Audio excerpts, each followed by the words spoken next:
Good morning, everyone. I know it's early. I'm not usually here this early or on Thursdays at all, but it's a holiday. I am off from the 9 to 5, and I don't have any plans. Then it has to work today.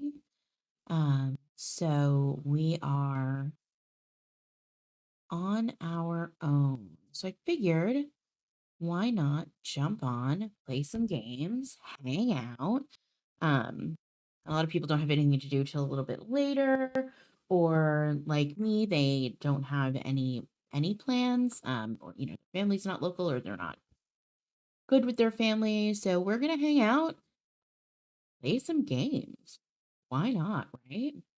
So I want to start today with a game that's been in my library for a minute. But it's not something, and I don't think it's super long, and I don't think that it's something I would like do a YouTube series on, and there's not time currently to play it. It's a mystery game. It's Mystery at Stonyford Bridge. Let me go ahead and pull up the store page and tell you what it says. So it's a visual novel adventure. And it says, "Welcome to Stonyford, a small town nestled in the mountains. Here, everyone knows each other, and your neighbors are like family. Nothing bad ever happens here. Till now. When a close friend is found dead by apparent suicide, the town is grieved most of all." So, it's going to be...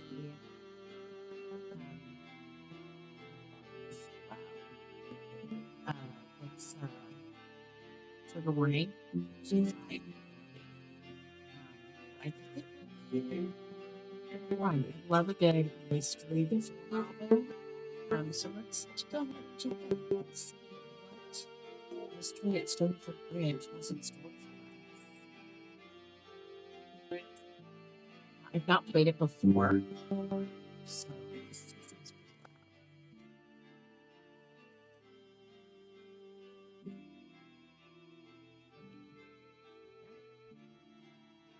All right, let's go ahead and dive in, see what they've got in store for us. It felt like a long time since I'd been home.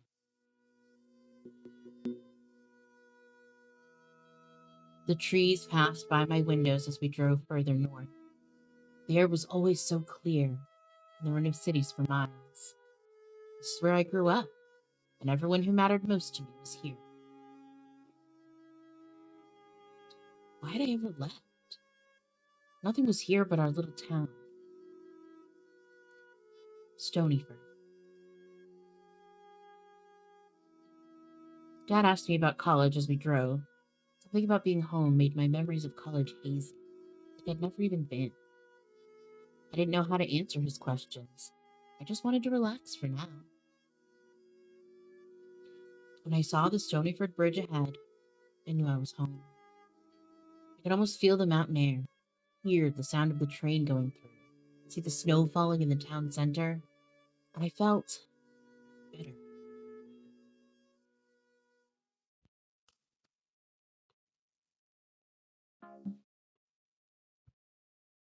I'll play the game.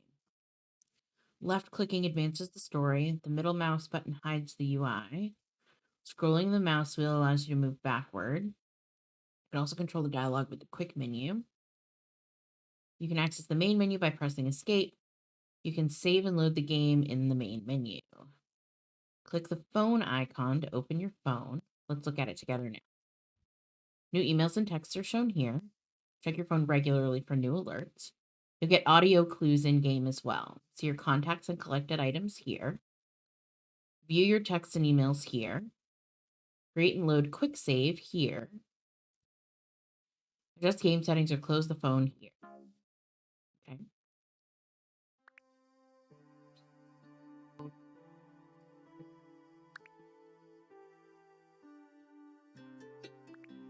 Welcome to how the experience are you? Oh, I cannot speak. On Saturday, June 27th, Riverview University will host Experience RU Day. Students and parents will hear from local leaders, tour the campus, meet faculty, and attend career workshops. Meet with student service directors for a chance to learn about the opportunities to make your RU experience remarkable.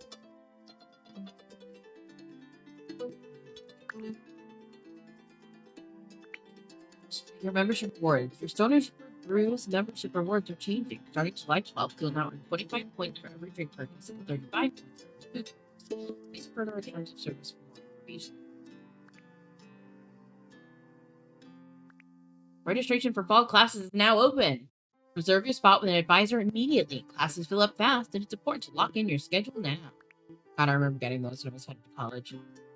Yeah, it has the paperwork you need to put in. Please send this to the Ding professionals. Can I open it?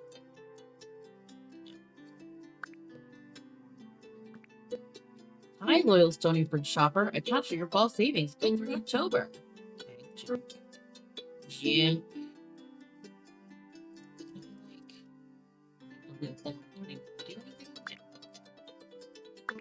Hi, loyal Stonyford shopper. Attach your winter savings good through January. University. Scholarship Day is approaching fast. New students have the opportunity to receive an extra $6,000 in scholarship. This is based on our youth event. Sign up here for scholarship day for this Stonyford Diner. Now introducing our punch card promo. For every piece of pie or coffee you order, get a punch in your punch card. After 5 orders of pie or coffee, present your punch card to receive 1 free coffee. Also see our updated menu for new dinner options. Please ask your server for daily specials, promotions, and dessert choices. Spring orientation is here. Space is limited, so act fast. Orientation is required of all incoming students, so it's very important to sign up. It's already gone through orientations, and it's not applied, just go.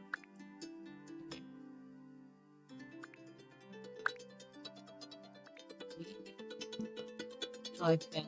Jake, one day we'll be able to get drunk at July 4th. I'm scared you'll act like your drunk ass dad. Good point. I'm gonna take a sobriety vow. Nothing to August. I heard Paige got all over you about Noelle the other day. Not really. She just asked if you were dating. Are you? Yeah. Nice. Still have a chance.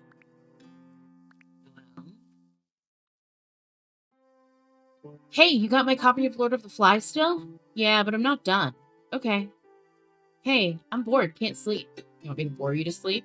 You're never boring. Meet me at the bridge? Sure. Great night for Zarkies and be there in 20. July 4th cookout is at the police station this year. I know. Dad won't shut up about his green bean casserole he's making. I'm in charge of cupcakes. That's a lot of cupcakes. Gonna take all day. Join me? We'll have a flower fight. Of course. I can't make any decisions about school. Kind of ready to say screw it. It's your education. It's important. I can just stay in town. That's what everyone else does anyway. It's dumb. Hey, look, pool party time. No one in this town even owns it. Well, I just bought a kiddie pool from the store and I'm gonna fill it up. There's space for a second person. You're ridiculous. Alright, you're lost. Maybe at the bridge tonight. I need to talk to you. It's important. And that's the last thing. Paige. Hey, wanna come over? We're making burgers. Can't, sorry. Already committed to helping Noelle with cupcakes for the July 4th thing. Boo. I heard Noelle got a kiddie pool. Yeah, not gonna lie. Not gonna lie though. More people should get pools around here. It's pretty awesome. You went over there? Hell yeah. So, are you and Noelle dating? No. Where did that come from? Okay. You home? Paige. Oh, Paige. Your mom said you left for college. Sorry, what? Call me. She would say something. I think your phone. I don't know what the number.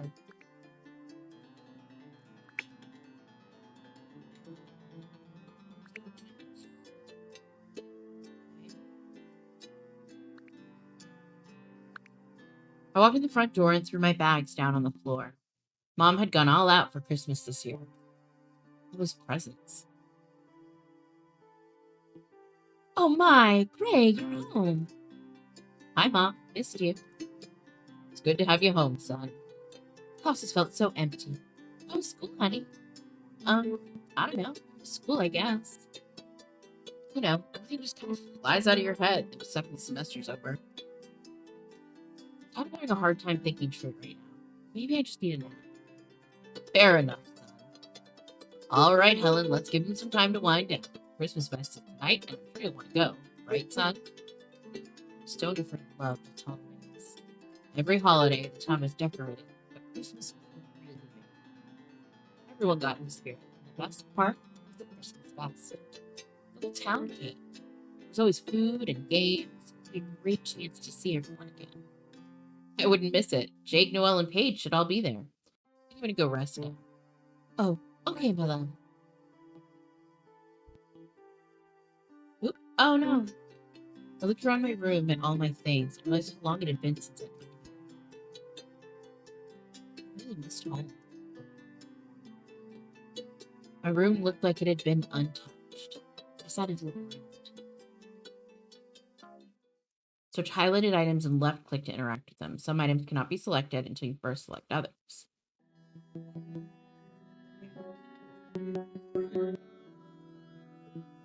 I had been representing Riverview University on my wall since junior year of high school. Although I'd never visited before going, I always known it was a place for me. I never planned on going anywhere else. It was the best school in the region. They had some really great programs. I was glad to be a part of such a great school. I felt disappointed with myself a bit. How did I forget my first semester? I decided to call Paige. Surely my friends would want to know that I was home.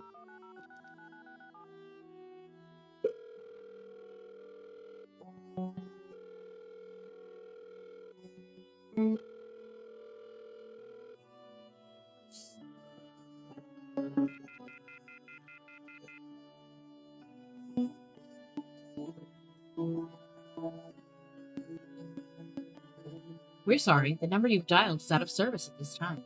Please try a different number or try again later. Wow, okay. The number must have changed. I have no idea what it was now. To be fair, I hadn't called her since I left for school. Actually, I don't remember the last time I talked to any of my friends. Since summer, anyway. Maybe Jake would be back.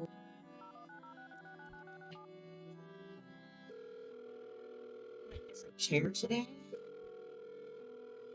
which I really like, but sometimes I like the things. Yo, what's up? You reached Jake. I'm probably out with my totally amazing girlfriend right now, so leave a message.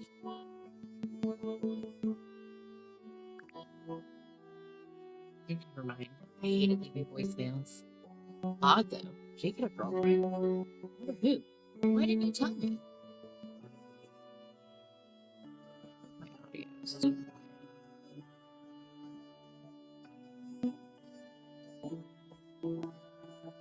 Oh well, I would see everyone tonight at the Christmas festival. We could catch up then.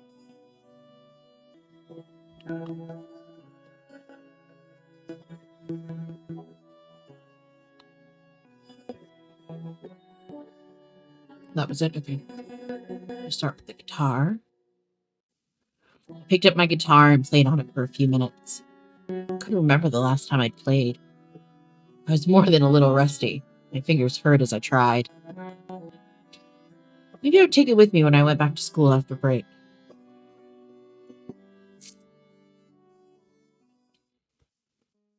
Why hadn't I taken these with me? The first was of me with my friends, Jake and Paige. I was taken at the fireworks last 4th of July. They looked so happy. I thought back to that night. We'd had so much fun. We'd gone to a cookout for the police station, where Paige's mom worked with my dad. I couldn't even remember planning to leave for school at that time. Surely I must have, though, with deadlines and campus visits.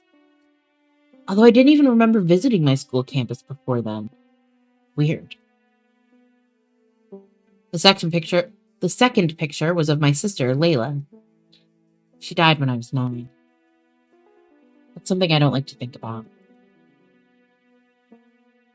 Third was Noelle and me. Wow, she was always so beautiful. She was the mayor's daughter and everyone loved her. We'd been friends for years. I couldn't wait to see her. When I went back to school, I would take these with me. Speaking of school, I couldn't even remember what classes I'd signed up for next semester. I was supposed to go back in 2 weeks. Honestly, I couldn't even remember what I'd already taken. What's going on here? Why could you remember nothing? What in the world was going on with me? Okay. This is the last thing. I saved that one for last on purpose. I sat down at my computer and tried to log on. The first password I tried didn't work. Neither did the second. On the third try, it locked me out for the next 30 minutes. Oh well, there wasn't anything interesting to do on there anyway. I could contact support later. I suddenly felt very tired. Car ride caught up to me. I would say I was exhausted from finals, but they were a blur. I had time to crash a bit before the Christmas fest.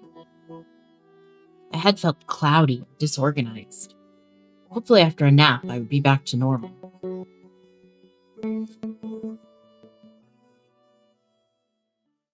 Sleeping. I woke up later that evening, just in time to make the festival.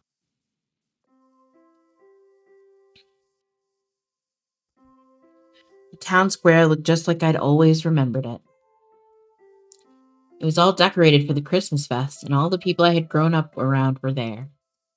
The mayor, my teachers from school, people from the diner that my mom worked at, the police that my dad worked with, all of my friends, and everyone else that made this place home. Small town life was different. We were all a great big family here. I'd missed home a lot, but now that I was back, I felt like I'd never even left, and everyone was so happy. This town was so special to me. It would be hard to leave this time. Surely it was hard to leave last time too, right? So why hadn't I done better about keeping in touch? Gray? Oh. Gray, is that you? Hey, buddy, you're home. It's good to see you again. How are you? I'm good. Glad to be back. Man, they really did the town up for Christmas this year, huh? Oh, yeah, and we all helped. Me, Noelle, and Paige. We put up a lot of the decorations. Speaking of Noelle, did you hear? Hear what? Oh my God, Gray! She gave me a tight hug. The three of us had been best friends for as long as I could remember.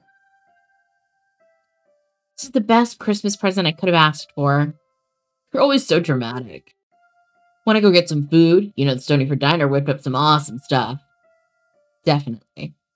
How long has it been since I had one of their burgers? I feel like I'm not complete till I've had one. Thanks a lot. You just made my stomach start growling like I haven't eaten in a week.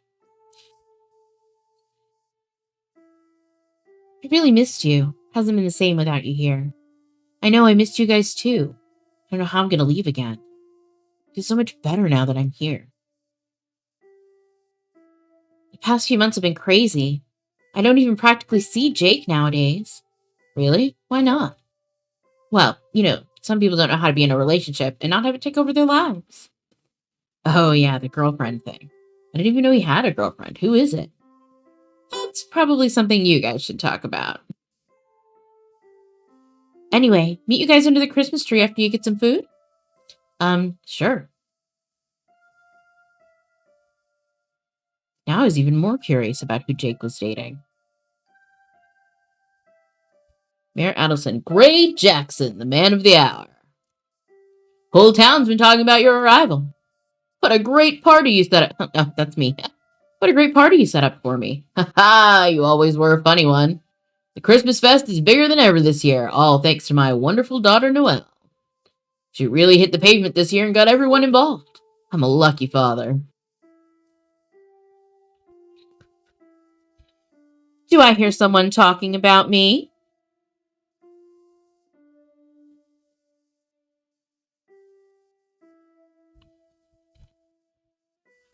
Here's the lady herself. You know me, dear, always singing your praises. And rightfully so. The festival looks amazing, Noelle. Thanks. It wasn't all me, though. I had so much help. It's different when you're all grown up like us. When we were kids, we just enjoyed it. But now, we're the ones setting it up. feel like he's dating Noelle. Oh, that time already? Afraid I've got to head off. Carol competition's about to start. An uncomfortable silence fell over us, and I didn't know why. For some reason, my memory still felt so foggy. I couldn't remember what I'd last talked to Noelle about. I couldn't even remember saying goodbye to her before I left. I had been so excited to see her, but in that moment, I couldn't think of anything to say. I'm glad to have you back home, Gray. I missed you. She seemed very nervous. I missed you too. Really? Of course. I haven't really spoken in a long time. I don't even know why. I really need to be better about keeping in touch. Well, it's not surprising with everything that's happened. What do you mean? What was going on with me? I remembered being close to her. I remembered caring about her more than anything. Why had we grown so far apart? How could I forget? What had gone wrong? Look, do you think we could talk at some point later tonight? I really need to talk to you about some stuff. Come on, man, what are you doing? It's time to get our grub on. Oh, hey, baby. Yeah, see, I knew it. There you are. I was wondering where you were and all these people. Wait, this was Jake's girlfriend? He was going out with Noelle? Since when? Next thing I knew, we were being bustled out of the way as carolers came through. I didn't even have time to ask about it. How was this the first I'd heard about this? Was it my own fault for not keeping in touch? Why did it bother me so badly? I didn't even know how to feel.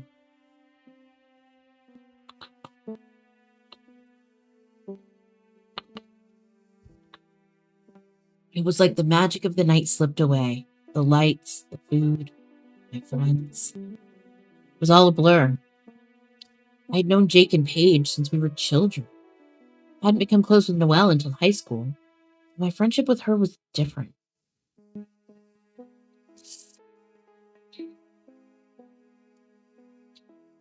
As if that news wasn't shocking enough. As if learning that wasn't enough. I could never have known. That night would be the last time I would ever see Noelle Adelson.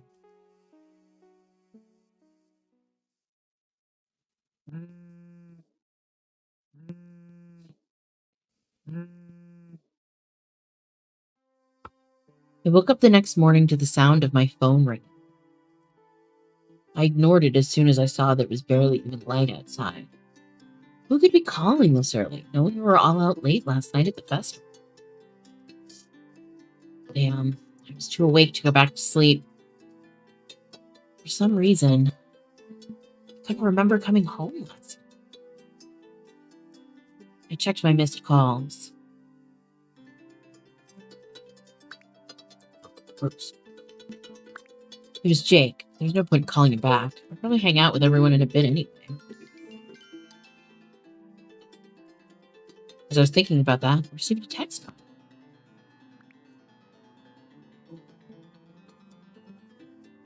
Jake, dude, please call me. I don't know who to talk to. Oh. What? Hold on.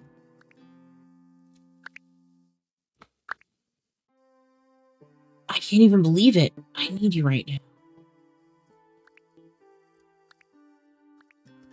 What in the world did he mean? No way around it. Decided to call him back after breakfast. Couldn't remember much of the night before. The news of Noelle and Jake must have thrown me off more than I thought. Did we kill her? I think we killed her. I'd heard my mom in the kitchen. When I glanced out the window, I had seen Dad's car was gone. That was weird. He had Sundays off. Maybe they changed his schedule at the station. Wait, the TV.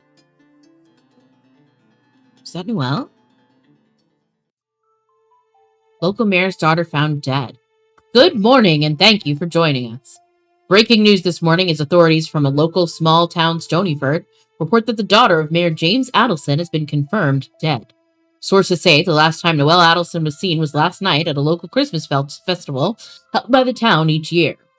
Reports of the death came in this morning as commuters passed over Stonyford Bridge where the body was found. While nothing's been confirmed as of yet, police are tentatively ruling the death as a suicide. However, Stonyford police say they will continue to look into the situation. Meanwhile, the local town is... No, that was impossible. Just seen her. She was just there, just last night. She couldn't have died. Suicide? That was impossible. I didn't understand. She'd seemed fine. She wouldn't have committed suicide. She couldn't have. Was that where Dad was? Was that what Jake was calling about?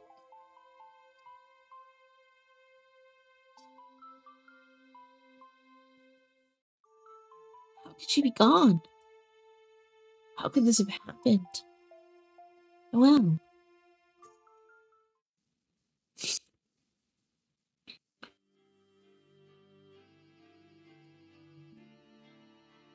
oh god, that was just that was just the intro. Mystery at Stonyford Bridge.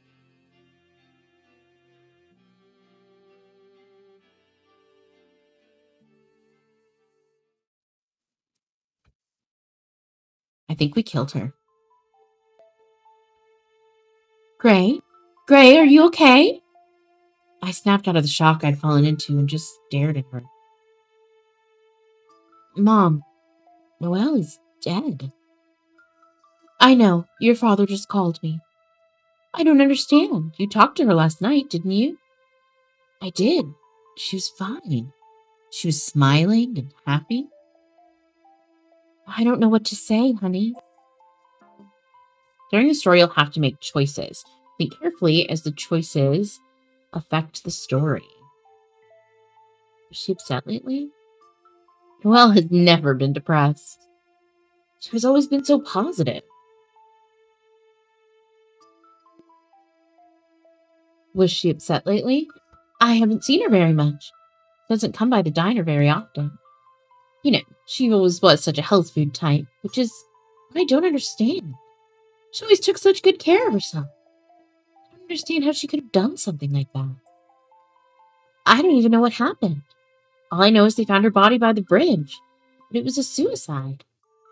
Did she jump? Maybe she was pushed. Who could have done that? I really don't know. All I know is that a few times I've seen her, she was always so happy. She helped with all that festival stuff. I can't imagine what would have set her off. I just can't believe she's dead. I know. She was such a sweet girl. And you know, this town is a family. Like losing one of our own. I knew Mom was trying to connect with me. I didn't feel like she could understand how I felt about this. She could say she was upset all she wanted, but she couldn't feel what I was feeling. I'm going out there. Out where? To the bridge? You can't. It's a crime scene. I won't get in the way. I just really need to talk to Dad right now. He knows more about this than anyone. There was a pit in my stomach. Something was very wrong here. I tried to remember what happened before I'd left for college. My brain felt impossibly cloudy. It was driving me crazy. Why couldn't I seem to remember? There were memories, parts of last year, that were just gone. I considered bringing this up with Mom. The look on her face was already concerned. Mom and Dad would be worried enough about me. Last thing they needed to know was that my memory was going bad. And so I left for the bridge, despite knowing that I probably shouldn't.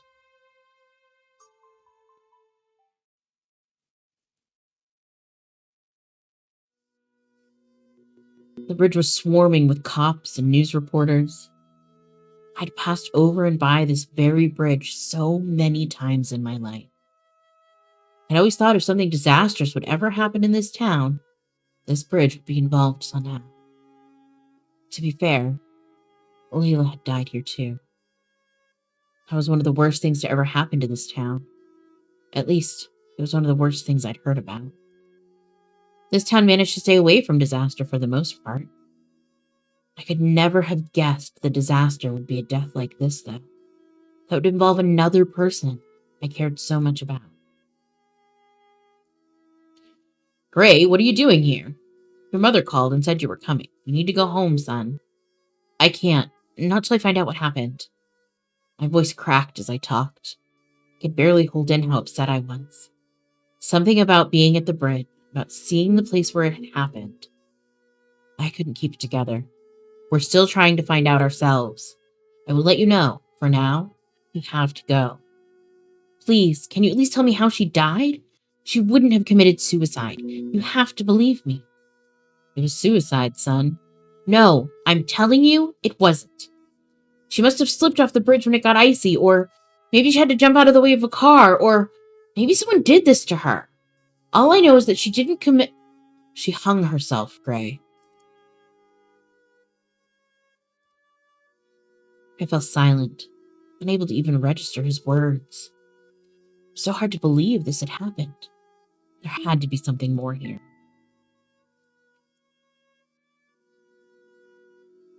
It's impossible. No, it just can't be true. It might look like that, but I know Noelle. I've known her for years. She never would have done that.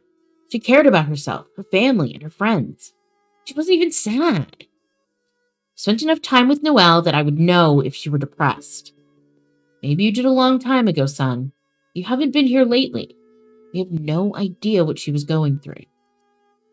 But she was my friend. She was more than that. I started to cry in front of everyone. I just completely broke down. Emotions swirled in my already cloudy head, and I felt like I was going to lose it. This couldn't have happened. Noelle couldn't be gone. Oh, Gray. I know, we're all upset. It's different. We went to college and it just feels like I've forgotten everything. I remember being close to her, but I don't remember why. I don't remember what we talked about or why we were close. I don't know what's wrong with me. Son, it's just because you're in shock. No, but what if I hadn't gone to college? I know she was fine before I left. What if I'd stayed? Maybe this is my fault. I can't know because I can't remember. Don't be so hard on yourself. We'll have plenty of time to remember why we all loved Noelle. But for now, you should go home and get some rest. Everyone in this town can tell you all you need to know about your friendship with Noelle. You're just overwhelmed right now. And one thing I can tell you for sure is this is definitely not your fault, no matter what happened. We get through everything in this town together, and that's what we'll do this time. Didn't his dad have brown hair a few minutes ago? I was supposed to meet her last night to talk. Maybe she would have told me about what was going on with her. You were? Did she say anything about where she was going? Any hint about her feeling down? Not really. She was with Jake most of the night. They looked like they were having a blast. That's too bad. Some insight would be nice. I believe Jake was the last one to speak with her. He probably knows more than any of us. Dad was right. Jake was with her last. If anybody could shed some light on this whole thing, it would be him. He was her boyfriend. Surely she told him how she was feeling. He at least must have picked up on it. Anyway, he had asked for my support. I needed to go see him. Oh, no, the mayor is who I was thinking of. Okay. Oh, Gray. Good to see you, son. You're the first of her friends I've seen. He looked so sad. Mayor Adelson never looked anything but happy. While I was devastated, that was nothing in comparison to a parent losing a child. I remembered when Layla died. Mom and Dad had been like ghosts for so long. They'd barely even spoken to me. I'd had to mourn on my own, and I couldn't really blame them. How awful that must have been. And he was going through it now. Mayor, I'm afraid we can't allow access to the bridge at this time, even to fans. Oh no, I don't want to interfere. It's just... Noelle loved to come out here. It was her favorite place in the world. You know, Gray, all of you children grew up out here, playing by the water under the bridge. Anytime I couldn't find her, I knew she was out here, reading, watching the water. Sir, I think you should go home and get some rest. It's be hard for you to be out here right now. Oh, yes. Yes, you're right. I was just on a walk to clear my head. Thought I'd come by. So good to see our boys in blue out here helping as much as you do. Speaking of which, I have to get back. You take care, Mare.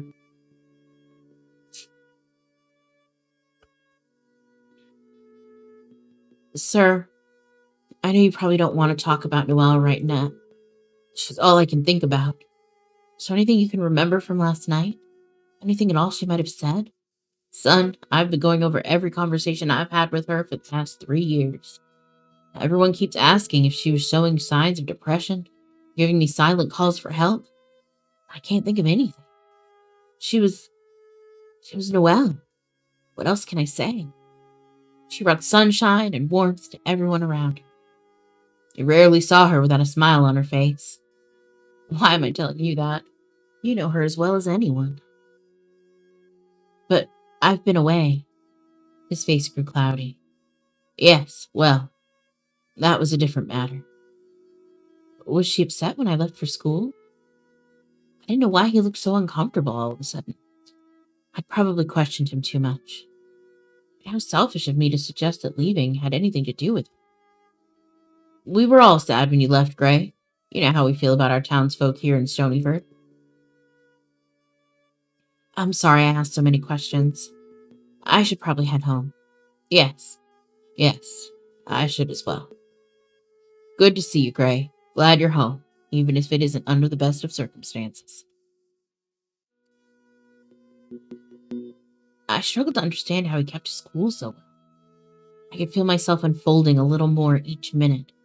She was his daughter. That was a hard word to use, considering. I knew I should go to Jake's. He needed me.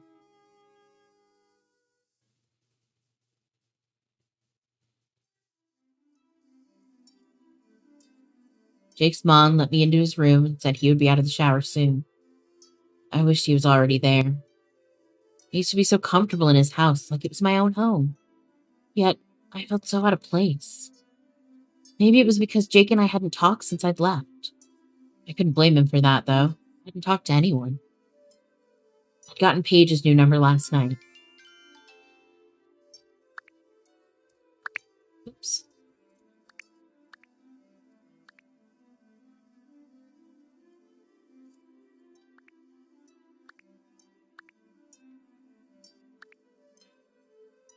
What?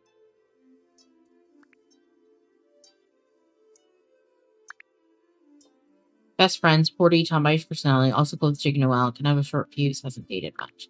Oh, that's cool. Best friend, goofy jokester personality, loves video games and sports, taking a gap year before finding a job. Close friends for years, works at Stonyford Brews as a barista, cheerful, positive, loves to do new things, reads almost constantly. Okay. Just as I was about to text her, she texted me first. Oh. Ah. Have you heard about Noelle? Oh. Yeah, at Jake's now. I just can't believe it. I've been crying all morning. I didn't know what else to say to her. I thought about looking around while I could. Snoop. That beanbag chair had been around for ages. We used to battle over who would get to sit in it. Poor thing had seen better days. Still, it hadn't busted yet. Jake's room was adorned with posters of rugged men and beautiful women. What a weird mix. Actually, it was a pretty typical dude's room.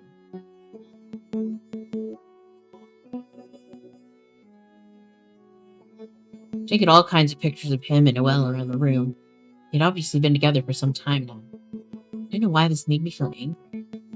Perhaps I was just hurt some of my best friends would get together. I didn't even bother to tell them. Not that this was important right now with everything that had happened. How could I be angry with Noelle gone?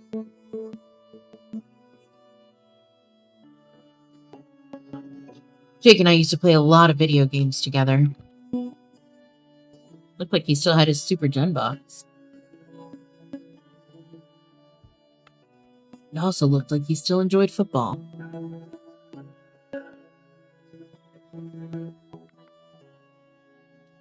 Looked on his laptop and saw some conversation on the screen.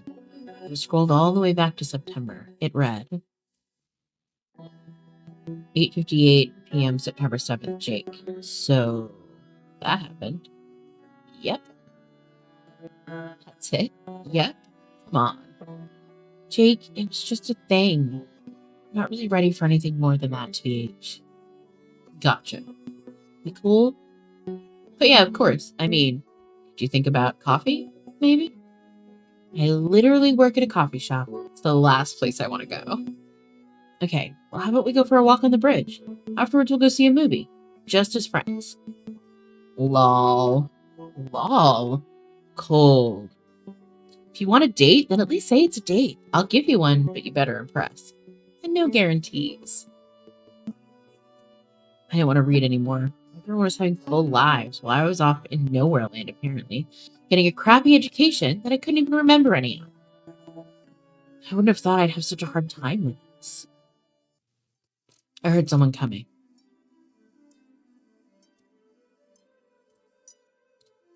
I don't even know what to say or think right now, man. Me either. I just don't get it. She's been fine. Like, endlessly positive all the time.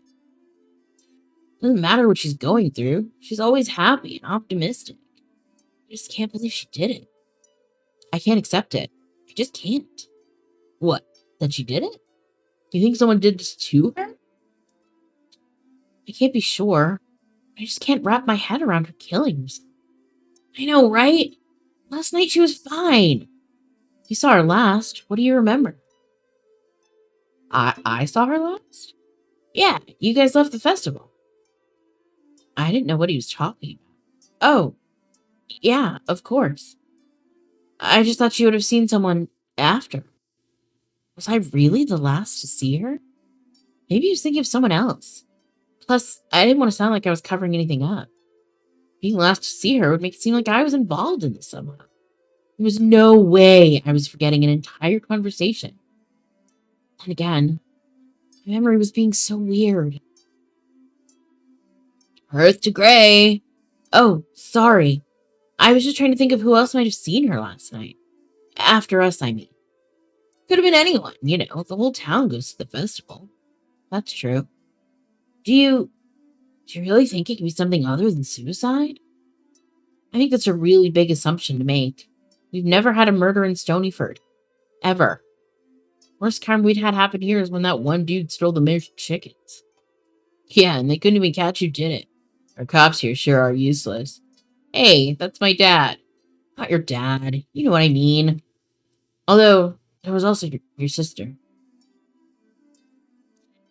Layla died because she slipped off the bridge. An accident. That was a long time ago. I know. To be fair, though, that's the stuff we know about. Sometimes don't you get the feeling there's stuff going on that we don't know about? What are you talking about?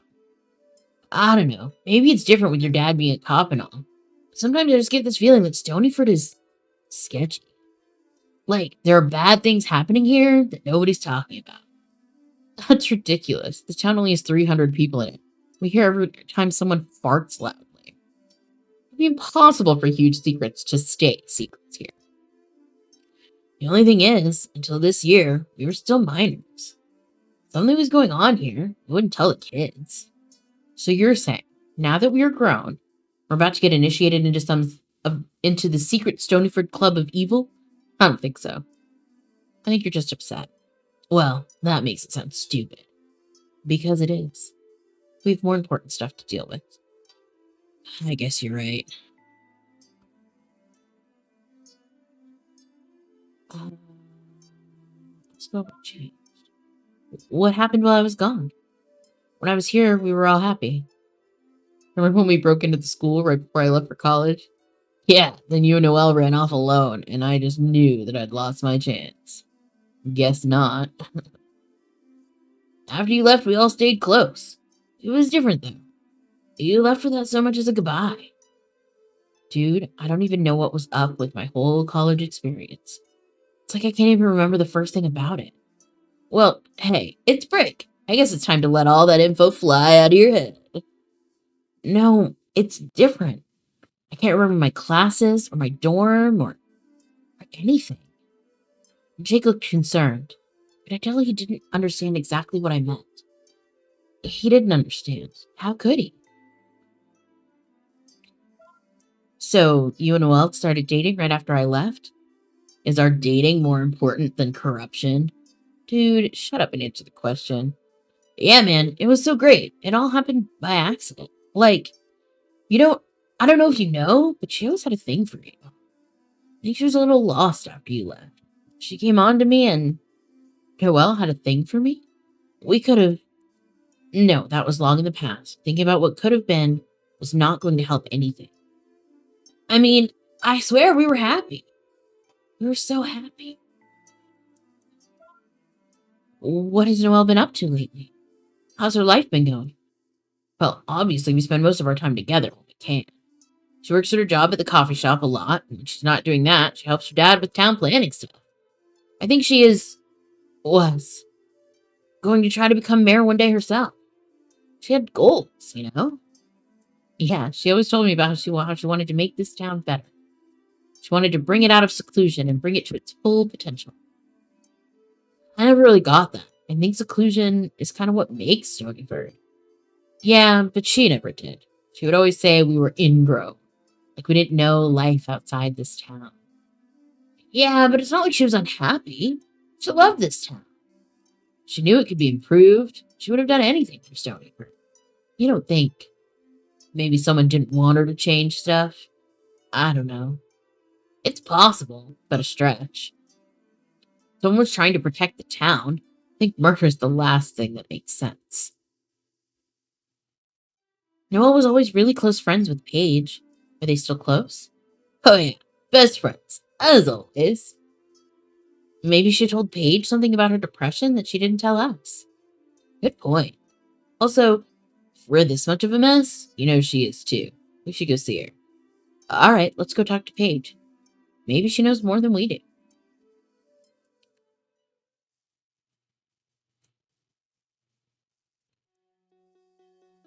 Put my sweatshirt back on.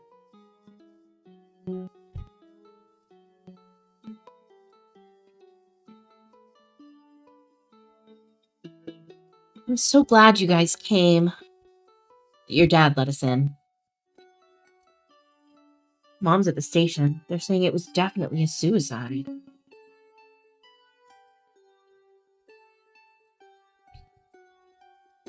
My dad said the same thing.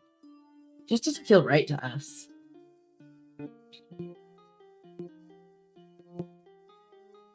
How are you doing, Paige? I'm okay. I've been feeling kind of empty all day. It's just so hard to believe. Same for us. In fact, we're trying to find out if something more is happening here. That's crazy. Let the police do their job. Our parents know what they're doing. But do they? I've worked in this little bitty town forever. We've never seen a suicide or a murder in person. How could they know the difference? Do you hear yourself? What, do you want the FBI to investigate or just have the state involved? Nobody's going to help us because there's nothing to do. Noelle killed. She couldn't finish. I'm not trying to upset you, but I just don't think she was depressed enough to do this. Neither do I. I spend more time with her than anyone else does. She does tell me everything. She never said anything about being depressed. Even when I'm sad, she's always so positive. That's what everyone has said. Exactly. Nobody thinks she was depressed. Her closest friends, her family. Doesn't matter. She wasn't depressed. Which means there is more going on here. Whatever that is, we need to find out. I just don't know what you guys think you're going to do about it.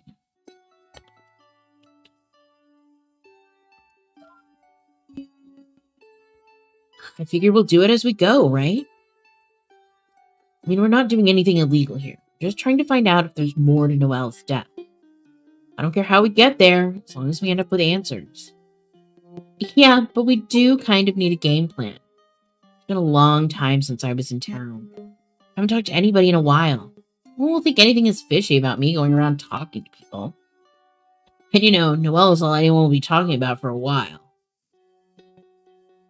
I don't think I'm ready to do this. Maybe tomorrow.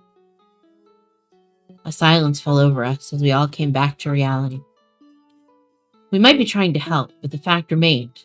No matter what, Noelle was gone. There would forever be a piece of our puzzle missing. I felt a lump in my throat, but I didn't want to break down in front of my friends. Those are the perfect people to break down with, but okay. I heard a text notification. I could look at it later. Can I tell you guys something? Sure. To be honest, I think Noelle was starting to lose face in this place ever changing. Like, the past few months, she'd been looking for a way out. It's not like she was stuck here. She could have left. Except her dad is the mayor. Imagine how that would look. You know, she would never want to hurt his career. I noticed her doing that too. Anyway, look at everyone here. We've all been here forever. And we'll probably stay forever. This town is different. You know it, Gray. Yeah, we're a family here. I know. No, I mean it's like a pocket. Nothing from the outside world comes in here. Everybody who lives here works here, and vice versa. If any of us decide to move, we probably wouldn't even know what to do outside. We're used to life here. And if she'd left, you think anyone would have supported her? I went off to college. The words died off at the end as I spoke. I couldn't even remember what happened outside of town. Maybe she had a point. Yeah, man, you know how much people talked? One day you were here, and the next you were gone. Sure, you talked about going to college, but you never told us you got accepted. People talked about how you'd run away, died, gone to jail. I mean, your parents said everything straight, obviously, but it wasn't like you told us anything. You didn't even say goodbye. You also didn't keep in touch. I didn't even know how to defend myself. I couldn't remember acting like that, much less why I did it. Enough about me. We're losing focus. Jake and Paige were mad at me. I didn't blame them. If I really did that, then they had every right to be mad. Why did I just leave like that? Well, anyway, can we at least agree on what we're doing? Meet tomorrow morning and ask around town? What are we asking people? Just general stuff. We need to get a feel for people, see what they think about it. We'll be able to tell if someone's hiding something. Maybe that'll lead us in the right direction. Sounds like a solid plan.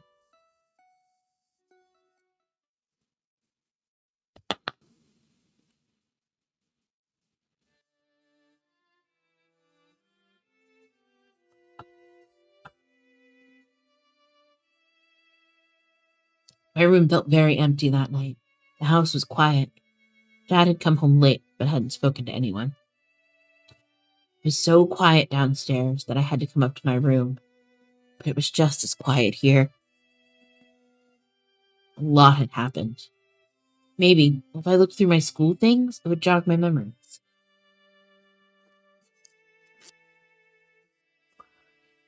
I pulled out my backpack from school and opened it. Inside was mostly clothes.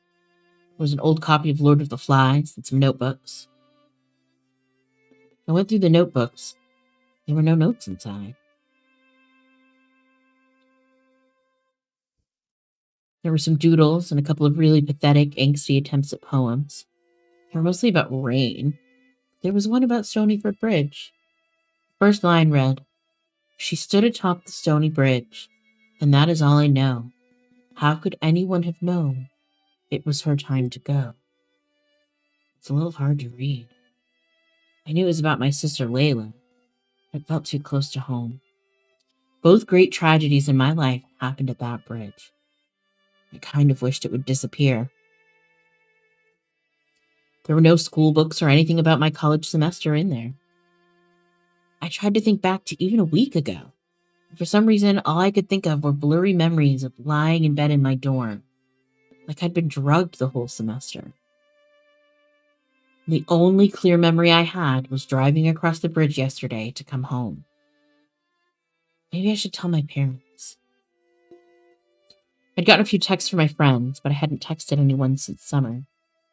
I must have been distracted at school. Jake and Paige did say I hadn't kept in touch. They were right. Why had I done that? They were my best friends. Wouldn't I have wanted to tell them everything that had happened to me? The last text from Noelle read, "Meet me at the bridge tonight. I need to talk to you. It's important." That one was from right before I left school. Before that, everything was just boring, everyday text. We'd flirted with each other a lot. Wondered why I'd never pursued a relationship with her. Probably for the best. I wouldn't have been able to make her happy. I could barely even hold myself together. I needed to sleep. I needed to wake up with a fresh outlook on everything. Regardless of what was going on with my school memories, there was something much more important going on here. Noelle had been happy. I was sure of it. She would not, could not have committed suicide. Something bad was going on here, and we were going to get to the bottom of it. I want to read the text messages.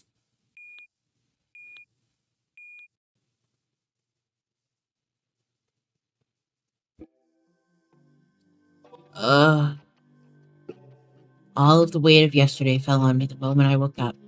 Grief, regret, loneliness. I blinked in the morning light, unable to understand how the world could keep turning like this after such a tragedy. I sat up in bed, but I couldn't seem to gather the energy to actually get up and get ready. My mind strained for answers. Answers to Noelle's death. Answers to my missing memories. I had to wonder. Noelle had died while I was at college. Would I have forgotten her death when I came home? Was I missing my memories from college just because nothing exciting happened? Was there more to it? Was I blocking something out? No. Maybe I was just traumatized from Noelle's death. That didn't exactly make sense, because my memories had been blurry the night of the festival, too. A text.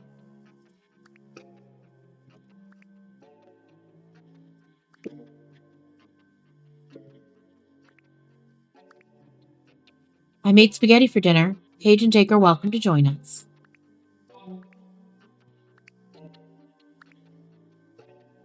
Hey man, where are we meeting?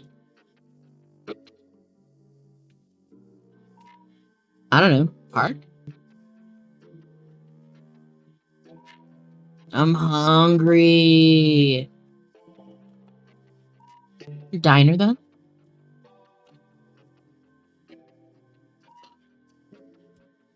Sounds good. I'll text Paige. See you at 10? Gotcha.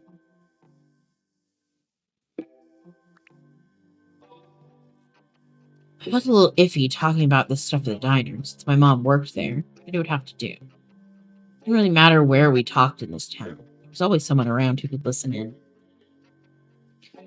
You just have to be careful.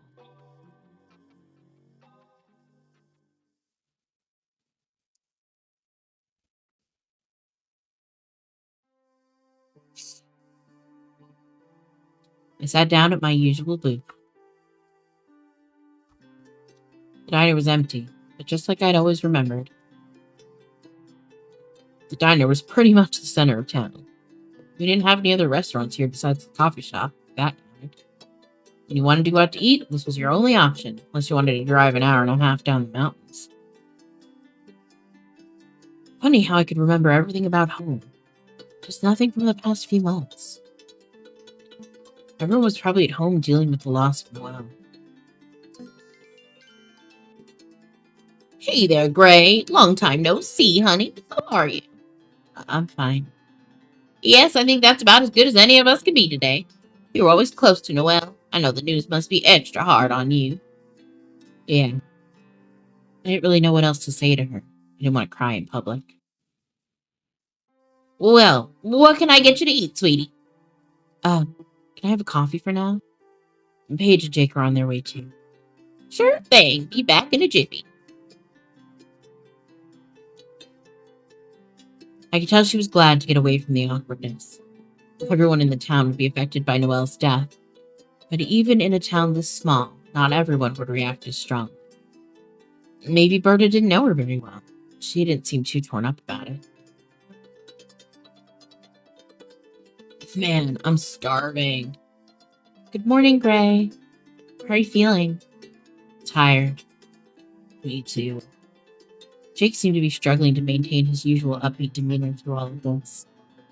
I didn't doubt for a second that Jake was broken-hearted over Noelle, but he'd always bounced back from things so easily. No matter what happened, he was always the optimistic one. Good morning. Glad to see all of you together again. It's been a while. Morning, Berta. We definitely missed having Gray here, and we're glad to have him back right now of all times. One coffee for you, Gray. What can I get you to? A coffee, please. I'm not very hungry. I'll take an OJ, your biggest omelet, and a piece of pie for each of us. On me, guys. I know you said you're not hungry, Paige. We have a big day ahead of us. Need something in your system. Coming right up.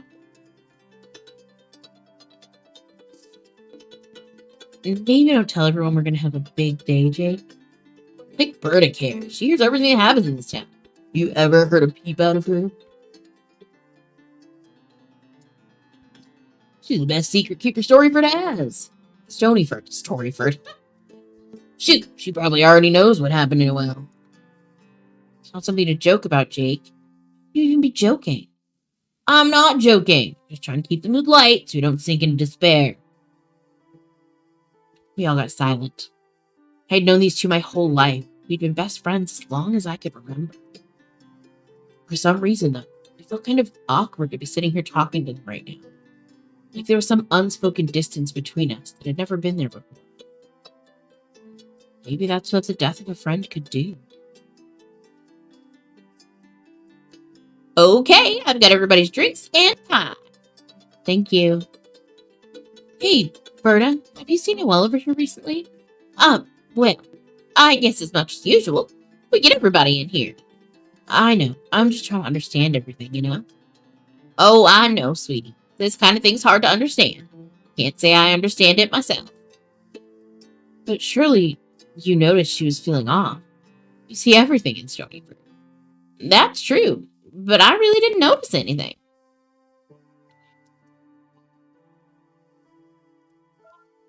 Have you maybe seen anything else? Someone treating her wrong? Maybe she was getting involved in something new? Something new? Not really. She was working with her father a lot recently. You know, I think he was considering retiring soon. She was hoping to take his place. As for someone treating her wrong, I highly doubt anyone could get away with that around here. Jake, you treated her well. You were a very cute couple. Breaks my heart to see what you've had to go through all of this. See that you've had to go through all of this. I'm managing. That's all any of us can do, huh? Anyway, I almost forgot. Here you go, Jake.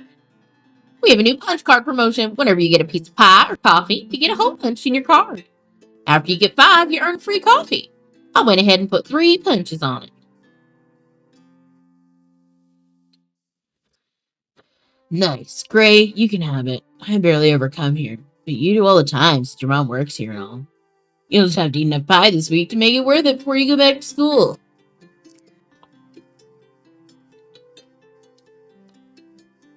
Thanks.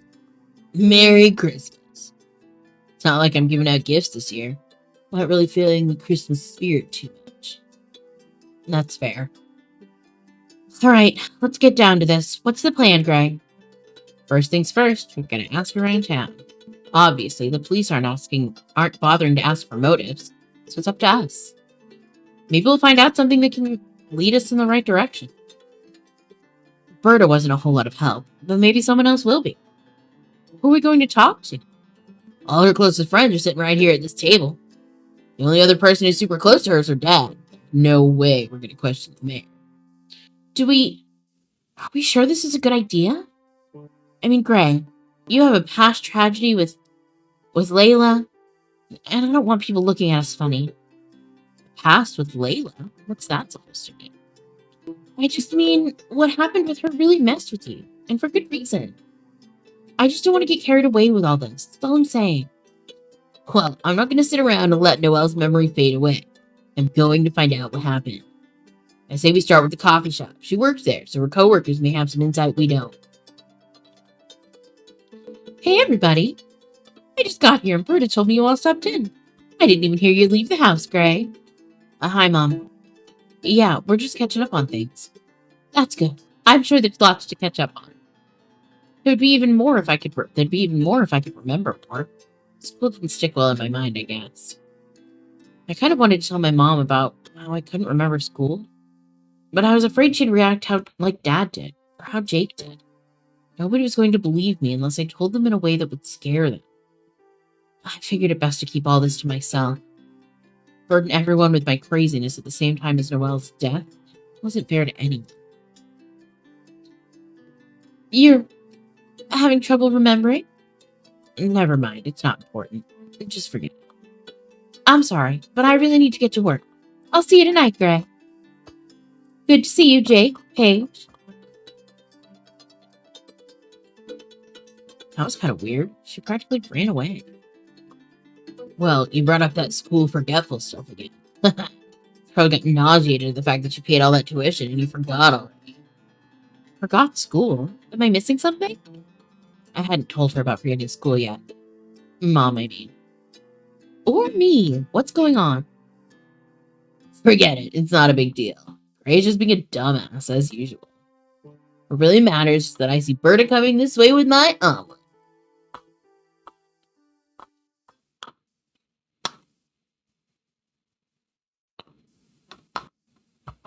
After Jake finished eating, we headed to Noelle's workplace.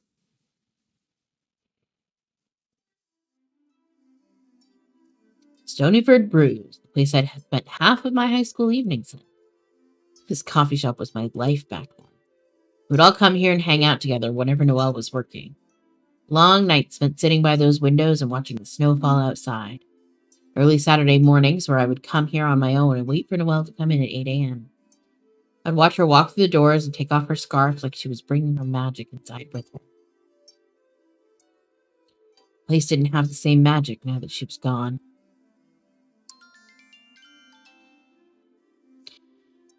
Okay, so we know she worked over here a lot, so surely someone might know something. Maybe she had a falling out with a coworker? I think she would have told me, but obviously I didn't know as much as I thought I did. I got the feeling he was almost mad he didn't know about Noelle's depression. Maybe that was why he didn't seem as sad as everyone else.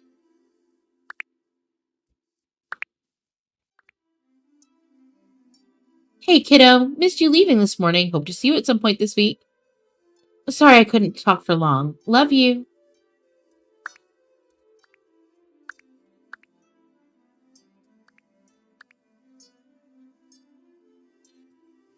Welcome to Stonyford Brews. Can I get you guys anything? Harper's face fell as she realized who was here to see her. Harper had been a year behind us in school. I'd never spoken with her much.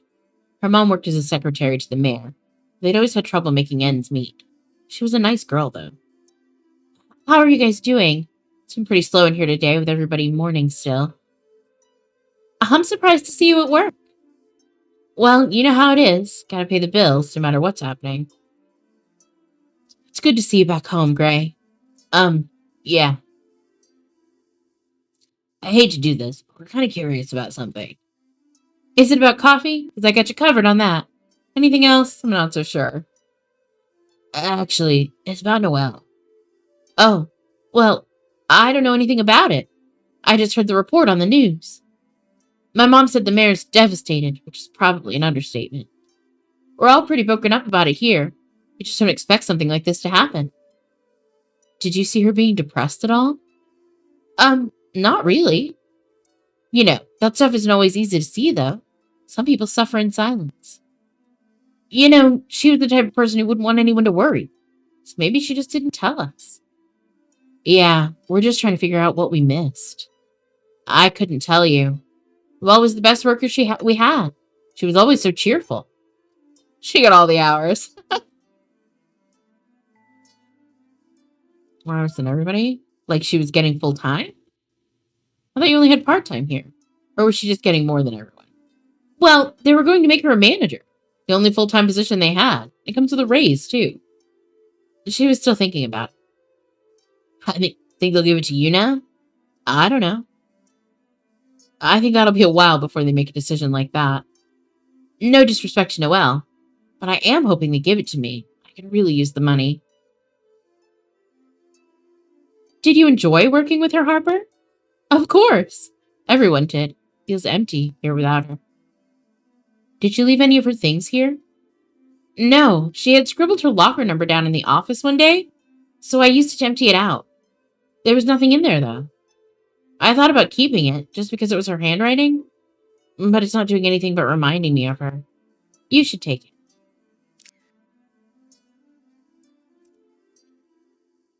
So, you say everyone enjoyed working with her. Was there really no one she didn't get along with? Not anyone that worked here. She would talk about things outside of work sometimes, but even then, she was always so kind. If someone did something that hurt her feelings or made her upset, she was always careful to make sure you knew she didn't hate them. Like when you left for college. She was upset about that? Duh. Oh, duh, we all were. She said that you left without so much as a goodbye. She tried to talk to your parents about it, but she said your mom was pretty rude.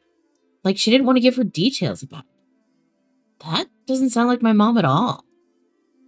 Maybe she was just upset. Honestly, your parents didn't really say anything about you leaving. It was like they didn't want to talk about it. They probably just missed you, Gray. I wouldn't take it too seriously. Why didn't Noelle just call me? She said your phone was out at first. She could never reach you. We kind of thought you were avoiding her. Maybe you guys had a falling out. No, not that I can remember. Yeah, he just ignored all of us for a while. Well, I'm back now, okay? Can we please stop with the guilt trips? Look, I don't know anything more about it. Noelle was kind of closed off when it came to you. Then, after a month or so, it's like it all went away. Her relationship with you, Jake. How was her life? She was very happy. We were both very happy. It's okay, Jake. We'll get to the bottom of this. I've got to get back to work. Did you guys want to order anything? No, we just thought we'd stop by. Thanks, Harper. Anytime. I still think we killed her. I think there's something's wrong with us. We were not at college. We were like in a mental hospital. That didn't help a lot. Well, I wouldn't say Harper's the brightest bulb ever, or the nicest. I take everything she says with a grain of salt. She always seemed pretty nice to me. You heard her in there talking about the management position and everything. Well, being gone now is not a bad thing for her. I don't think Harper's capable of being that self-centered. She might make management now, sure. That doesn't mean she's glad Noelle is gone. I'm just saying. We have to be careful not to pin motives on everyone we talk to. It might be a little hard sometimes, but everyone's innocent till we find a reason to think they're not.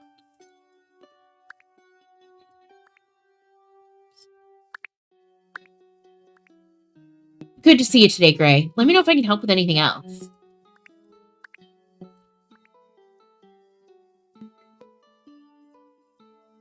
Good morning, kids. Hey, Dad. What are you doing here? Well, it's the middle of town. Good to see you, Mr. Jackson. Hey, Mr. Jackson. I was going to call you today. I swear, I've just been really out of it. Call my dad? For what? Oh, it's okay. I understand.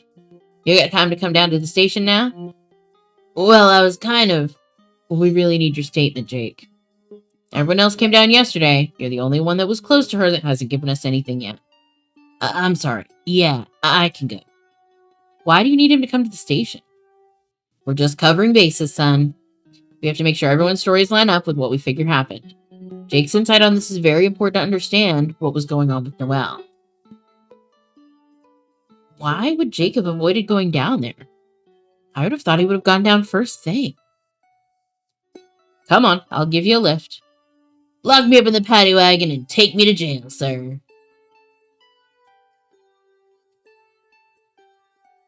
Well, that was weird. Why? Why wouldn't Jake have gone to the police right away? Well, they ruled it a suicide first thing in the morning. He probably didn't think he needed to. Yeah, but they specifically said Dad tried to call him and he didn't call back. He didn't even mention it to us. Great. Remember what you said 2 minutes ago about not trying to slap motives on people? This is Jake we're talking about. His girlfriend just died. Of course you don't want to go down to the station and get questioned first thing. You're right. My bad. Come on, let's go ask around at the store.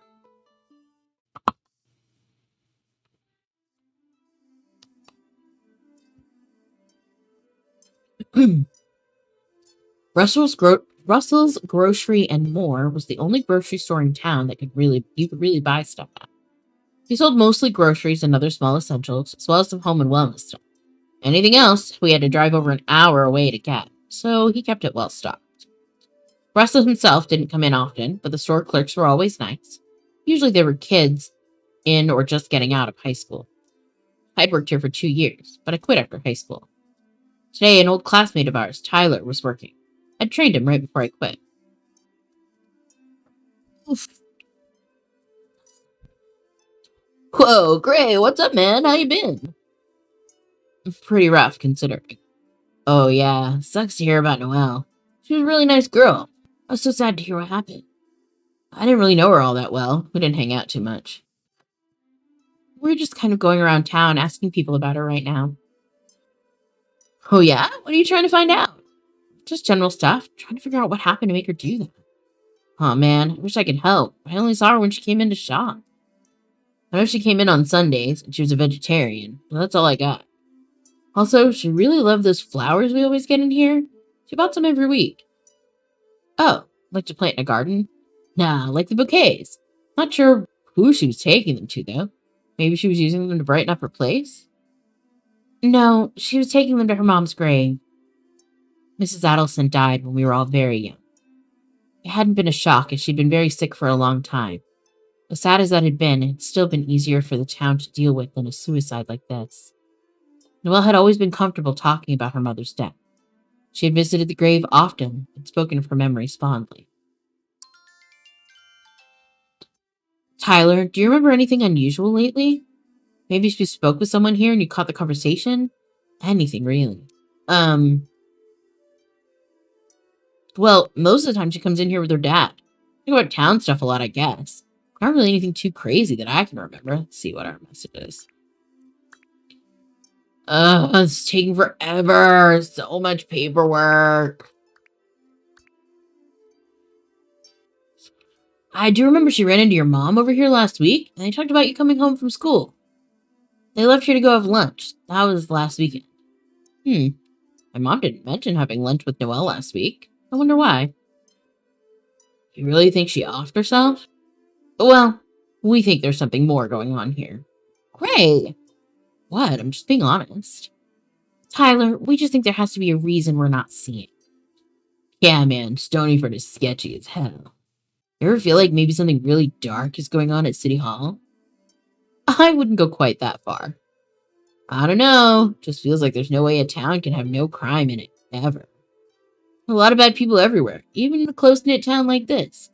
Who knows? Maybe there is something funny going on now. See, Paige, I knew he'd be on the same track as us. I still think we should keep this on the down low a little more. Fair enough. I gotta say, I did hear one thing. I heard that the teachers of the school are discouraging kids from leaving for college. What? That's crazy. They're giving them employment incentives to make them stay after graduation. Everyone here's so wrapped up in keeping this town going, they don't want anyone to leave. Employment after school does not equal discouraging kids from college. Honestly, listen to yourselves. Tyler's right. No, I think Tyler's onto something.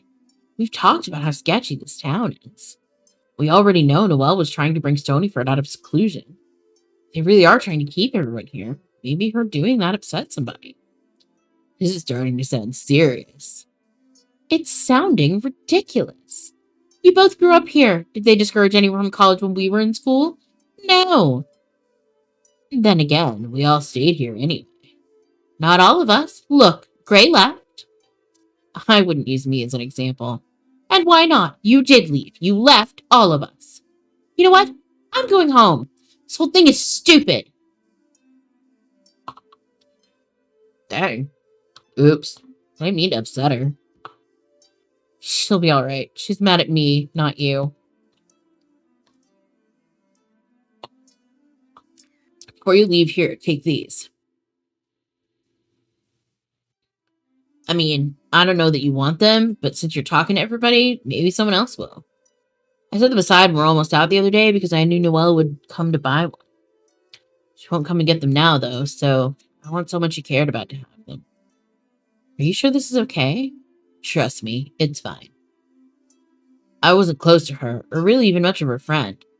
It still makes me sad to look at them.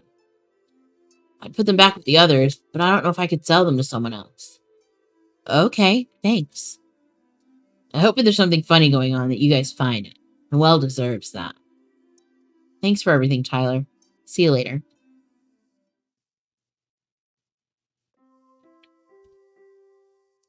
As I passed through town, I took a moment to appreciate how beautiful Stonyford was.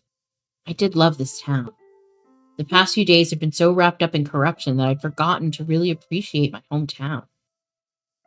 All this talk of corruption was hopefully untrue, because I would hate to see my town as anything but wonderful. The people here were all so kind and friendly. Everyone cared for one another. When something like this happened, we all banded together to care for each other.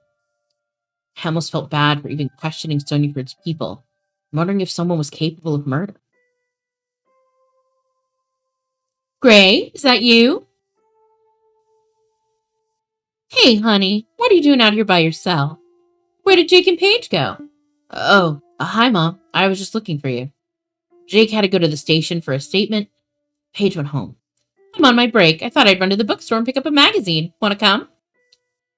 Sure.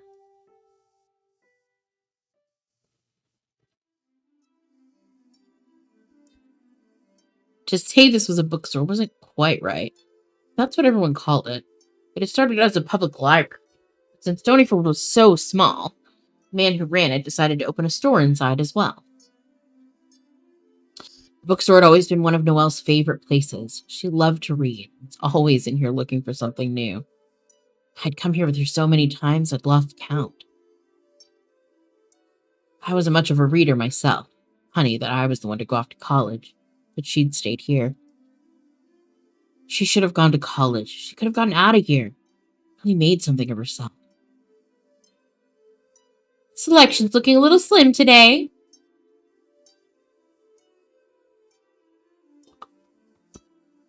We're getting a new shipment in tomorrow. The snow kind of slow things down a bit. Hi there, Gray. Long time no see. Yeah, just got back the other night. Scott was the owner of the bookstore. He was a nice guy, like everyone around here. I'll have to come back then. Thanks. I did get some new gardening magazines if you want to flip through them. Got some great winter planting tips. Thanks. Let me know if you guys need anything.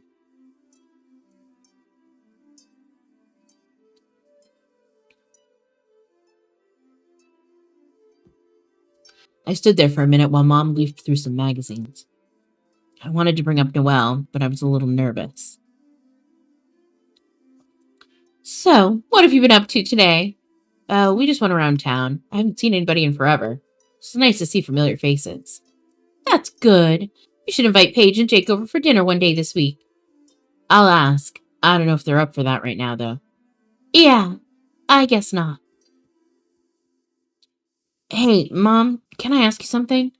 Of course, sweetie. I was at the grocery store earlier. Tyler said you had lunch with Noelle last week.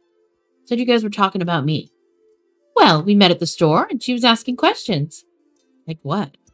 Like what school you were at, what your classes were, your grades, when you were coming home. I felt like I was getting drilled. We were on our way to have lunch, but she suddenly got all serious. Acted like I was lying to her. So we parted ways, and that was the last time I saw her, till the Christmas fest.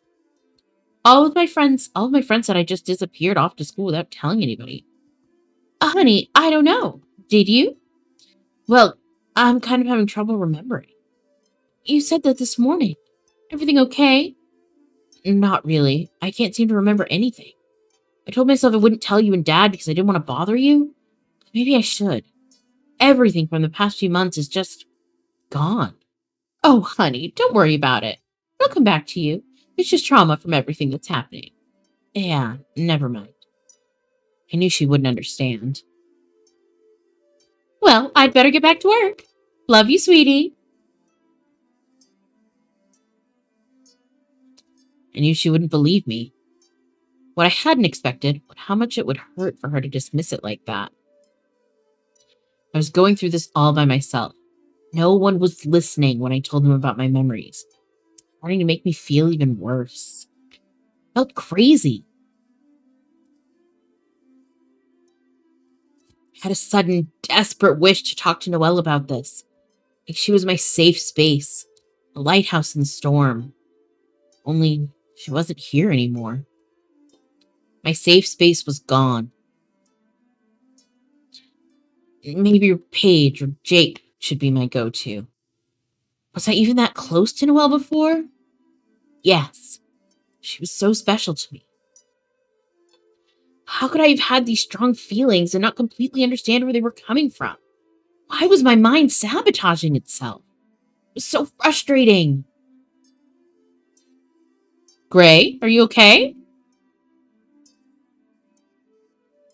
I snapped back to reality to find myself staring blankly off into space.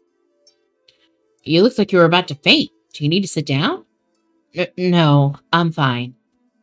Is everything all right? I mean, as all right as it can be. I'm just tired and frustrated.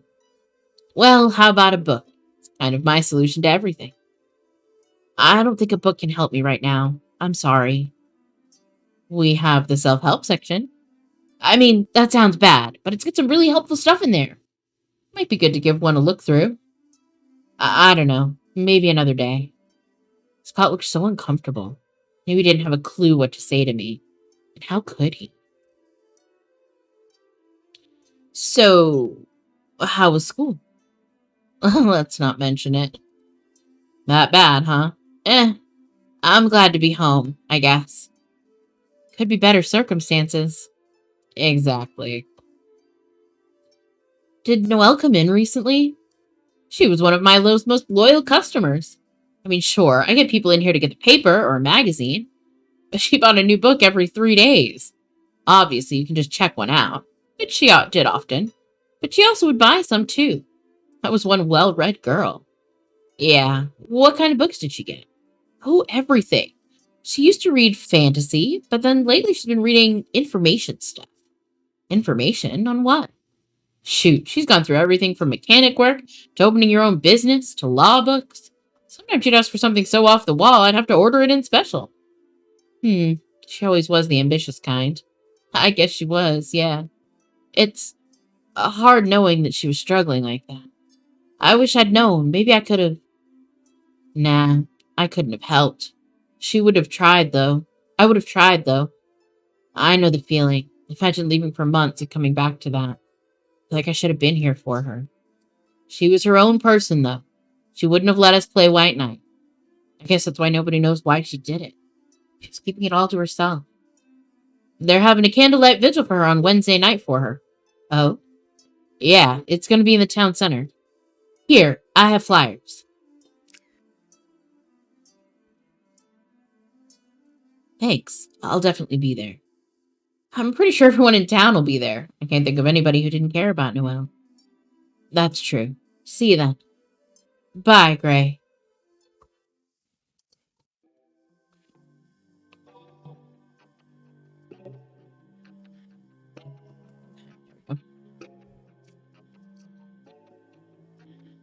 I felt a little underwhelmed by what I'd discovered today.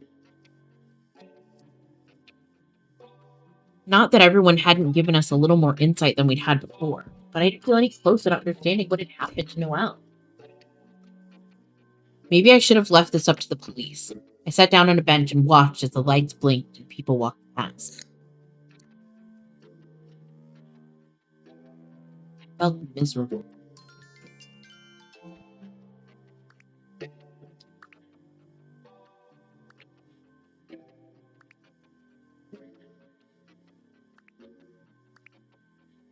Who's texting me? Oh, see, I hear it and I click it, but I only just got home, yo. WTF? What did they ask you? Same stuff you did. They're just covering bases. They're sure it was suicide. Think they're hiding something? Even our weirdo town isn't that sketchy. If they knew something, they'd say. Hope so. What are you doing now? Going home. I need sleep. Okay. Meet in the morning at your place? All right. See ya.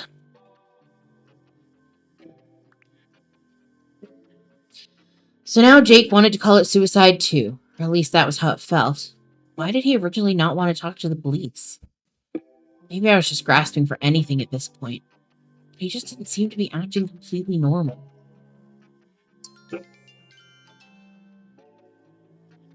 What now? Hey.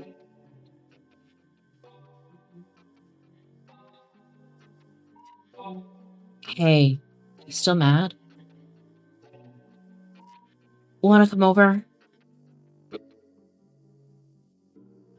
Sure. Be there in a few.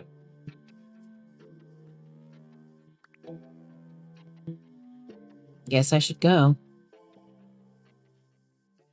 Alright, y'all. We're gonna take a quick break. I'm gonna switch out my chair. This is not... There you go. We're gonna take a quick break. I'm gonna switch out my chair. This one's bothering me. Give me 2 minutes. And we'll get back to our mystery. Try to find out what happened to Noelle.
There we go. That feels better. Y'all, let me also just point out, I'm trying to, so we rearranged my office because, I was having the problem with the window. And I was like, oh, let me do a holiday background. So first of all, you can see my desk here. That's for my 9 to 5. I was like, oh, let me put up a tree directly behind my head. Oh, you can't see it because it's so bright from the window. But the Christmas tree is directly behind my head. You can't see it. It's very sad. I'll figure it out. All right, let's dive back in and see what Stonyford has to offer us. Hey. Thanks for having me over. Sorry for earlier. Not like you did anything. I got upset. It's my fault. Not really. I left for school without telling you guys. You have every right to be upset with me. It just wasn't like you. I know. I don't really know why I did it. Now it's over and I can't take it back, so all I can do is say I'm sorry. I really am. Okay. Apology accepted. Heard from Jake yet? Nice subject change. Yeah, he said the police went through the same obvious questions. So they're definitely ruling it a suicide. But I don't know. I feel like Jake's acting funny. I'm pretty sure that's just your imagination running wild. Next thing you'll be saying it was Berta. I'm not counting anyone out. You're silly.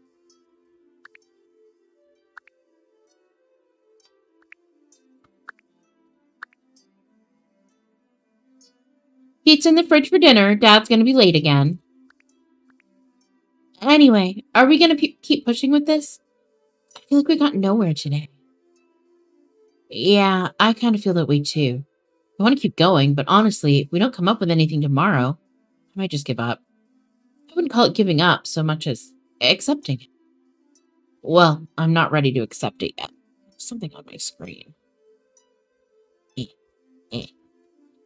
That's a little better. One thing I did find out today is not a single person we talked to said she seemed sad. Sorry, but I don't think it's possible to be depressed to that extent and literally no one around you can tell. You would be surprised. Not saying she didn't kill herself. Maybe something happened that caused it. Something devastating. Something so bad that life just wasn't worth it anymore. The only thing that was different that day from any other day was the Christmas fest and you coming home. The worst part is, I feel like it had something to do with me. No, I don't think so. But what if it did? What if I found out I did something to make her do that? Paige looked very upset, but she didn't say anything. I couldn't know if I was right or wrong. If I stopped going now, I'd never have to find out if it was my fault. On the other hand, though, I'd never know for sure that it wasn't. Could I live with that? I didn't think I could. Well, let's run through what we found out today. Who all did we talk to? Mom. Well, I talked to my mom. There's no way she did it. Obviously. But my dad's a cop, and if anything bad happens around town, he knows. Which means as his wife, she probably knows. You think she might know more than she's letting on? All I know is she's been super uncomfortable every time I've talked to her about it. She seems really on edge. I think she knows something more than just a plain old suicide happened. But how do we question your mom? That's the thing. We can't. We'll have to find out some other way. If she catches on to us, then we'll tell Dad. And if Dad finds out, the cops will put a stop to it. What about the whole Stonyford is corrupt thing? Do you think she knows anything about that? She might. Hell, when it comes to that, I don't really trust any of the people here. I know, I sound like a conspiracy theorist. I really do wonder if Stonyford is actually covering bad things up. You do sound like a conspiracy theorist. Wow. Words. Oh well. Berta. I mean, technically we did talk to Berta. And as we know, she knows everything that's happening in this town. But she's also the best secret keeper, like Jake said. For all we know, she could know something very serious. I just don't think we're going to get anything out of her. True. Harper? It was Harper. She was denying she had a motive. Even minor motive. I hate to be accusing people of murder. I think it's taking this too far. We've known Harper forever. I might not be close to her, but she's always seemed so nice. Yeah, but she and her mom have been struggling for a long, long time. I can do stuff to a person. She seemed genuinely upset about Noelle's death. Remember she gave you that locker combo? Just because she was too sad to look at Noelle's handwriting? Or too guilty? I guess. She also said that Noelle was really upset about me leaving for college. Like, she questioned my mom about it. What does that have to do with this? I don't know, really.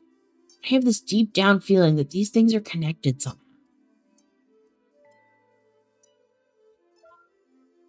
Tyler was helpful, but a little quick to hop on the conspiracy train. I think he was just trying to help. He was definitely a little carried away. I don't want to discount him completely, though. We're doing this for a reason, and that's because we're afraid that Stonyford isn't giving this the time it deserves. We have to ask ourselves why they're doing that. I would assume mostly because Noelle's death completely looked like a suicide. It seems like a waste of resources to look into something that is so obvious. I don't agree. Well, we're allowed to disagree. Fine. I talked to Scott from the bookstore. Did he say anything worth mentioning? He did say she'd been buying a lot of information how-to type books, like learning how to work on cars and stuff about laws. The cars thing was because her car broke down, so that makes sense. Not sure why she'd be interested in learning about laws. I guess if she was going to become mayor one day? Maybe. Or maybe she was trying to find out if whatever Stonyford is up to is against the law? You're starting to sound like Tyler. It's really funny. Tyler is my brother's name. He's a little bit conspiracy. Jake. You know, I know you say it's just me letting my imagination run wild, but what this time? I think Jake is acting super weird. He was in love with her. It's not surprising that he might act a little off. That's just it. He almost acts like he's not that upset about it, like he's already over it. I think that's just Jake's coping mechanism. He's always the jokester type. This is more than that. He's so collected. Also, why wouldn't he talk to the police first thing? Wouldn't he want them to know immediately that he didn't think she could have committed suicide? I mean, that's true, but... Exactly. It's weird. What if they had some kind of weird falling out? Something explosive? Maybe they broke up. I'm not saying he did anything. Maybe it was so bad that she... Well, you know. I feel like even suspecting Jake of acting funny is messed up. We're his best friends. We have to trust that he's just dealing with this the only way he knows how. I feel like he would have told us if they'd broken up. I mean, if I broke up with someone and the next day they showed up dead, I'd feel really nervous about going to the police. I'd be afraid they'd blame me. I don't know if Jake thinks through his actions that deeply. Maybe. Maybe not. I don't know. This is too much. I don't want to talk about Jake anymore. Okay. It's not that we got nothing done today. It's just, I don't really feel closer to solving this thing. Maybe we just need to start thinking about the possibility that there's just nothing to solve. I know. Gray, maybe you should stop focusing on what's behind you so much, and I'm sorry, but I can't do that. Oh. I didn't mean to snap. I just don't want to forget about what happened to her if something was behind it. When I left without a word, she questioned my mom and tried to get to the bottom of it. You act like she was the only one concerned. That's not what I meant. Well, that's what it sounded like. We were all worried about you, especially me. Everybody else wanted to dismiss it. They all said that you wanted to get away and you didn't care about us anymore. You know how much that hurt? Paige, I said I was sorry. I just want you to understand. I do understand. I do. I messed up. I can't even tell you why I did it. To be honest with you, I can't even remember. What are you talking about? You keep mentioning forgetting stuff. You haven't explained it to me yet. I'm having some memory loss about school. Mom and Dad say it's because of the trauma. I don't know, maybe they're right. Regardless, I want you to know that I'm sorry I hurt you. Just tell me you still care about all of us. Not about only Noelle.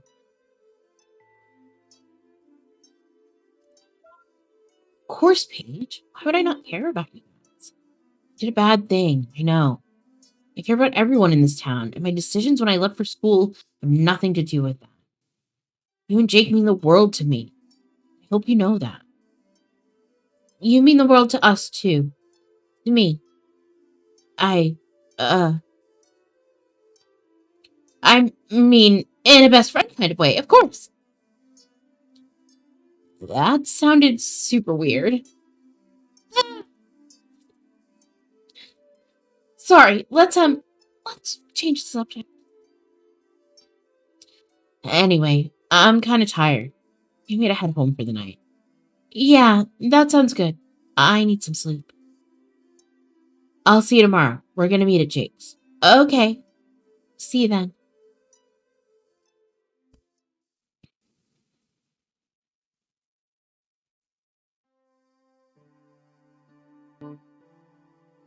I woke up the next morning with a raging headache. My mind raced as my dreams faded into the reality of the day.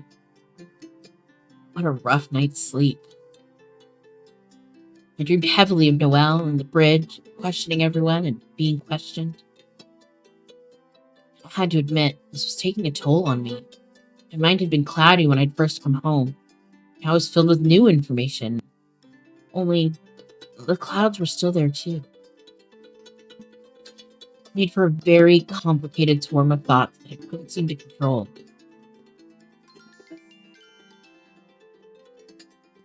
I'd better check them out. You awake?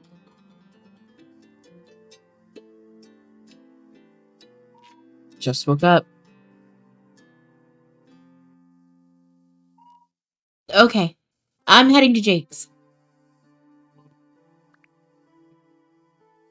I had to go to Jake's house this morning. I'm going to be taking on another day of sleuthing. But I wasn't really sure what we had left to do. We could go ask around more. It'd probably be more of the same. We needed to find something more personal than that, like some of Noelle's things. Harper said there was nothing to find in her work locker. Was that the only place besides her house we could search? We couldn't go to her house, so we'd have to find something else. My stomach started to growl. I needed to eat.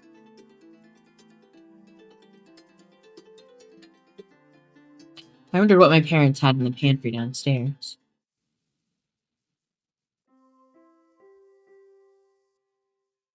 Seemed like no one was home. Mom and Dad must have left for work very early. I took a few minutes to look at my Christmas presents under the tree. Mom put so much effort on this wrapping. There were so many. Usually I only got 1 or 2 things for Christmas. This year I had to have over 10. How could they have even afforded this? It must have been because I'd been off at school. They were making up for me being away.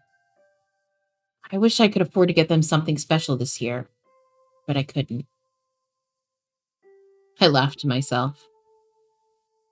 If I told them that, they'd probably give me some sappy speech about how me being home for the holidays was the perfect gift. My stomach growled again. Time for breakfast. I decided to look around. Considered eating banana. Probably use something healthy. I've been stressing for days and I hadn't eaten much. Something healthy might do my body and mind some good. However, I wasn't really in the mood for fruit. The drawer was packed full of papers. I didn't remember Mom and Dad hoarding papers like this in the past. I thought about looking through them. Maybe there'd be something in there on my school. I tried to pull them out, but they were packed so tightly I couldn't without ripping some of them. I flipped through the edges to see if there was anything there. All looked like bills, though. Nothing interesting. There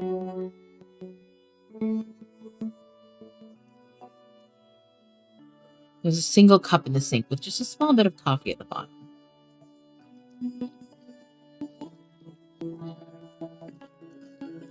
I washed it out, just to be helpful. I've been away from the house so much since I'd been home. I felt a little guilty that I hadn't spent more time with my family. And again, I didn't even know when they'd be home today. So maybe I'd just keep going as I was.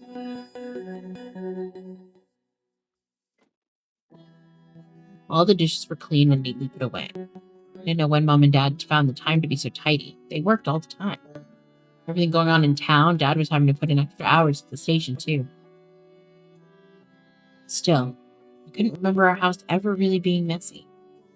I didn't really need a plate right now. I was hoping I could click on those papers up there. Rigid philosophy.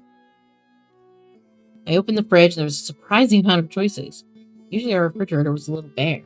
Mom would bring leftover food home from the diner a lot, or we would eat out. It was surprisingly full today. I must have packed it full knowing I was going to be home this week. Thank you so much, kind sir, or madam, revving your engine. I quickly ate a slice of the pizza Mom had left me. It wasn't very good.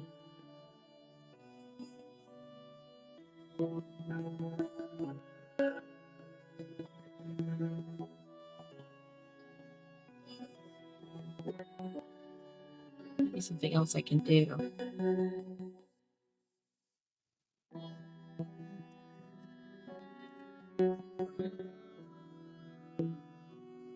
Oh, there we go. Now I can do it. I left a couple of papers on top of the fridge. I looked through them until I found one that looked right. Riverview University Admissions Office. Perfect. I scrambled to open it with trembling hands. I didn't know why I was so nervous to open it. For unknown reasons, adrenaline pumped through my body. I pulled out the papers and scanned over them quickly. Dear Mr. Jackson, we'd like to congratulate you on your admission for the spring semester at Riverview University. Your academic achievement reflects our values here at RU, and we look forward to you joining us. Please complete the informed enclosed forms using student ID number 148690 to ensure no delays at the start of your academic future. Sincerely, Joanne Wilde, Dean of Admissions. First, I saw nothing strange about the letter. The fact that it was for Riverview University was not a surprise. I don't remember anything about school. I did know Riverview was the only school I'd ever considered, since it was only a couple of hours away.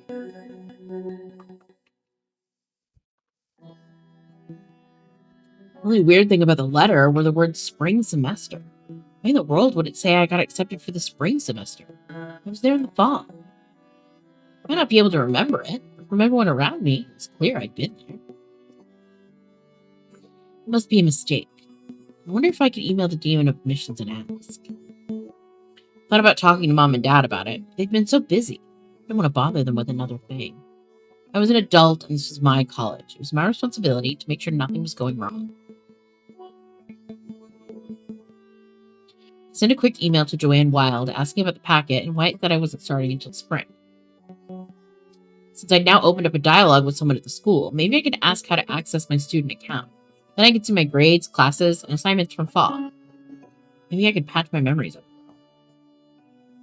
Crap. I needed to meet up with Jake and Paige.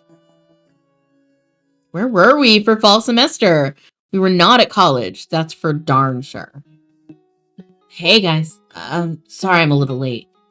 It's okay. We just decided since you're not reliable, you're out of the band. Whoa. Did you just joke, Paige? I haven't heard one of those in a while. It's known to happen sometimes, dumbass. I'm just saying, it's nice to hear you lighten up a little. It was a bad joke, but still.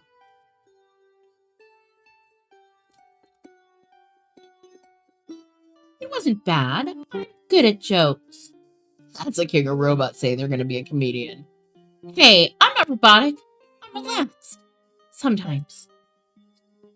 I think of you more as the mom friend. Oh my god, I am not the mom friend. I hate to bring the mood back down, but we need to focus, guys. See, who's the mom friend here? Definitely Gray. I'd say he's more the absent dad friend. Nice one, Jake. A great burn. That went a little too far. I thought we were joking! Jokes, guys. You're supposed to laugh. Doesn't matter. Whatever. It doesn't matter. I'd rather you joke about it than keep it all pent up and still be mad about it. I've already apologized for what I did, but if it makes it better, I'll apologize as many times as you want. Jesus, man. I didn't mean to sound like a jerk. It's also really hard to hold a grudge when you're so damn nice about it. That's a good thing. Now let's get to work. So, back to our investigation. Where do we need to go today? I filled in Jake on everything we'd learned wrong voice. I filled in Jake on everything we learned yesterday. We already went to the bookstore, the grocery store, and her work. There's not much else in town besides her house or the mayor's office. There's no way we're going to get to pry around in either of those places. Is there anywhere else Noelle went a lot? She spent a lot of time reading in the park. Oh, wrong voice. That's okay. Yeah, but there aren't going to be any clues there. What about the high school? The high school? Are you asking because of the stuff Tyler said? No, I just know she ran a couple of computer classes there for the Parks and Rec stuff sometimes. Really? Yeah, her dad got her started on it a few months ago. She teaches basic office program stuff and, I don't know, probably other stuff too. She only does it once or twice a month, so I forgot about it yesterday. Well, that explains why she would have been checking out random books at the library. The more she learns, the more she could teach people. That's true. I mean, I knew she was a teacher. She never mentioned anything about books being a part of it. She was always just trying to learn stuff for herself, at least, I guess. Not really a reader, so I just let her do her own thing when it came to that stuff. Well, we know she thought that this town was a little closed off, and she wanted to broaden the people's horizons, right? What if she was going to do that through teaching classes? Tyler said the school was discouraging people from going to college. What if Noelle wanted to encourage people who were taking her computer classes to get more education? That's actually one of the most sensible conclusions we've come to this whole time. She did get really excited every time one of her classes went well. When somebody got really into it, she was always so happy. She would have made a really good teacher. Poor Bubba. Jake actually looked sad for a moment. which was kind of weird considering how he'd been acting the last few days. Okay, so I think the school is our next stop. But it's closed right now for Christmas break. It's never stopped us before. I even remember which windows are unlocked. We can just break in, look around, and leave. I don't know what you're expecting to find. Can't hurt to look, though, right? You never know what we'll find. Also, Harper gave you the number for Noelle's work locker. Maybe it's the same one. Surely they gave her one to keep her supplies in. That's brilliant, Paige. All right, we've got a plan. Let's go. Let's go. Let's go.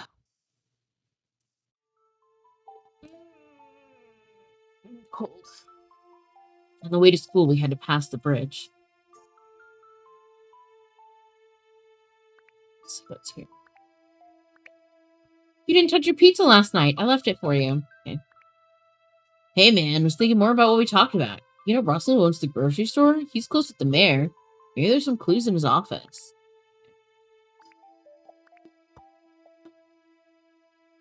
I really hate coming by here. Me too. The crime scene tape is still up. I wonder when they'll take it down. Even when they do, I think I'm going to avoid using the bridge. I'll probably just break down. Yeah. If anyone should be against this stupid bridge, it's me. This place is taking 2 people from me now. Ray. Come on. I don't even want to look at it anymore. Let's keep going. Okay.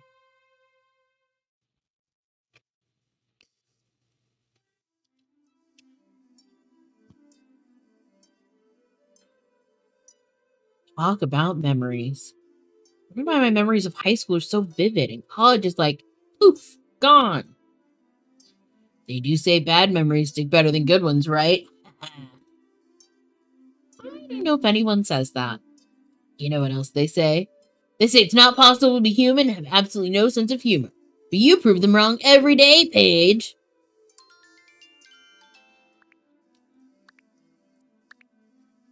Well, when you get a chance, come by the store. I forgot to tell you something. Nothing major, but it might help. Okay, we should try the front door first, or just go straight to breaking it. It seems kind of dumb not to try. You really remember which windows are unlocked? I feel like they should know by now. They need to be more careful.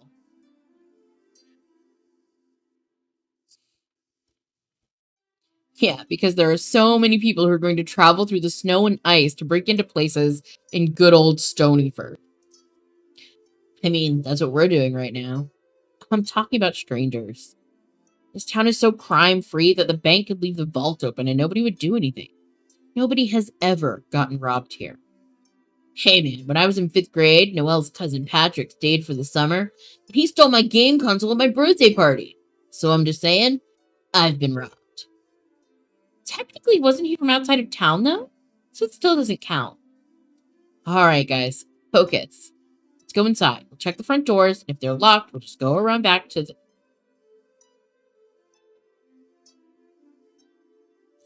We all jumped when we noticed the front doors opening from inside. Someone peeked outside and waved at us to come in.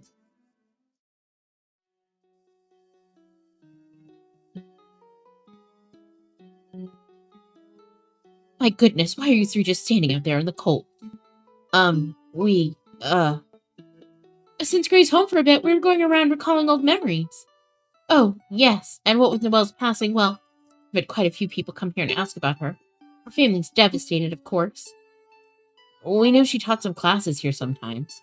Well, she wasn't a teacher here at the school exactly, but she did use one of our classrooms for her adult education computer classes. Yes, she taught them every other Saturday. Things like office work, how to make presentations, and spreadsheets. Good knowledge, though. She had a great turnout. I don't know what they'll do now. Did she have plans to teach anything else? Well, no. Not that I know of. There's only so much you really can do for those things, to be honest. What we really need in town is a place where people can take college classes, so they don't have to leave town completely for it. You know, Gray, college is a wonderful thing, but most people don't want to leave home for it. At least, not the people here. I wonder if I could get her to say whether or not they were convincing high schoolers out of college. So, how do the students feel about college most of the time? The seniors, I mean. I'm not sure I understand what you mean. You 3 were seniors less than a year ago. You know better than me. Hold on. I need to turn the coffee pot off in the teacher's lounge. I'll be right back. Oh,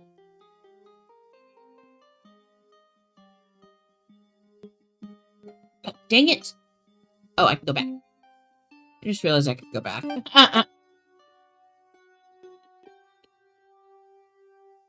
Ray, what are you getting at anyway? You really think between graduation and now that they've started brainwashing people over here? You're crazy. I know. I just thought I'd see if she looked uncomfortable. If something sketchy's going on in Stonyford, then the older population will know about it better than anyone. She looks like she's just doing her teacher thing. I think it's safe to say that Tyler is a conspiracy theorist. That doesn't mean he's wrong on all counts. No matter what, we know that Noelle really wanted the town to expand its horizons a little. She wanted people to know more and to know that there's a world over that bridge.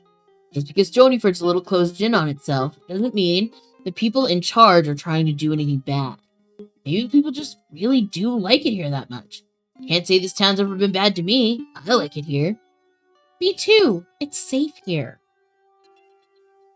Sounds like I got an email. I should check that, but I'll do it whenever. I'm busy right now. No, we're going to check it right now. Thank you. Please join us tomorrow night, December 21st, to remember the life of Noelle Adelson, daughter of Mayor Adelson and friend to all. We celebrate her accomplishments and memories of the love she left us with. We come together supporting this terrible loss. Meeting at 7 p.m. in the town square. Maybe Noelle knew something about this town that we didn't. Her dad is the mayor. If anyone knew something, it'd be her. Maybe she was trying to help people get out without exposing what's really going on. Okay, but if there is something going on, I don't think the school is involved. Fair enough.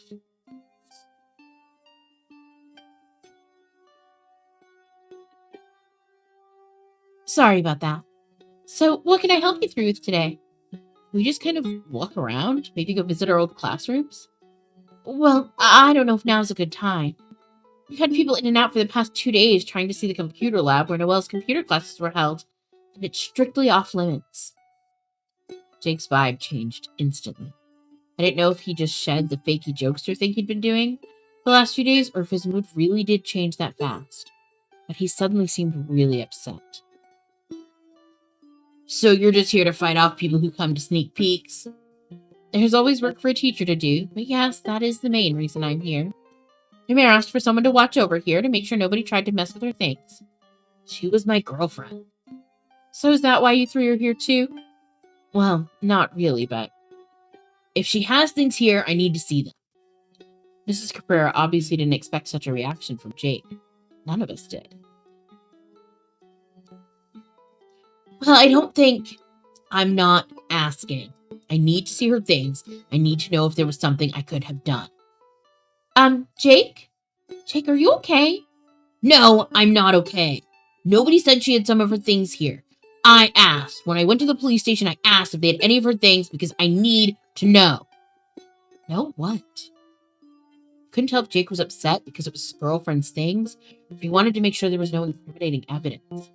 As soon as I had that thought, I gave myself a mental kick. How could I actually be considering the idea that Jake might have done something to Noelle? This was Jake. He'd been my best friend for years. He was a jokester, an endless optimist. He was not a killer. That was for sure. I'm sorry, Jake. I just don't think it's a good idea. It's not like there's a lot in there. It's just a typical classroom. Paige was right, at least. Maybe we could break in later. You know what? Forget it. I'll talk to the mayor myself. I'll make sure I get in there. Jake, I think you need to leave. Yes, ma'am. We'll, take him home. Sorry about this. I'm not sorry. Screw this whole thing.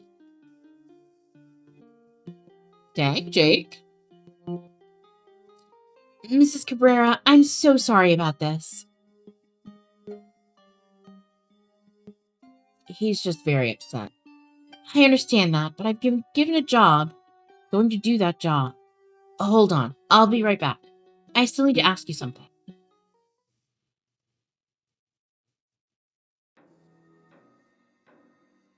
Jake, Paige.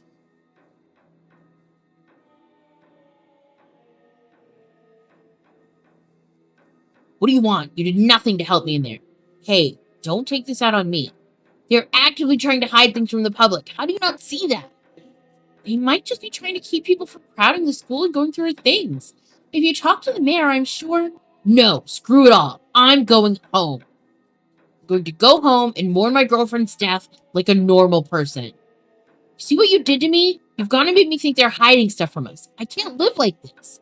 I'm not going to screw around with you guys playing detective and getting treated like what I'm feeling is not real. Nobody ever said you don't care. No, but I know better. You think I don't see you side-eyeing me like I'm faking being upset or like I had something to do with it? Listen to yourself. You're acting insane, Jake. Everyone here is crazy. I'm crazy. That's for sure. I don't even know who you are anymore. Stop, both of you, before you say something you can't take back. I dare him to say something he can't take back. To not joke about stuff for once and actually say how he really feels. You want to know why I've been looking at you like you did it, Jake? Because it's like you're not even upset. Yeah, well, you act like the only thing that matters is finding some top-secret conspiracy in Stonyford. Just like when Layla died. Hey! Too far. No, not too far. You never want to talk about it because you acted like a crazy nutjob back then, too. Always looking for something to blame instead of just accepting that bad stuff happens. You were just into this as I was. Yeah, that's because I actually want to find out what happened. You just want to obsess because you're crazy. Hell, for all I know, you did it, and you want to make it out like it's a big conspiracy so no one will look at you. Oh my god. Why are you guys insisting that one of you did it? Maybe she killed herself. Maybe it's exactly what it looks like. It's really hard to accept that. I can't accept it. I really can't. I've got to find something more. And I don't appreciate you bringing up Layla, Jake. Well, if you wouldn't have acted like I killed Noelle... Can we please stop blaming each other? None of us did it, so can we please drop it? I'm trying. I get where you're coming from, Jake. It's okay that you suspect me. I get it. I didn't do it. At least I can accept that I seem a little suspicious. Just like everyone in this town. Tell me about it. My brain keeps going through everyone. My thoughts can trick me into thinking everyone had a motive. It's just that you acted like you weren't sad about the whole thing.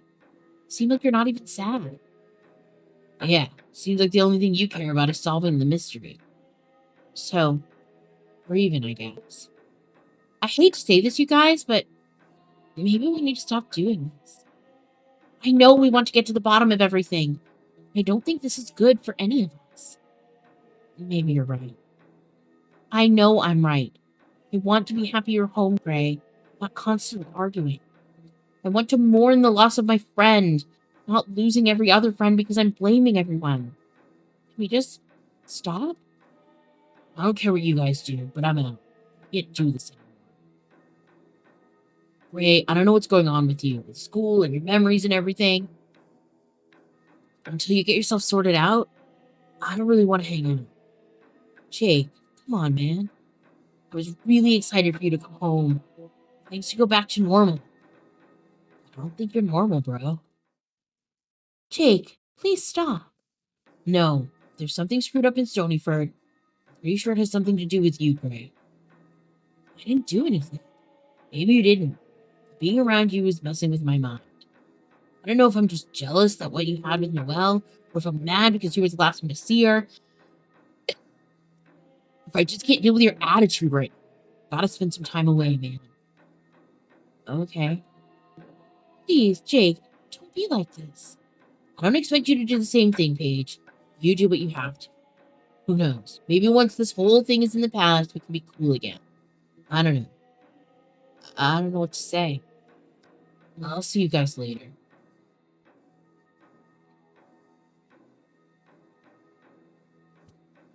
Paige looked so torn.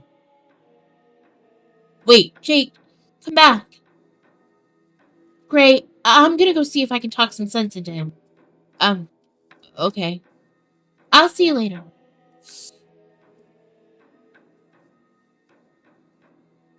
Interesting. I stood there in the cold, alone.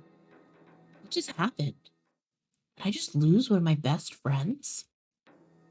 I lost Noelle, and my best friend told me he didn't want to have anything to do with me anymore. Slowly, I was becoming more and more alone. The chill of wind burned my skin, and the wet snow sunk into my shoes and made my feet go numb. Still, I stood there, staring at the distant mountains behind the school. For the first time, I felt like following Noelle into the abyss. It was that I wouldn't feel so desperately alone. I broke down standing there. I sobbed, my tears muffled by the winter wind. I felt so vulnerable. The smallest thing would break me into a million pieces. My heart was broken by Noelle's absence. I didn't even have the warmth of friendship to help me put myself back together. Who was I? Who would I be after all of this was over? I grabbed at my head as it began to throb. I struggled with everything in me to remember just a moment from the last few months. I cursed into the breeze, my voice echoing back at me and infiltrating my thoughts, making me feel like I was going insane. Maybe I was. Maybe all of this was the beginning of me losing my mind. Gray! Gray! That was that voice. It was bad. It wasn't a bueno.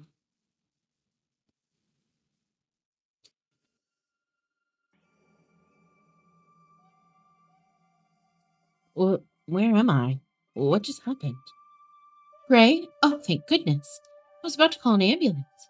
What are you talking about? You passed out in the snow.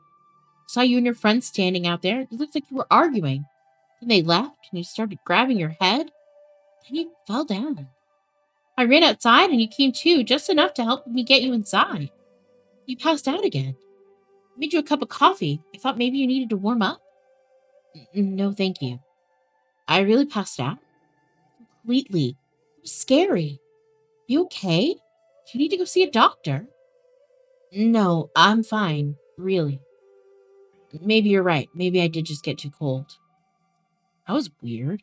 How would I have passed out? I was really stressed. Stress couldn't make a person pass out, could it? She said I woke up for a minute while she was helping me inside. I didn't remember any of it. I'm sorry about everything with Jake. Maybe I should have just let him look in her classroom. He was more upset with me than anything. You two have been inseparable for years. Yeah, but that was before I went off to college. I don't know why, but we've gotten a little distant, I guess. I felt something poking me in the ribs. I pressed my hand to my side and heard a crunching sound from inside my pocket. I reached in and pulled out the bouquet of flowers I'd been given at the grocery store yesterday. They were all wilted from being in my jacket overnight and squished from my fall. Oh man, I should have put these in water last night. Why do you have flowers? Well, Tyler at the grocery store gave them to me. Apparently Noelle got some every week and put them on her mom's grave. And he didn't want to sell them, I guess. I forgot about them. I think with a bit of water they might be salvageable. Would you like to have them? Oh, yes. Well, they do make you think of her, don't they? She looked like she might cry. She was holding it together well. I would love to have them. Thank you for these, Gray. No problem. I guess I'd better go. Thanks for helping me, Mrs. Cabrera. Wait, Gray? Would you like to look in Noelle's classroom? You seem like you're struggling. I feel like I should have let Jake look too, but it's too late. You can at least tell him what you find. Are you sure it's okay? Yes, it's fine. There's not really anything in there, but you did keep a few supplies, I guess. Thank you. I really appreciate it.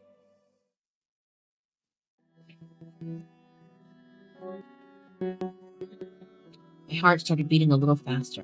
I knew Mrs. Cabrera said there wasn't anything special to find. But who knew? Maybe there was something that could help me.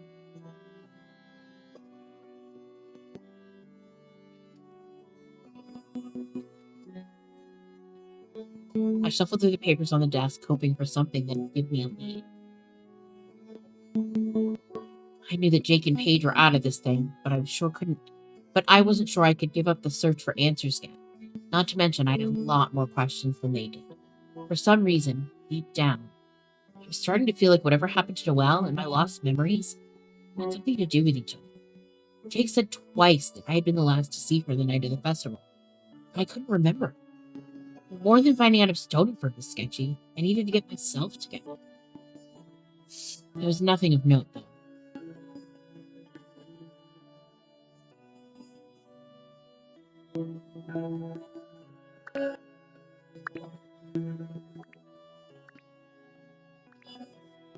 Hey, bud, found some notes from Noelle in one of the books she checked out. Just info stuff she kept, but there might be more in the others she checked out if you want to take a look. Okay, cool. Where we go next? The sweater hanging on the back of the chair was so familiar. Noelle had owned it since 9th grade. She'd gotten it on a school field trip. I thought it was going to be warm since it was further south, but it had been very cold. She'd bought pink because I told her the yellow one made her look like a bumblebee, and it had always been 3 sizes too big for her.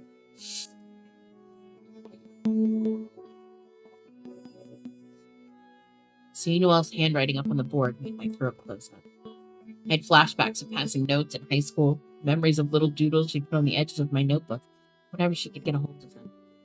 I could picture her soft, small hands as she wrote short poems when we would sit by the river. We'd spent so much time together. How could I have left her? It was almost like I'd let myself forget just how close we were to each other. I missed her so much. The calendar on the wall was both for this last year and next year in one. I looked over the past month. Everything was written down was in Noelle's handwriting, so I knew it was hers. I spent some time reading every one. She'd not only written what day I was coming home, but she'd written down the dates and plans all the way through the summer of next year. She'd had so many exciting things coming up, like a ski trip, training to become a camp counselor for the summer. Why would she have killed herself when she was looking forward to all of these things? I stared at the day I came home, hoping to find a clue. But all that was there was a small red heart next to my name.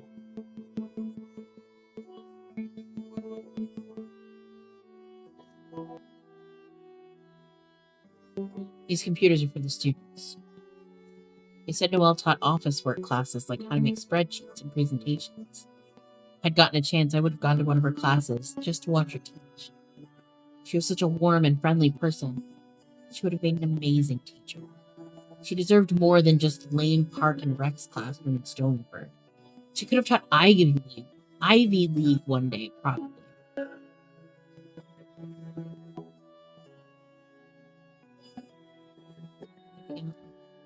Let me check the computer last. Anything, there had to be something in the file cabinet, right? Of course, I wasn't so lucky. All that was inside were old papers. Most weren't even from Noelle's classes, but rather from old history and math classes from years ago.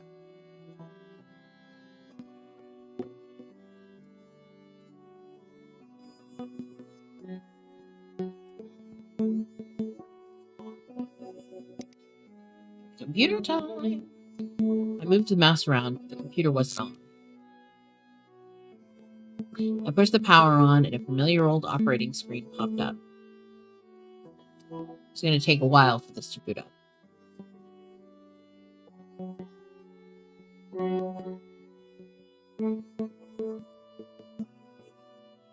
I went back to the computer and started being nosy. I looked through the lesson plans folder, as well as each of the programs on her desktop.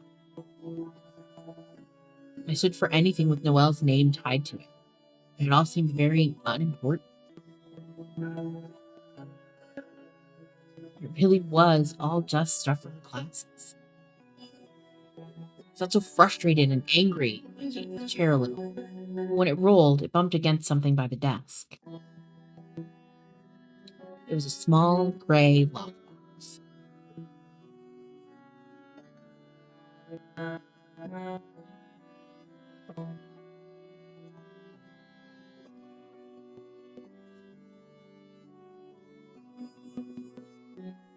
Hello? Oh, okay. My heart jumped in my chest and I scrambled to grab the lockbox. It had a lock on it that you could set for yourself. I quickly dug in my jacket for the paper Harper had given me with her locker information. 5/18/32.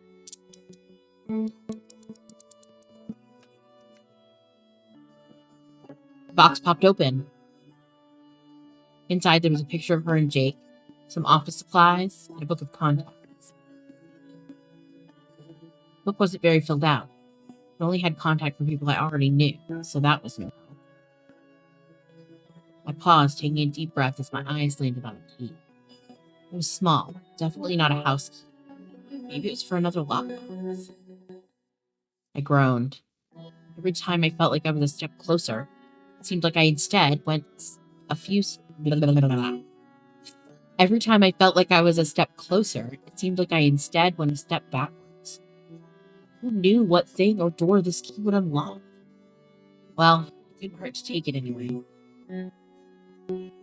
I glanced around the room.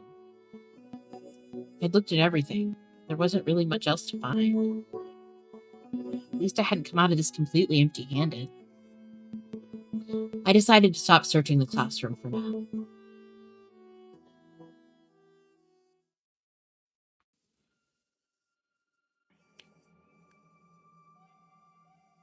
I kept expecting to see Jake or Paige as I walked through town. They were nowhere to be seen. I wondered if Paige had convinced Jake to give me another chance. Prove I could be a good friend again. Probably not. Even so, I was kind of glad to be on my own now. It had been putting a strain on my friends. They couldn't handle it. I could, though, and I would. I had to do this. I decided it best to check the email I just received. Might have been from the school. Please include your student ID number for any questions regarding your school account. For further assistance, you can use your student portal to view grades, class schedules, and financial aid information.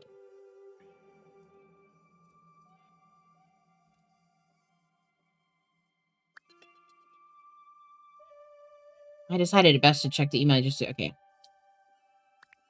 I did that.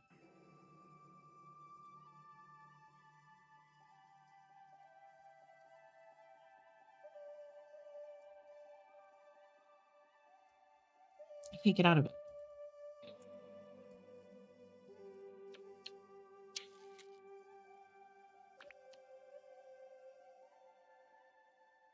Well, I certainly didn't remember any of the info to get into my student portal on the website, so I would just have to email her back. I typed out a quick response with my ID number, which I'd gotten from the papers in the kitchen earlier. Hopefully she'd respond today, but I probably wouldn't hear back till tomorrow. Hello, Gray. How are you doing today? Oh, I'm okay. How are you? Pushing onwards, my boy. Prepping for the candlelight vigil tomorrow. So much to be done. Shouldn't someone else be planning that for you? Surely you have a lot to do for yourself right now. Well, the funeral arrangements are being made separately. It'll be very private. Vigil is so that everyone doesn't crowd the funeral, you know. I must be on top of it all. Oh, when's the funeral? Tonight, but it will only be for myself and other close family members, you understand, sure. Yeah, of course. Still, if you need any help with the vigil, I'm sure you could get volunteers. Let me know, I'll do what I can. Oh, wow, thank you. Swing by my office later this afternoon. We'll see what needs done. I appreciate that, son. No problem. Off I go. Take care, Gray.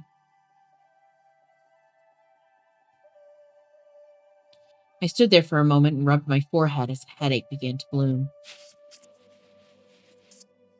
I reached into my pocket and clutched the small key I'd found. What did this go to? Maybe I'd find a clue when I went to the mayor's office later. I wanted to go now, but he wouldn't be there till later. I should go back and talk to the people I talked to yesterday. Maybe they had more for me now. It was either that or go home. That felt like giving up. I went home, all I could do was sit there and think about things. I was already in kind of an unstable space. So maybe being lost in my thoughts would be a bad thing right now. I had to keep busy. Go to the bookstore.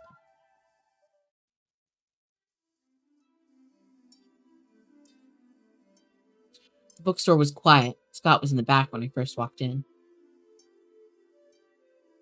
I browsed through some magazines, taking it easy for a minute.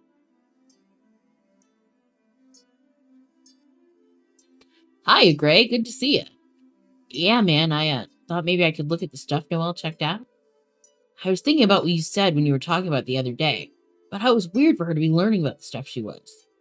I don't really agree with you there, because it's cool to learn all kinds of stuff, but I digress. I looked through the latest book she checked out. She'd left a sticky note in the back. Noelle and her sticky notes. What did it say? It was a book about mechanic stuff, along with some notes about what parts her car needed. Nothing important, but I thought you could go look through the information section and see if she left anything else. You didn't look yet? Nah, I don't know how comfortable I am getting into all that stuff. Knowing she committed suicide is hard enough for me. I found a note that hinted at how she was feeling. I don't know if I could handle that. Knowing I could have helped, I thought you might like to do it since you were really close with her. Also, it means I don't have to. Well, thanks for letting me do it. I could have called the mayor. No way. I have a hard time even talking to him right now. It's so sad. That's fair. Well, I'm gonna go check out these books. Okay. Let me know if you need anything.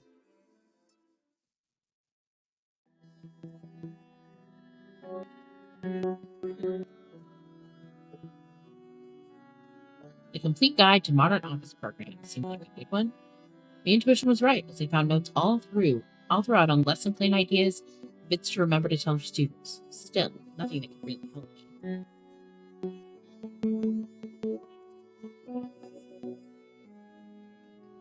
Vegetarian or vegan? I knew Noelle was a vegetarian, so I had to give this one a look. There was nothing inside. Maybe she knew enough about her diet she didn't need a book to decide.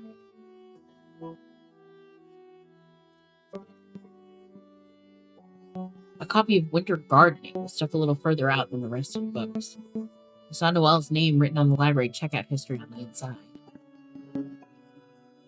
I flipped through the pages and found a few sticky notes marking certain plants. I guess she was planning on starting a winter garden. Of what? Evergreen trees? Seemed a little pointless to me. Nothing good here either.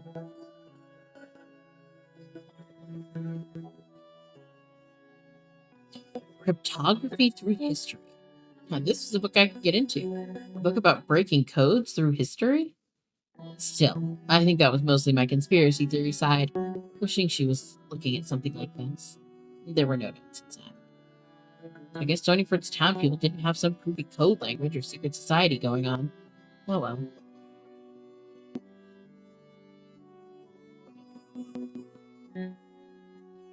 I pulled out a copy of A Mechanic's Handbook. I flipped through it, groaning as I saw how many details and diagrams were inside. There were no notes inside, so I wondered if maybe this was the one Scott had already looked through.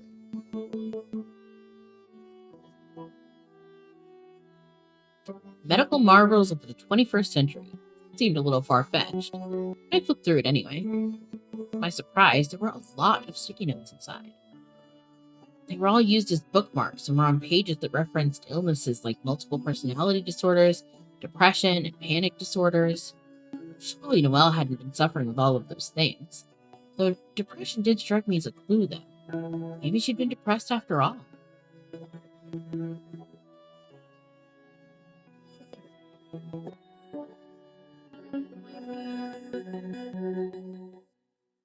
Just as I was ready to walk out of the store, my eyes landed on a book in the self-help section. Was that a sticky note sticking out of the top of the book? I grabbed the book and opened it. The book was called How to Help. Apparently a bunch of different situations people you know might be in. How to help them through it. The sticky note was sitting almost in the center, stuck on a page titled Memory Loss. My head pounded with pain and I almost dropped the book. I shook my head and scanned the pages. The question being answered was how to help someone recall lost memories. This couldn't have been about me, because Noelle never even knew about my lost memories. I took a deep breath. I'd overreacted. This could have been about anyone.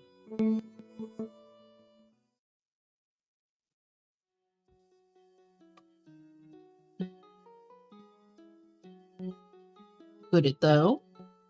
Find anything? Not really, just notes from her reading. What book do you have? It was one she checked out, but I think I might like to check it out too. Oh, sure. Do you still have your library card? Yeah, here you go. Okay, awesome. Okay, Scott. Thanks again. No problem, Gray. Take care.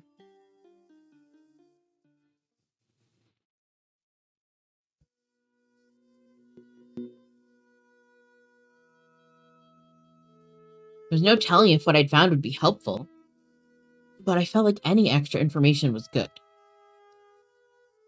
I considered going home and getting some rest, but then I remembered I'd told Mayor Adelson that I'd swing by his office and help with the vigil. Maybe Harper's mom would be there. It couldn't be obvious with my questions I asked, but maybe she could give me more info. She could let me know who was going to the funeral tonight.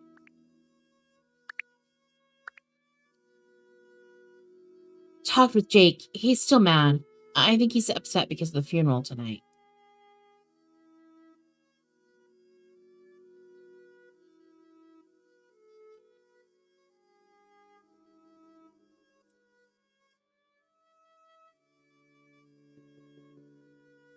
I'd see if it was anyone suspicious going or anyone important that was left out.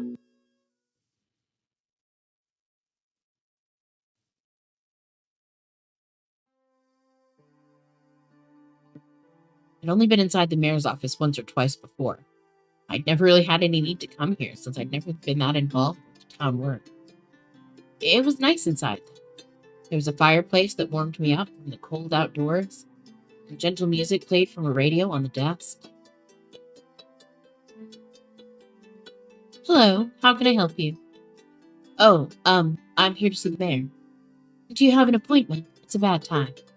And not an appointment, really. He told me to come by to talk about the vigil. Oh, okay. Well, he's not right here. He's not here right this second. That's fine. Can you tell him Gray stopped by? Oh, Gray! Goodness, I hardly recognized you. It's been so long. I guess, yeah. Harper mentioned to me you came by to see her. She's taking this whole thing very hard. Really? She seemed pretty okay. She's a strong girl. She wouldn't show it. Do you know anything about what happened? No one's talking to me. I guess they think I'll break down. I cared if I had to lie. If anyone knew anything about Noel's death beside the cops, it would be the mayor and anyone close to him, like Sharon. I'm sorry to hear that. I can't really say I know anything about it. She looked nervous. Oh, okay. Well, what about the funeral? Who all is going? Oh, not even me. Only family and the very closest friends are invited. Do you have a guest list, maybe? Are you asking if you're invited? Yeah. I knew I wasn't, but I was curious who all was. Hold on, let me check. I'm sorry, Gray. You're not on the guest list. Oh, that's okay. Can I see? You're acting a little strange, Gray. I think you should come back later. Maybe after all of this is over with. This is a very personal time for the mayor. You should be understanding of it.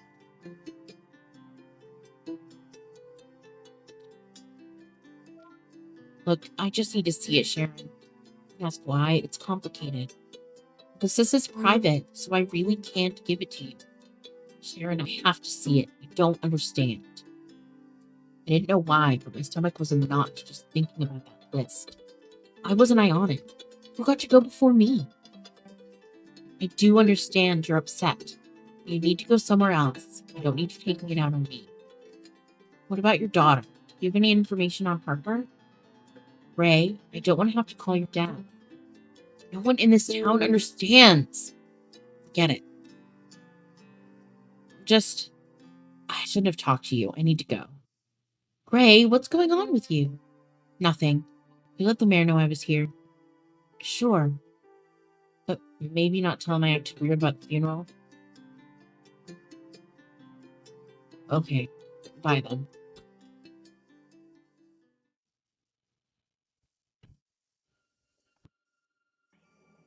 Where's this?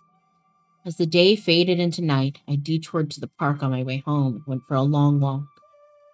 It was quiet and calm, gave me a chance to reflect without worrying about someone showing up.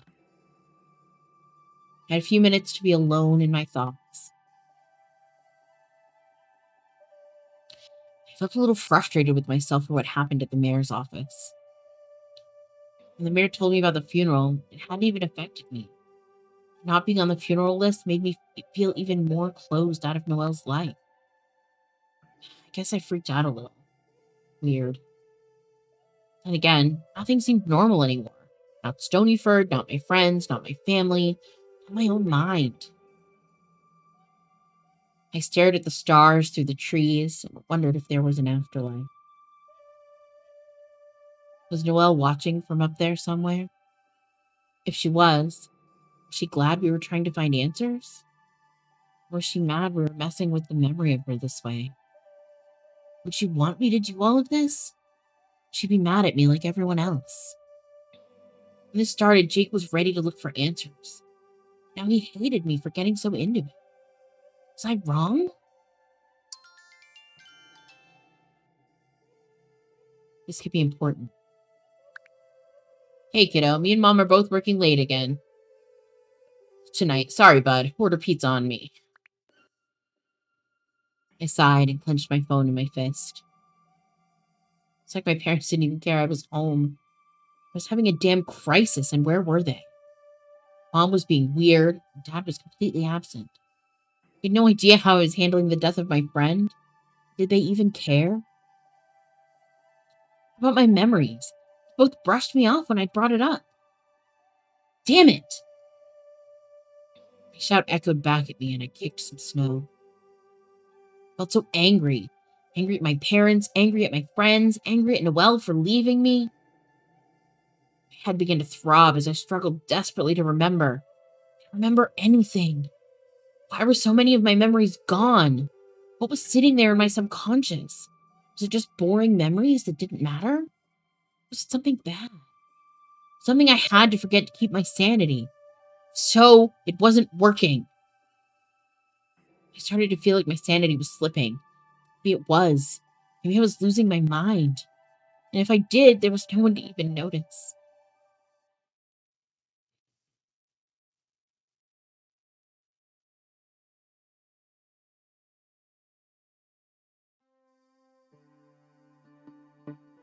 What the?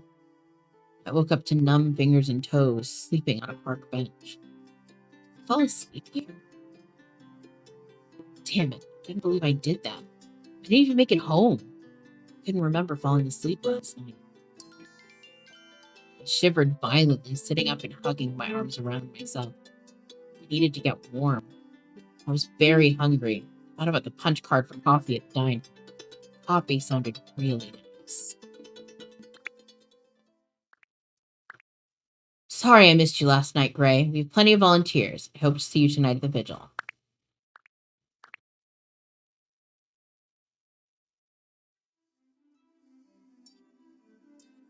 I sat down, letting out a breath of relief as the warm air in the diner heated me up. I wondered for a moment if Mom or Dad had noticed I didn't come home last night. But I knew better. They'd gotten home late, and I doubted they cared anyway.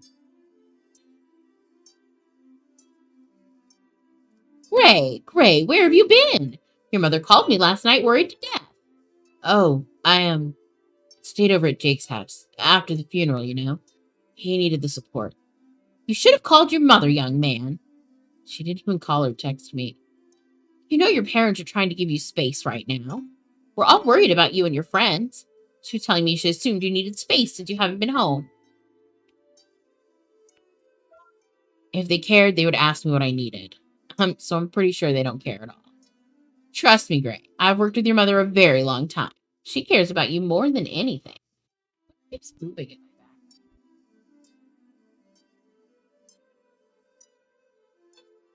my back. Mm. She's barely said 2 words to me since I've been home. Dad, too. Now my friends hate me, and I don't know why I'm talking to you about this. You start answering my questions, and I'll talk to you. Till then, leave me alone. Answer what questions? What are you talking about? You know everything in town. You know who killed Noelle. Okay, you're just being ridiculous. How about we drop this? Fine. I just get a coffee. I'm freezing. I have the punch card. Fine. Coming right up.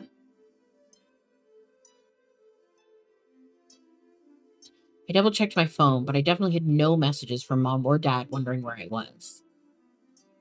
Space? I didn't need space. I needed at least one person to listen to me. No one even wanted to talk to me, much less listen. Ooh, all this talking, my throat is parched.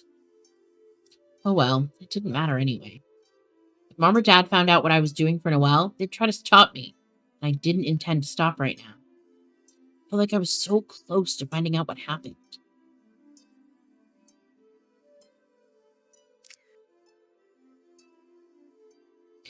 Here's your coffee and your punch card. Thanks. Sorry about what I said. I know I shouldn't worry my parents. Mm-hmm.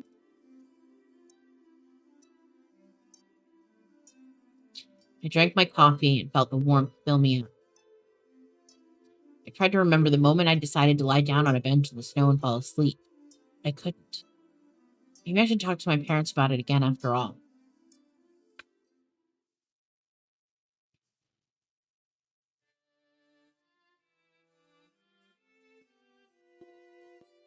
When I first walked inside, I thought no one was home. It only took a second before Mom came running from the kitchen. Gray, Berta just called me. Sorry, I'm sorry I worried you. I was just over at Jake's house. No, you weren't either. I called Jake and he said you two had a fight yesterday. Oh. This stops right here, right now. You're going to tell me what really happened, young man. I fell asleep in the park. What? In the snow? Yeah, I was upset about some stuff and I guess I got super tired and fell asleep. Oh, Gray. Really, I'm fine. I want to talk to you about all this Noelle stuff that's going on. Not like we're dying, but all the weird stuff. We're not talking about Noelle. Do you understand me? If you're getting so upset about all of this that you're falling asleep in the snow, then it's time to drop it. Drop it? This is serious stuff, Mom. Jake told me what's going on. I know what you're doing. You've had enough tragedy in your life, Ray. With Layla. Can't we just try to heal now? I want to. Maybe this is how I do it. That's ridiculous. I'm serious, Gray. No more amateur detective. I haven't told your father about any of this, and I don't want to. Don't make me. But, Mom, no buts. This is the end of it. Fine, I'm only here for a week, and this is how you want to spend it? Arguing? If that's what needs to happen to keep you safe, then so be it. Get it. I knew you wouldn't understand. I'm leaving. No, Gray, don't. I'll be back tonight.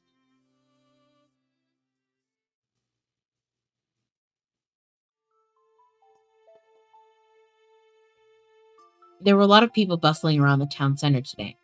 I marched all the way there, furious, but as I arrived, I felt my anger slip away. It was replaced by a sense of dread as I realized it was the day of the vigil. It was real. It was happening. Noelle was gone, and this was for her. I thought about going back home and making up with my mom, but until she was ready to talk about what was happening in Stonyford, I couldn't even hold a conversation with her. This was the only thing I had right now. I had to do this. I wonder who emailed me.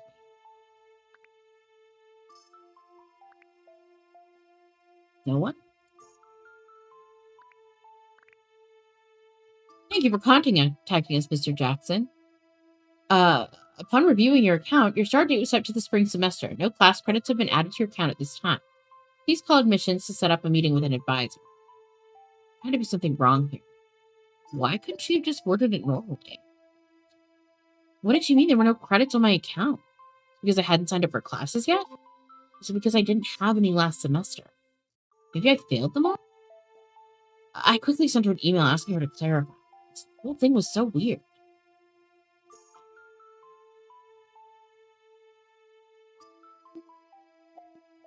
Ray, my boy, good to see you. We've got plenty of help, but if you'd like to help set up, we could probably use a hand in the afternoon. Oh, yeah, sure. Sharon told me you were upset when you came by my office yesterday. I'm sorry to hear that. I wanted to keep the funeral very private, but I should have invited. No, it's okay. I was a bit sad about it, but I'm all right. That's what the vigil is for. Well, it's in the past now. The whole thing was kind of a blur for me, to be honest. Tell me about it. Everything's a blur for me now, sir. Oh, I'm having some memory problems. The mayor suddenly looked very distressed. I'm sorry to hear that. I need to go. Mayor Adelson, are you okay? Yes, fine. Memory problems, you say? Yeah, I guess.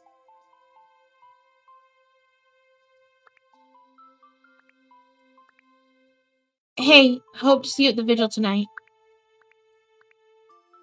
He just walked away in a daze, pulling out his phone and dialing a number as he disappeared around the corner. What in the world? I let out a growl of frustration.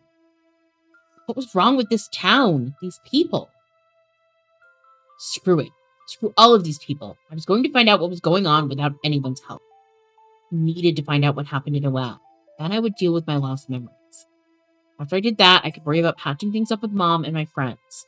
I had to focus on myself right now. I could go ask more questions. Go to Stonyford groups. I'm telling you, it's so weird. There's gonna be a tree outside or something. I don't know. When I walked inside, I immediately saw my dad sitting at one of the tables drinking coffee. Oh, hey there, Gray. Hey, Dad. What's up? Oh, just taking a quick breather. I'm so confused. Something is causing a shadow over here to move, and it's driving me crazy that I can't figure out. I'm distraught. Just taking a quick breather. I've been working long days, so I gotta have that pick me up. When do you get another day off? I only get a chance to hang out while I'm home. I hate to say it, but I don't see that happening. Everything going on. I've been lucky if I work less than a 14-hour shift. They gotta let you get some rest, though. Otherwise, you won't be at the top of your game. Anyway, there are other cops. They can survive without you for a day. With everything that's going on. I don't know, kiddo. I'll do my best to carve out some time for you. Okay. Where are Jake and Paige? We're having a little trouble getting along now that I'm back. I don't know, Dad. School's just been nothing but trouble. Can't even imagine going back in a week. Oh, I don't mean I'm quitting or anything. At least I don't think. How's this? We'll talk about it when we hang out. Sounds great, Dad. Okay, I'm gonna head back to work. See you later, son. Hey, Gray. Glad to see you decided to stop by. No problem. I've been going here, there, and everywhere. All week trying to put this puzzle together. Any help you can give would be awesome. Well, I thought about something. You asked yourself if there's anything in the back room. I forgot to tell you about Noelle's sticky note obsession. Sticky notes. Yeah, she'd put them all over everything. Got so used to them being everywhere that I didn't even notice them when I went back to get her stuff. Are they still back there? Yeah, they're all over. I thought about going and taking them down because they kind of make me sad. But I thought maybe you could take a look first. Who knows? Maybe you'll find something. Mostly labels, but she also wrote little reminders and stuff. Maybe something can at least lead you in the right direction or give you answers. Harper, this is great. Thank you so much. No problem. The light's broken in there, though, so it's a bit dark. Feel free to use the flashlight by the door.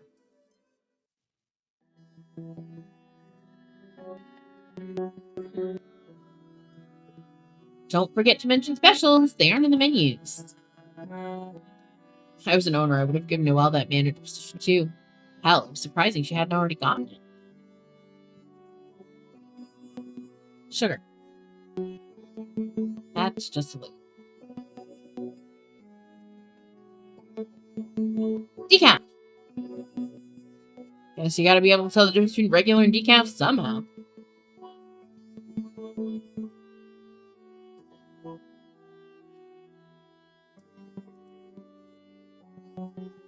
Please keep food in cooler. If it goes bad, it gets smelly, and we can't get your into your locker to clean. Nah, it was kind of funny. I can see why people get a little annoyed with her. Well, was endlessly kind and friendly, but she was also a perfectionist. Please don't throw away. I'm gonna fix it. Maybe that was something she was looking up informational books for. How to build things or something? Maybe she just really wanted to be handy. And I just never knew. Keep closed, please. It's freezing out there. Well, it was always cold. My mind filled with a fuzzy flood of memories of her being cold as we walked by the bridge, of me holding her hand to keep her fingers warm. My head hurt worse. Was my brain freaking out on me? Was I going to start forgetting those memories too? Or was I blocking out a memory?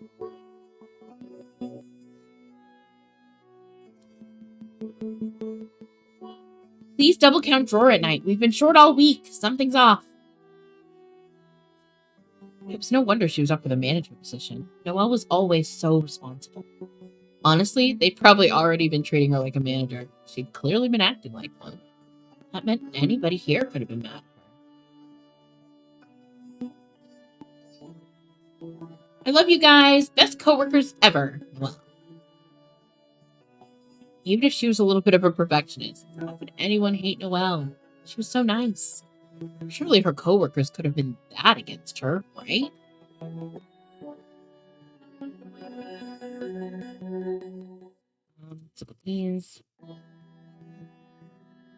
These all had labels on them. Maybe Harper started taking them off before she thought about telling me. I flipped through them, but none of them were interesting.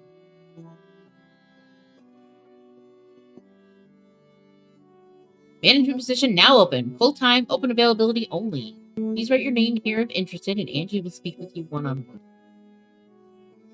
Looked like at least half the employees had written their names on it, including Harper and Noelle. I considered taking it with me. It's a very handy list of names for people who could have had motive. One last quick search around the room to see if there was anything else important. I didn't find anything else, but I figured I should take the notes and flyer.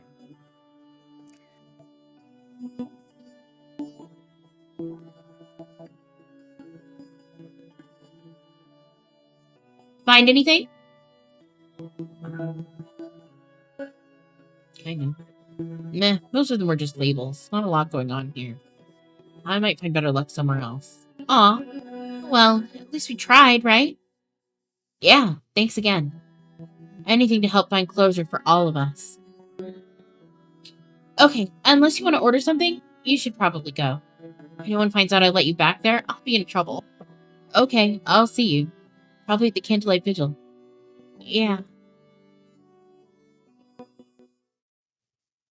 All right, folks, we are going to take another quick break. I'm going to run to the restroom, check on my dog. I will be right back.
And we're back. Hello. All right. As I left, I bypassed the town square. I didn't feel like running into the mayor again. Anybody for that matter. I just kind of wanted to think for a while. The bridge was quiet, still covered in crime scene tape, looking depressing. I considered just going over there. Nobody was here to see it anyway. I thought about Harper and her mom. Sorry, I filled my drink. I was pretty sure I was going in the wrong direction with them. Harper didn't seem like she was a bad person. I don't know if she could have done anything to Noelle. If she had, only told me she couldn't hold it together as she was. Still, this paper with the applicants for the manager position could be helpful. If I ever went to the police, this could come in handy. I felt the how to help book in my coat pocket.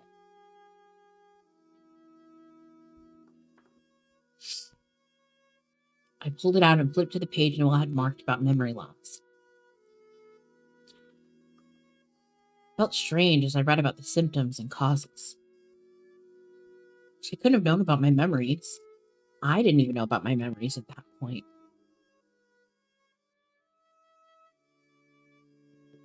I jumped as my dad appeared, fumbling to stuff the book back in my pocket. I'd been so absorbed in my thoughts I hadn't even heard the snow crunching. Dad, what are you doing here? I could ask you the same thing. Your mother just called me. She said you didn't come home last night. You guys fought this morning. Not exactly. What's up? Talk to me, son. Biba, lay down. I'm fine. Everything's fine. Mom's just being overprotective. I'm just dealing with Noelle's death in my own way. I'm sorry I haven't been able to be there for you. I know I said we'd hang out, but I'm going to be honest. I don't even know if I'll be able to. The whole town's a mess right now. That was quick. You even try to get away? Come on, Gray. Cut me some slack. Okay, I'm sorry. Haven't been very fun to be around lately anyway, so it's okay. You should apologize to your mom. Hey, why should I apologize? She should apologize. If she does want an apology, then she's going to have to give me one too. Instead of helping me find closure, she told me I wasn't allowed to keep trying to find it. It's not how she meant it, and you know it. I don't know it. She knows she hurt me. I'm willing to make a truce, but if she tries to treat me like a little kid who can't handle myself, then it's not a truce. Can you handle yourself? I guess. Just remember, any decision we make is always in your best interest, Gray. Always. Yeah, okay. Well, I'm on my way to the station. Stop by if you need anything, okay? I gave him a thumbs up. Love you. Love you too.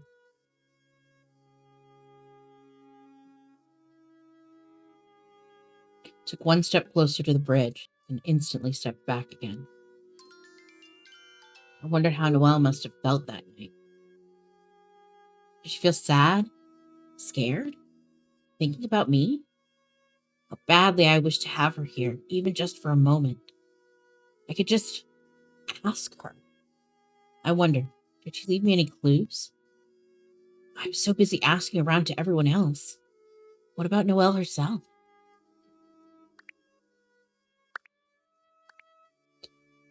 Meet me at the town square at 8?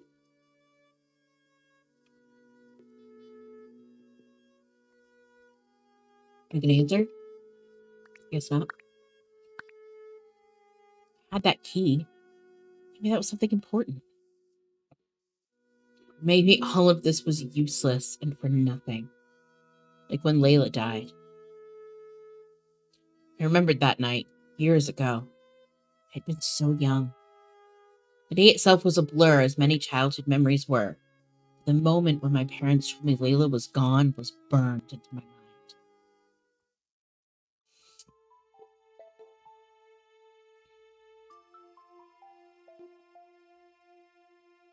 My little sister. She'd only been 6 years old when she died. It was her birthday. We'd gone to the park for her party. I remember being upset that she'd gotten presents and I didn't, which was silly. That's how kids were sometimes. We'd gone by the bridge on the way home. I could remember a scream as Layla fell. There had been ambulances and sirens, Mom and Dad crying. They'd pulled Layla from the water, but it was too late.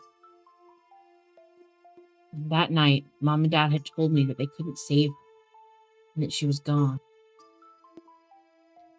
I wonder what life would have been like if she had lived. I could barely even remember her personality. I let out a sigh and the air clouded in front of my face.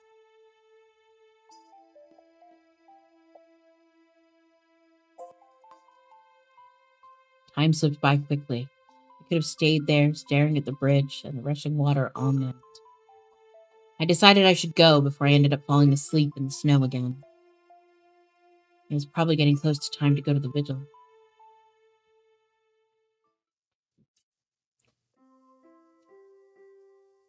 The whole town seemed to be here. My heart felt heavy, though, and people who would have been happy to talk to me a few days ago passed without a word. I was alienating myself from the other townspeople. Still, the main reason for anyone to be here tonight was our shared love for Noelle. Even Mom and Dad came by. I could still tell my attitude was a problem. They treated me as though nothing had happened. I appreciated that. I couldn't deal with more fighting.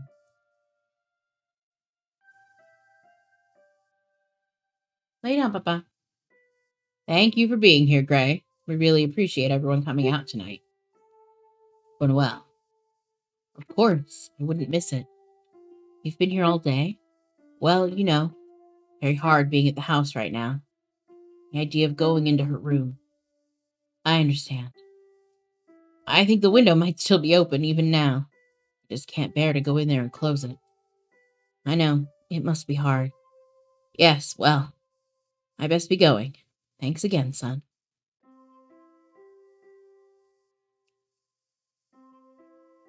I felt bad for him. He had no one left.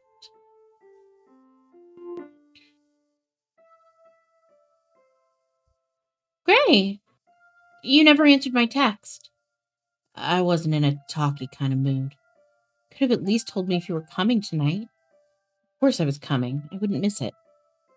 But for what it's worth, I'm sorry. Jake's coming too. Does he know I'm here? Paige, I really don't have the energy for another fight with him. Just spend the evening with Jake. I'll keep to myself.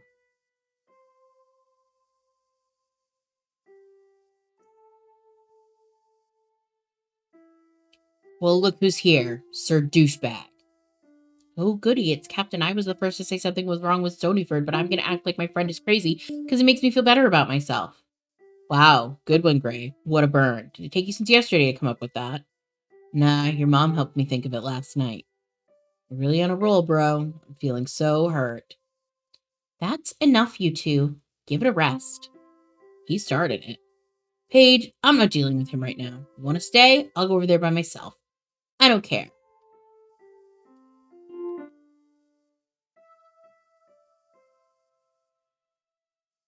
Go on, Paige. I'm going to go find my parents. I was lying. I wanted to be alone. Okay. Hey, text me tomorrow. I'd like to get a chance to hang out. Gotcha.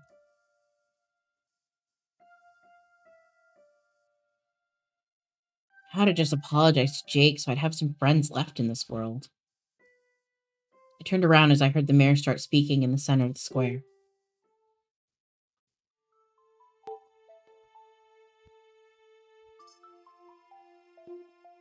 Thank you, everyone, for coming. So great to see all these familiar faces.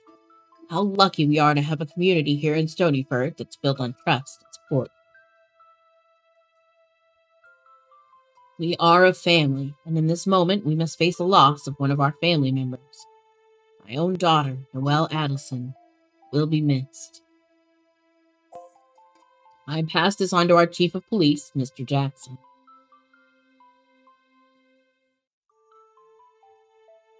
There's no denying that Noelle was loved by all who knew her. Words may fail us in this time, but Noelle was always there with kind words of her own. So now we offer them up to her and honor her wonderful memory. We take this moment to... My dad's words began to run together in my mind, and I watched absently as the mayor covered his face with his hands. The snow fell around us, candles lighting up slowly as people passed flames to each other. The town center, decorated in Christmas cheer, was swallowed with dread and stifled sobs. This was not what Noelle would have wanted. She would never have wanted the town center filled with mourning and sorrow. She would never have done this to us. Even if she had tried her hardest to bring Stonyford out of its old ways, even if she had failed, even if she had thought about leaving, one thing was for sure. Noelle would not have killed herself. Ever. I gritted my teeth and threw my candle into the snow. People nearby looked horrified, but I stormed away from the vigil before I could hear their remarks. I was done with this facade. I had to get to the bottom of this, no matter what it took. I had to do it for Noelle and for the town. There was a killer in our midst, and it was up to me to find out who it was. I believe it's you, son. I think we did it. I think it's us. I could still hear the vague sounds coming from the middle of town, echoing through the trees eerily. I wondered if whoever had killed Noelle was onto me. Would I be next?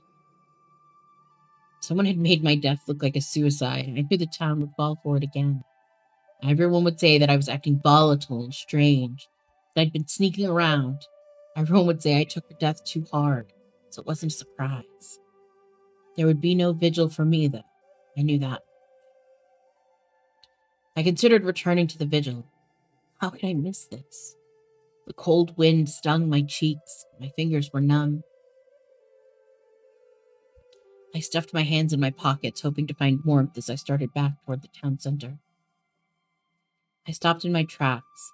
Nestled in the bottom of my pocket was the small key I'd found in Noelle's lockbox at the school. I pulled it out and looked at it. I wonder. The mayor had said he hadn't gone into Noelle's room, said that he'd even thought the window might still be open. Maybe whatever this key opened was inside her room. Maybe I could get inside.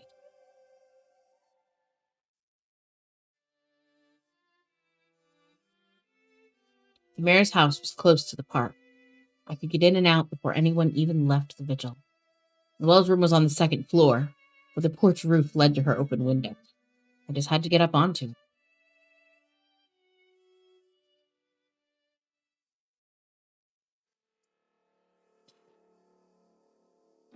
My mind was flooded with memories. sensation I hadn't felt in a while. Unfortunately, none of the memories were ones I'd forgotten, just memories of times in the past that I'd spent with Noelle. Summer nights where we'd sit out on the roof and look up at the stars. School nights where we'd stay up late playing board games together instead of doing our homework. Stomach churned with adrenaline as I thought about the fact that I was breaking an internet. If I got caught doing this, my dad would completely freak out on me. I had to be fast.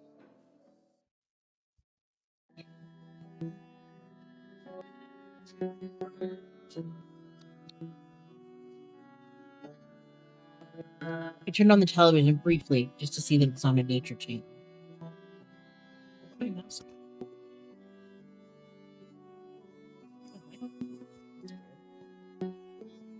Nothing special there.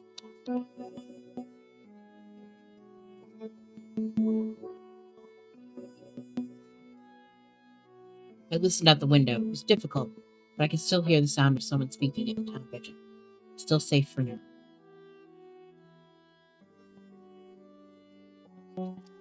Lay down, Biba. I rifled through the papers on the desk. Bubba, here. Lay down. Sit. Sit. No, Bubba.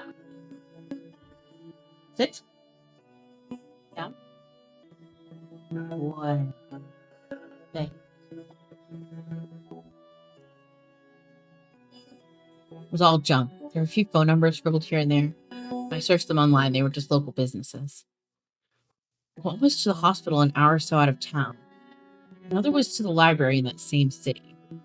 Not helpful.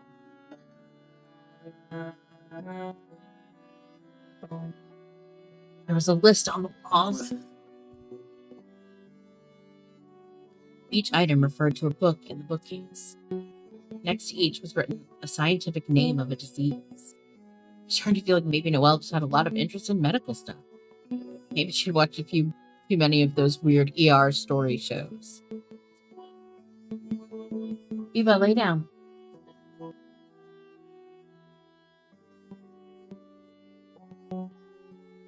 I sat down gently on her bed. The bedspread looked like it was new. I recognized it from years ago. Everything in Noelle's room was impeccably neat and tidy. She was always very organized. I thought about the few times at the end of last summer when we would fall asleep right here. Nothing ever happened, but I could remember the feel of her head nestled on my chest. Why had we not gotten together? Why had I missed that chance? How would things have changed?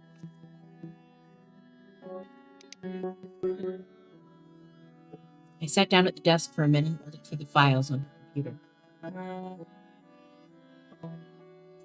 Most of her documents were password protected, but her email was still logged on. I looked through her message history and found a lot of correspondence for her Parks and Rec work. She also emailed Riverview University asking about me. The only responses she had gotten were telling her they couldn't give out information on her student.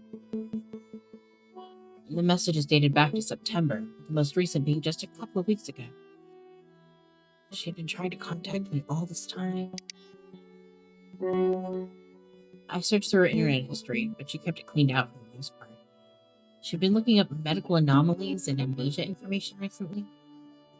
Maybe she'd been intending to leave Stonyford and become a doctor of some sort. Maybe she'd been on the fence about what she wanted to go to school for. That would explain why she had so many informational books. No matter how much I scoured her computer, there was nothing there to help me.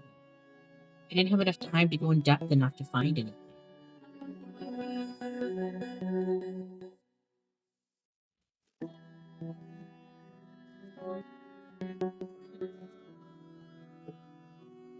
I scrambled to look through all of the books. Maybe one of these contained a clue that could help me understand her. It's just like Scott said, all informational books about random things. Nothing very interesting.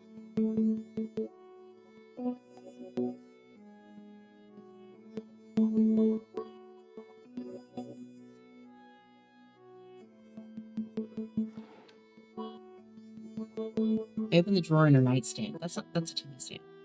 There's some craft supplies inside and some hair accessories. I dug around a little. My hand landed on a small leather-bound.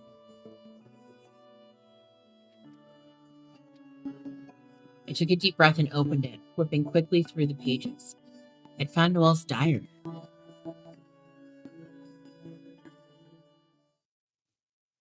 I took another quick look around the room, but there was nothing else to be found.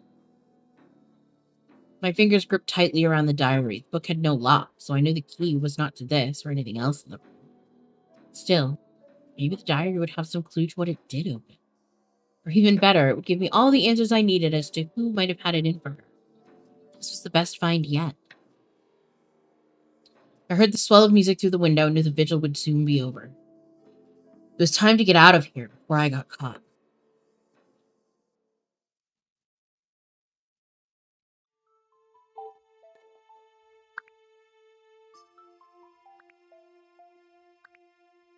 You were asleep when I got home last night. I wanted to say I'm sorry I yelled at you. I love you. Where did you go earlier? I've been so tired last night when I got home that I decided to wait till morning to read the diary. I was almost afraid to go through it. Not only did I feel guilty at just the idea of going through Noelle's personal diary, I was also afraid I might find something that I didn't want to see. I started at the beginning. There were a lot of pages torn out. The diary didn't even start until September.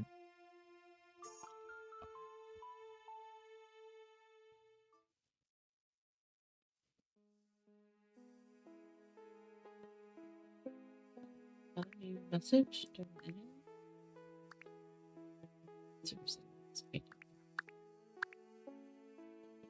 Began with her talking about me leaving without saying goodbye. September 2nd. I can't believe Gray is gone. After everything, he's just gone. His mom told me today that he left for school. For everything? He just disappears for school? I have a hard time believing that. You're definitely not telling me something. I think I deserve an explanation. I understand why he had to go. The suddenness of it just leaves a bad feeling. September 6th. Oh my god, I slept with Jake? What just happened? I think I was upset about Gray, a little drunk. We're at Henry Greenville's Labor Day party. One thing led to another. I don't know what to do. Jake's been trying to get with me since junior year. Never going to get over this. I have serious regrets. This is why I don't drink. Stupid. September 10th. So, I went on a date with Jake. He's really sweet and kind. I think maybe I should give him a chance. Still no word from Gray. I can't hold on to this forever, especially knowing our history. So, who knows? Maybe Jake will be the next chapter for me. I skimmed through the next few pages. Nothing but stuff about her early relationship with Jake.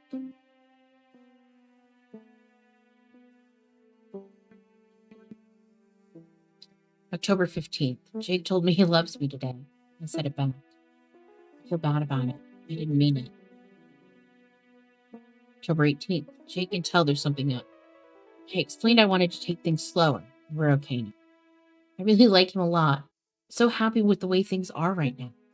I never knew I could feel this way about Jake. Still, I know what love feels like. This isn't it. Not yet.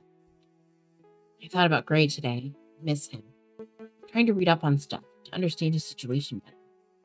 I'm so busy right now. I have a ton of books, no time to research. I made a decision today.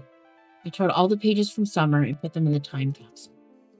It took a few minutes to dig it up, but we honestly didn't hide it well. I just need that part of my life to be over. Gray hasn't contacted me. His parents say he's focusing on school, but I just don't believe them. I've been contacting his school and I can't get any info. I'm feeling so stressed about it. I just want it to be over. I need to focus on myself. My life is great. So, screw Gray. November 1st. God, Stonyford is so stupid. Like, I love this town. They are stuck in the Stone Ages. Who sits there and thinks their dinky little one-horse town is all they want out of life? If I felt like I could leave, I might just do it. Just want to take off like Gray and run off to school, or wherever he went. Dad would be brokenhearted, though. Jake would never come with me. Anyway, I know too much. So I just have to make Stonyford better. I'm teaching computer classes. It feels small, but I want to grow it into something more. Maybe like an accredited school of some sort. I don't know. It's dumb, but it makes me feel fulfilled. November 13th. Still no word from Gray. I wish I could stop thinking about him. I feel like I'm cheating on Jake. November 29th. Wow, it's been a while. Thanksgiving was great. Jake is so sweet. It's nice to be so loved by someone who's so down to earth. It makes me feel so comfortable. I don't know. Maybe I am starting to fall in love. I wonder if when Gray comes back, I'll still feel the same about Jake. If so, I think I'll finally be comfortable calling it love. I wonder what she was talking about when she said she put the pages in the time capsule. Thought about the key I had. Was that to the time capsule? Where is this thing buried?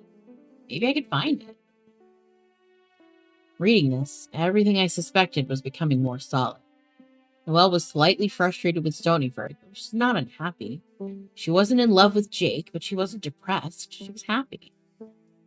She did say she knew too much to leave town. What did that mean? What did she know?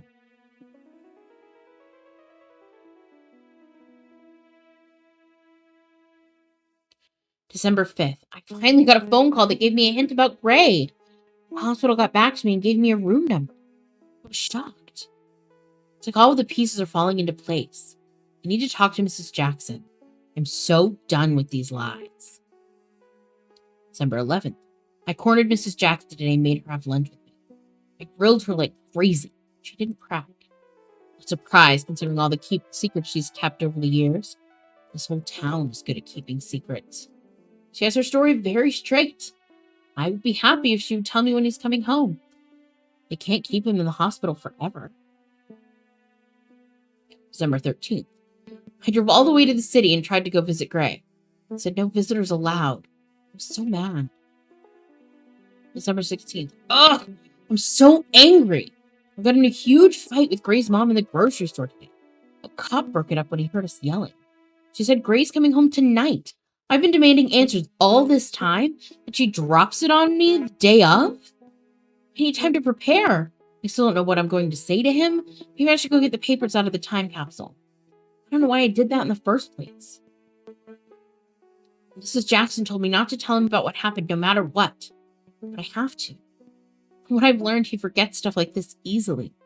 But he has a right to know. The paper evidence I wrote back then, maybe will help him remember. For real this time. Christmas fest is tonight. Gray will be there. I'm going to take him to the bridge and explain everything. I'll write about it all tomorrow.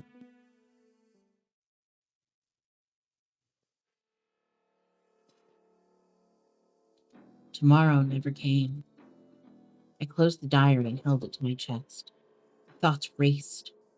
What had she meant to tell me that night? Everyone said I was the last one to see her. But she told me and I just couldn't remember? What about all that stuff at the hospital? I felt like I hadn't been at school at all. It seemed like I'd been in a hospital.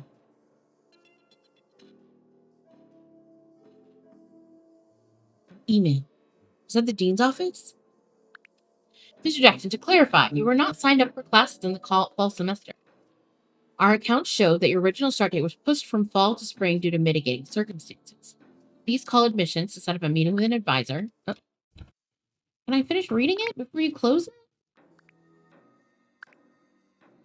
Make sure to check in financial aid to ensure you have everything you need to start in January. What the hell was happening? I considered running downstairs and insisting that my mom explain herself, but I knew she wasn't here right now.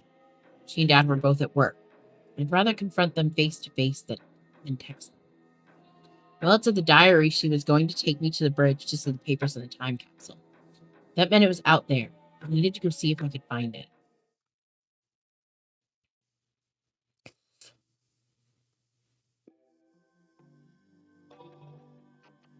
As I walked up to the bridge, the wind blew hard, cutting through my jacket and making me shiver. The atmosphere felt heavy and tense as I stepped over the crime scene tape. I kept looking over my shoulder, just waiting for someone to show up and tell me I was being crazy again. I wasn't crazy. I had proof right here. Noelle knew that there were lies surrounding what was happening with me, and she had ended up dead. So what was the truth? I had to know. At first, I didn't know what to do. There was a time capsule buried out here somewhere. Noelle said she might come out here and get the diary pages, but they hadn't been in her room. She probably waited until she could bring me here with her. Had this been where we'd gone the night of the festival? Had we made it here? I couldn't remember any of it.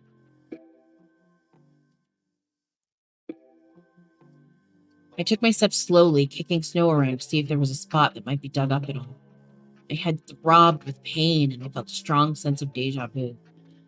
My memories were struggling to resurface. I was a little afraid of what I might learn if they came back to me. I had to find it. My heart is racing. Time slipped away from me. I searched. I thought I would never find it. Time kept passing. The day faded into night. I grew tired. My mind raced. What was it? And then my eyes landed on a particularly tall bump in the snow.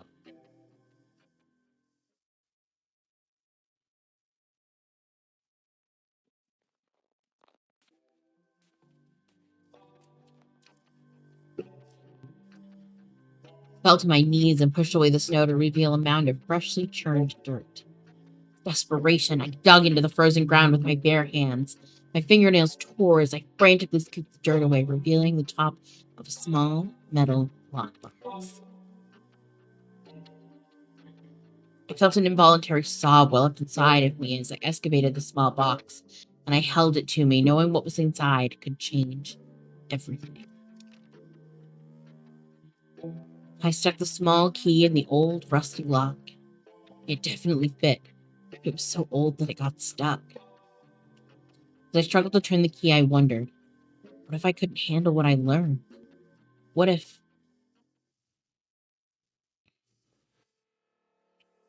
Gray? Gray, get away from there! My heart fell as my dad came running toward me. I scrambled to shove the box in my coat pocket, but it wouldn't fit. Gray, this is a crime scene. You can't be over there. Are you crazy? Sorry, Dad, What is that? Did you find something? No, I brought this with me. You're covered in dirt. What did you dig up? Well, Gray, give that here right now. If you found something at this crime scene, you have to give it to me. But it's mine. And I'm going to need to know what it's doing by the bridge. I don't know. All right, that's enough. We're going to the station.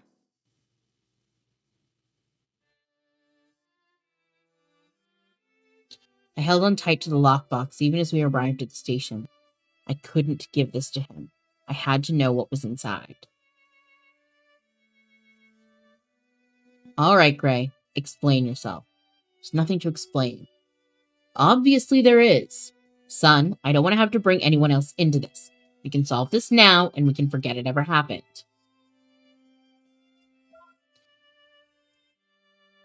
What you guys aren't doing. I believe Stonyford is a messed up place with messed up people. I've learned that much. If you still can't see that, then there's no hope for justice for Noelle. What in the world are you talking about? Oh, don't look at his face. The evidence, Dad, it's everywhere. Harper at the coffee shop wanted Noelle's job. Jake was jealous of me or something. And what about Mom and other people like you who've been here all this time? You really expect me to believe no crimes have happened over the years? What's going on here? Listen to yourself. You just accused your best friend, an innocent girl who's in mourning, and your own mother, for heaven's sake. Yeah, well, if you'd seen what I've seen, you might understand. What do you mean no crimes? What do you think I do here all day? Plenty of stuff happens, even in a small town like this. I'm ashamed of you, Gray. Oh, well, I had to do this. What evidence do you have that can back any of this up? I dug through my things to find the evidence I'd gathered over the last few days. I used the opportunity to tuck the lockbox behind me so maybe he'd forget I had it. I couldn't risk losing it. See, I've been all over town, and I've talked to a bunch of people. We talked about Noelle and whether or not she was sad. She wasn't sad, Dad. She was happy. But some people may not have liked her, or maybe they were jealous or mad. Okay, I'll give you the floor for a minute. Show me what you've got. Okay, so we went to Stonyford Brews since you worked there, you know? So it turns out she was going to be getting a management position. You know Harper, who works there? Her mom works for the mayor. Yes, I know. Go on. They've always been poor. Harper was counting on that promotion. I know it seems like a stretch, but it could help to just look into it. I'm cutting you off there. Sharon is a wonderful person, and her daughter is incredibly kind and caring. The suspicion ends right there. You're stretching it way too far. Okay, fine, but look at this. I pulled out the How to Help book. We all know Noelle loved Stonyford. She was all about learning new stuff. She wanted Stonyford to move on from the little dinky town crap it's been doing. She wanted people to have ambition, to want to leave. What if someone didn't want the change? What does this book have to do with anything? It's one of the books she checked out from the library. It's about memory loss, kind of like I've been experiencing. Memory loss? You think your memories are fading? You're stressed out and upset. It's not unusual for... No! That's something completely different. We're talking about how she wanted to change the town. No one here is against learning, Gray, or leaving, or going to school, or whatever else you've cooked up. You're being ridiculous. You're lying. You're acting like I'm being crazy. You know as well as I do that I didn't even go to school. Oh my God, Gray. I'm done here. I have proof. Look, I messaged the Dean of Admissions. I started to pull out my phone to show him the email I'd received this morning, but he held up a hand to stop me. Enough. Give me the evidence you have. We'll talk about the rest later. I'm done with this conversation. But, Dad, I said enough. I stopped. There was no point arguing this right now. They'd lied to me about this all this time. They weren't going to fill me in on the truth now. I was so angry I could have flipped my chair right there in the middle of the police station. Instead, I threw the book and the flyer onto the desk and glared at my dad. There, take them. Not like you'll do anything with it anyway. I'm leaving. I'll talk with you later, Gray. This isn't over. I didn't answer. I turned my back on him and stormed out of the police station.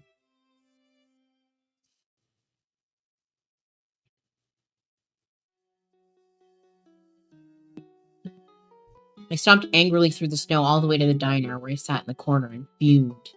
I didn't want to see my mom right now, or anyone for that matter. I was hungry.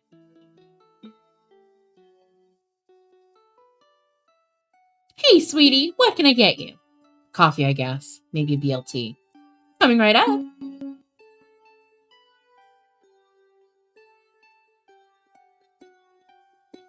I remember my parents lying to me about school. That was the question burning in my mind right now.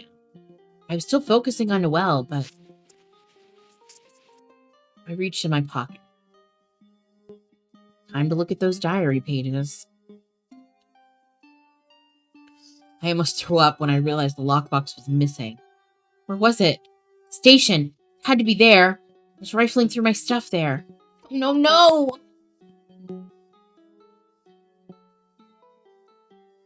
What's wrong, hon? I lost something important. I leaned forward and set my forehead on the table. Everything sucks. Your dad called me. He said you guys got into it. I don't want to talk about it. Okay. I was at the breaking point with my parents. They weren't ready to talk to me about the truth, so I just wouldn't talk to them. I had to hope Dad didn't find the lockbox and put it in a place I couldn't get it back. Oh well, on the bright side, here's your coffee. You just got your last hole punch on your punch card. Next one's free. Thanks. Here's your sandwich too. Let me know if you need anything.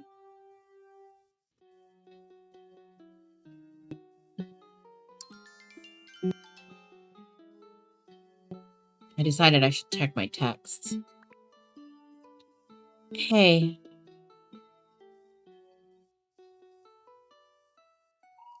Hey, what's up? Nothing. Can you come over? You sure?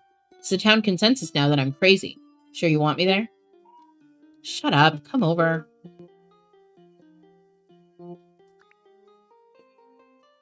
My brain buzzed with desperate plans as I ate my sandwich.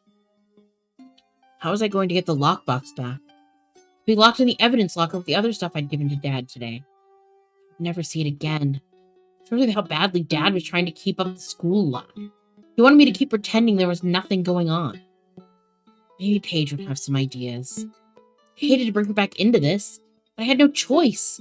I needed all the help I could get. At this point, Paige seemed to be my only ally.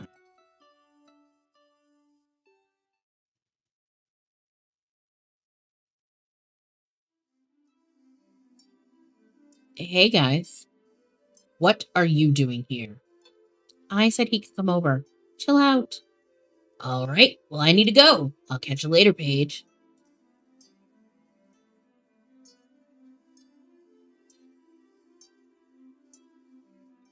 Well, I had to at least try to get you guys to talk it through. It's okay. Nobody's really feeling like talking to me now, except you. I'll always be here for you. You know that. I really appreciate that. So, what have you been up to?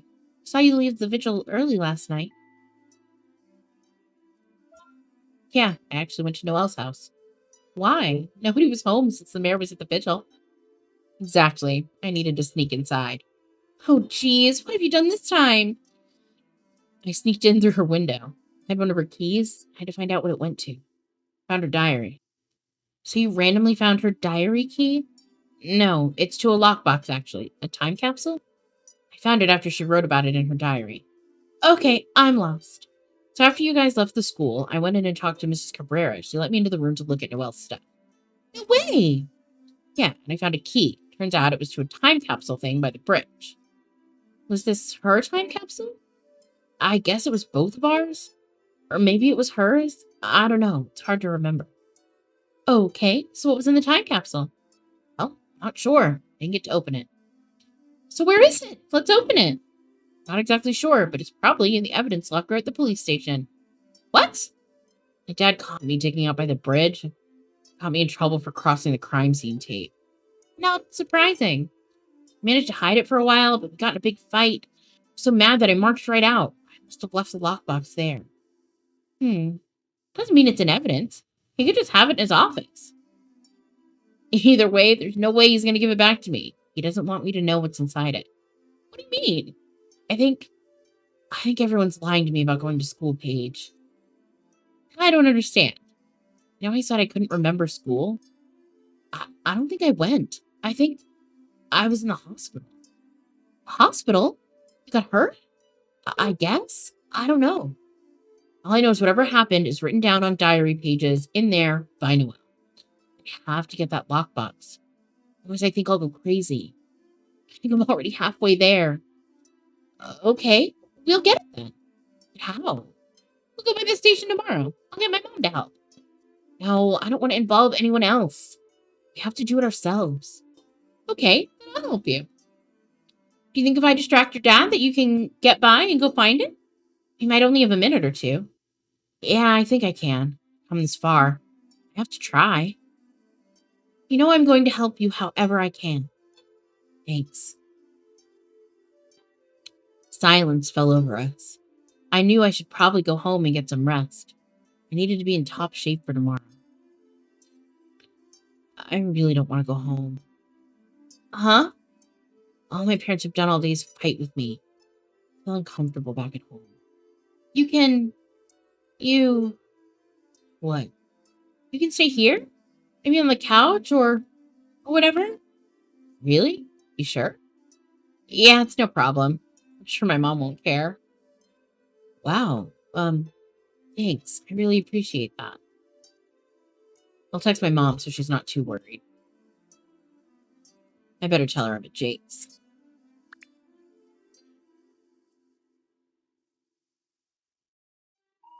Hey, Mom, I'm going to stay at Jake's tonight.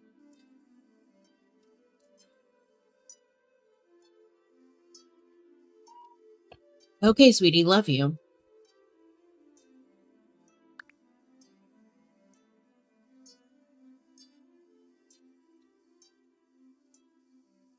I didn't sleep well at all. My mind raced all night and anxiety pumped through me with a vengeance. I was so afraid that Dad would find and open the lockbox. If it was important stuff, then he would definitely never let me see it. Hey, Sydney, welcome in. I couldn't believe my parents lied to me about school. What else had they lied to me about?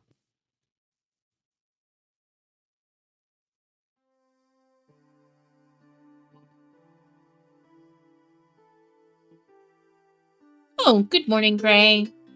Good morning. You look like crap. Thanks. Feel like it too. I slept awful. Yeah, the couch is kind of uncomfortable. Sorry. No, I just couldn't shut my brain off. So I was thinking, you said you didn't go to college? What I know, yeah. I emailed the school. They said I wasn't there last semester. They all seemed to think I was in the hospital. I wonder if it was for my memories. Maybe I hit my head or something. Why haven't you just talked to your parents? It won't talk to me. They lied in the first place. They're trying to keep it up. It's all really weird. Tell me about it. You know what that means, right? Yeah. I didn't leave. I never just ditched you guys out of nowhere. I guess that's true. I knew I wouldn't have done that. I really hope we can get to that lockbox page. I don't know what I'm going to do if I have to deal with this memory loss anymore. How are you doing today, Sydney? So, what's the plan then? We need to figure out how you're going to distract my dad. Yeah. What should I do?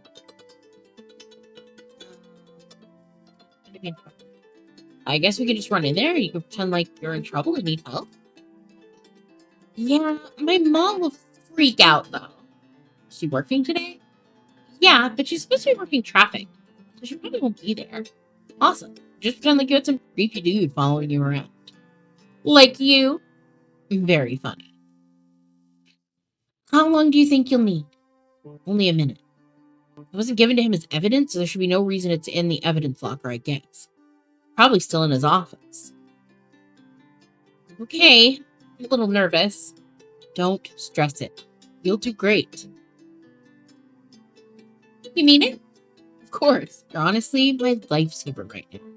You're the only person I have. Oh, well, you know. Really, Paige. Thank you.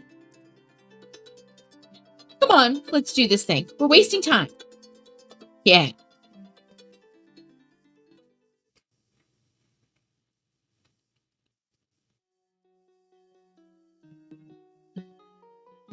The town center was buzzing today. The vigil must have helped some people move on. The town keeps... Blah, blah, blah. Words are hard. The vigil must have helped people move on because the town seemed to be completely back to normal out of nowhere. Everyone was out and about as usual. The Christmas spirit seemed to have been restored. I wish Noelle could have been here to enjoy it with us. Looks like a ghost town here a few days ago. Now look at it. Yeah, it's like nothing ever happened. On one hand, I guess that's good though. People have to move on. I can't. I know. Me neither. Oh, it's Jake.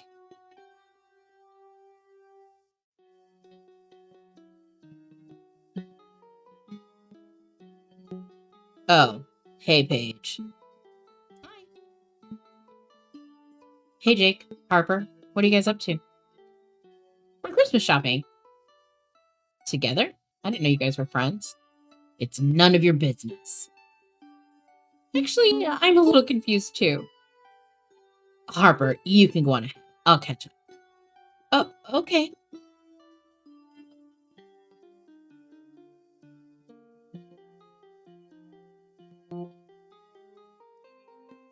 Is this like a thing now, you two? Wow, Gray. Way to make it sound bad. I'm not sure how this can look any way but bad, Jake. I don't need your input either, Paige. Are you guys just hanging out, or are you, like, on a date? I'm not calling it anything right now. We're only... So it's exactly what it looks like then? As in you're getting with someone new only a few days after your girlfriend dies? Gray, don't yell. I'll yell if I want. Screw you, Gray. I deserve to be happy. Oh my god, Jake, you need to go. Right now. Gladly. This is very, very odd. Jake marched away in a fury. It took everything in me not to chase after him and knock him out. How could he? What about Noelle? Had he ever cared? Gray, snap out of it. Come on.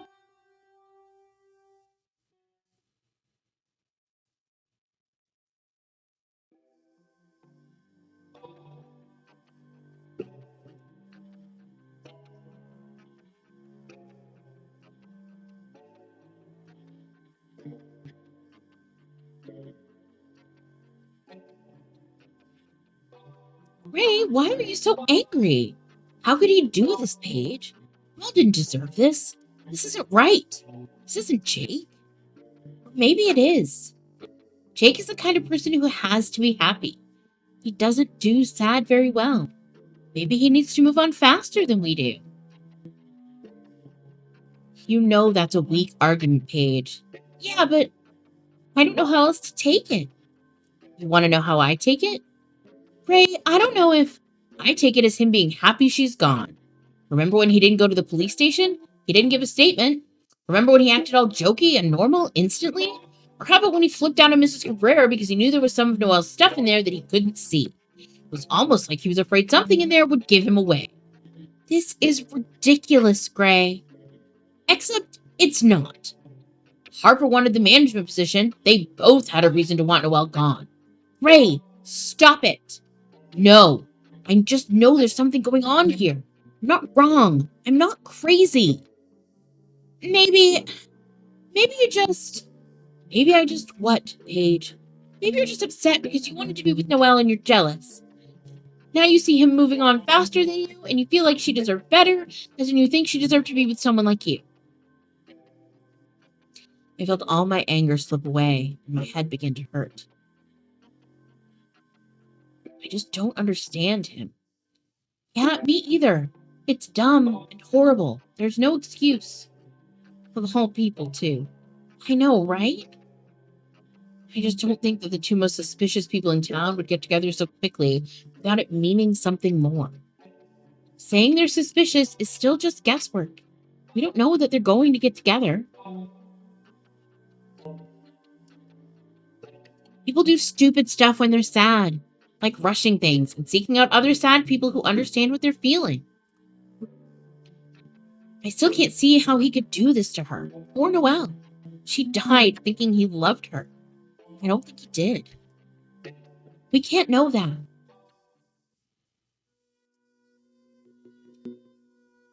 Aw, we're so sad. I began to cry, to sob, falling into the cold snow and letting my sadness flow freely out of me. I thought about Paige's words. She was right. I would have treated Noelle better. I would have made sure she'd known she was loved. I would have loved her so much. I did love her. I loved her even now. I missed her so badly. Paige stayed there, waiting for me to finish my breakdown. Time breezed by, and when the tears were gone, Paige held me. She whispered in my ear that it would all be okay. We sat there in each other's arms, letting the world move around us as we stayed still. It would be okay.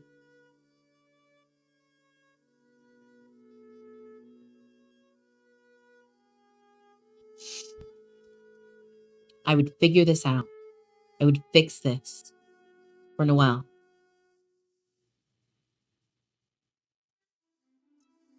So sad.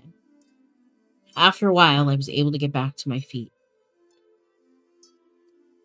You ready to go to the station? Gotta give this thing a try. Yeah, let's get this over with.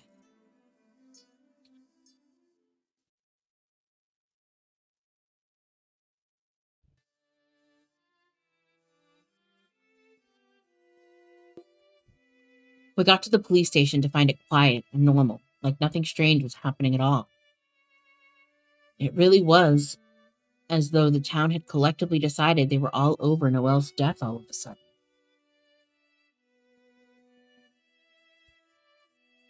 I knew the world had to keep turning, but it was hard to watch.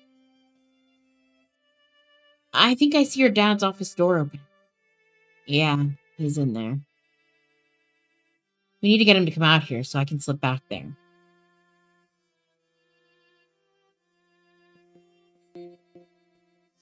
I ducked behind a wide pillar and watched as Paige made some noise to get his attention. Dad poked his head around the corner, and when he saw Paige, he came up to the counter. Mr. Jackson, oh, thank God! She pretended to be hyperventilating a little. She was doing a good job at distracting him. Paige, what's wrong? Oh, Mr. Jackson, you won't, I can't. Paige, please calm down. Did something happen? Did Gray do something? That's an odd question to ask, no? No, not Gray, but the worst thing happened, Mr. Jackson. I can't. It was too horrible. Come on, let's go to my office and we'll tell you what happened. No! What? I don't want to sit down. I can't. I needed to take my chance right now, or it would be gone. I squatted down as far as I could, doing a weird crab walk past the counter where Dad couldn't see me. Felt like I would get caught for sure, but I was quick on my feet, quiet. I slipped by without being noticed and scurried into Dad's office.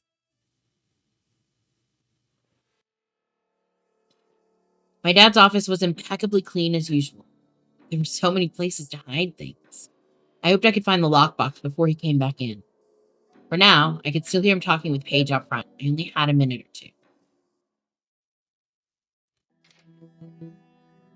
I tried to get into the safe, but it was obviously locked. I was very tempted to start keying in hopeful codes to open it, but I was too afraid it would make it start beeping, and I couldn't risk it. I went through a small amount of junk on his desk. Most of it was stuff about town, but I did see Noelle's name mentioned a few times. I couldn't help myself. I had to stop and look. It was all very clinical, non-detailed descriptions of the incident. It seemed so empty, like an essay written by a student who didn't do the reading. There was nothing here that I didn't already know, and there was definitely no lockbox.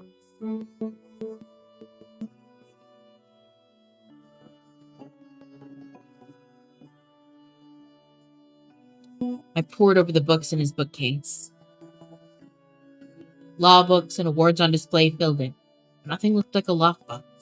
I wondered if maybe this was pointless. Maybe he took it home last night. Surely he wouldn't have risked me getting it again, though. It had to be here somewhere.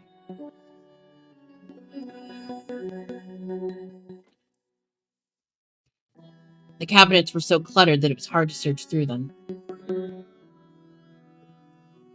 I found a lot of old mail inside. It's obvious this is where he put all the junk he didn't want cluttering up the rest of the room. No lockbox, though.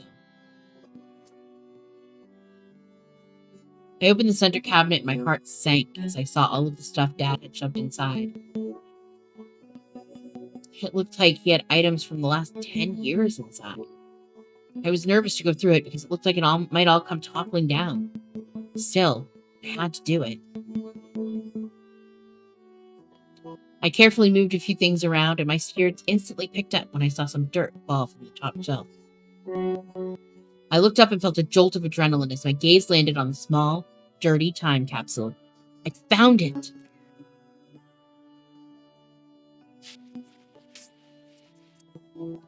I tucked the lockbox under my jacket and jumped a little as I heard Paige's voice get louder in the other room.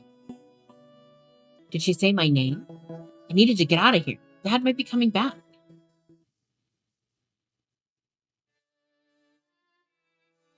I got close to the floor and tiptoed toward the front lobby.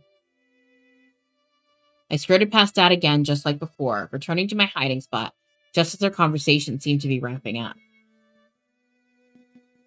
All right, well, if I can't help you with anything else, then you have a great day, Paige. Oh, thanks, Mr. Jackson. Next time, only come by if you really need help, okay? We have a lot to do. You should know that. I know. I'm sorry.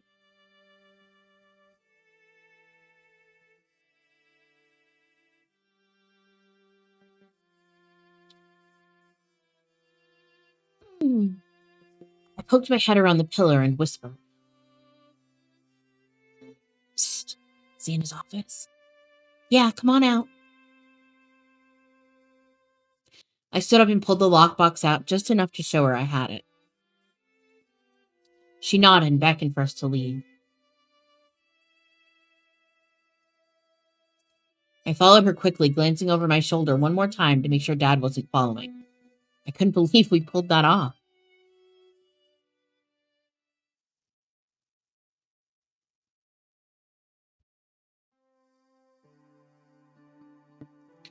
We passed by the bridge on the way back to Paige's house.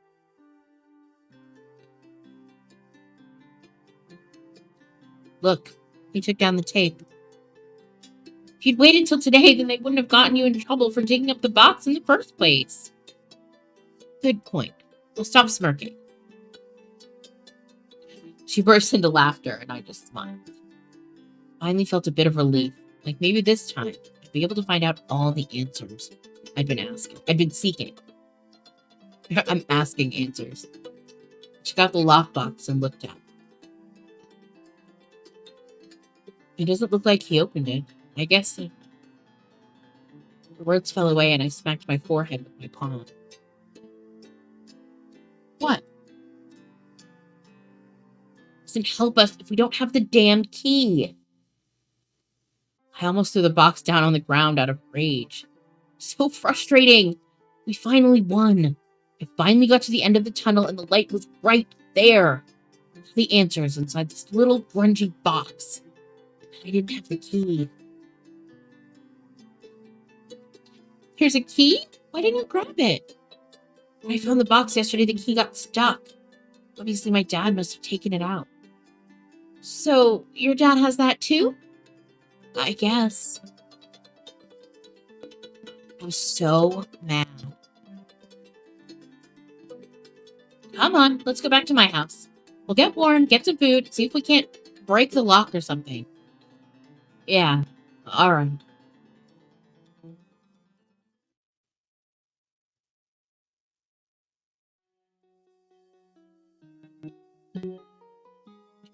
I relaxed at Paige's house all afternoon, tried to forget about everything.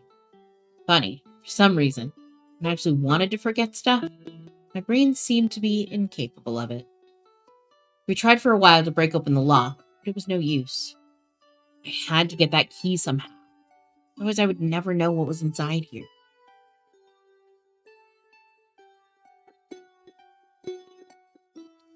You know what we didn't try? Dropping it off a really tall building. There are no tall buildings in Stonyford. We could take a trip out of town.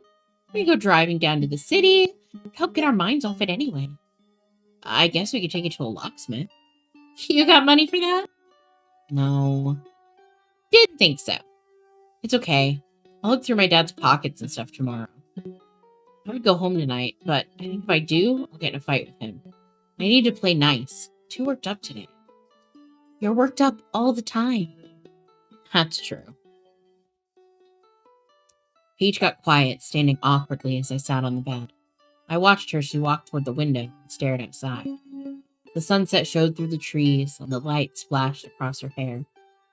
She caught me watching her, and her cheeks turned a bright red. What? Nothing. I just wanted to thank you. Through all of this, I feel like I've lost everyone. I lost Noelle first, and I really did love her, Paige. I know. Why did she look so heartbroken at those words? Then after that, I lost Jake as a friend. Now I can't even talk to or trust my own parents. Who do I have left? Just you. You're still here, even though I am seriously going crazy. First of all, you're not crazy. Second, of course I'm here. We've been friends forever. Like that matters. Jake hates me now. That's because Jake is an ass. He's all happy and bubbly and Mr. Jokester, and as soon as things get tough, he disappears. Yeah, I guess. I don't know. I just wanted you to know that it means a lot to me that you've stuck around. Even after you both said you wanted out of the whole Noelle thing, you are still here for me. Hey, I will always be here for you, no matter what. If you need me there, want me there. She blushed again, a deep pink. Her smile was soft and nervous. I kind of wanted to hug her, so I did.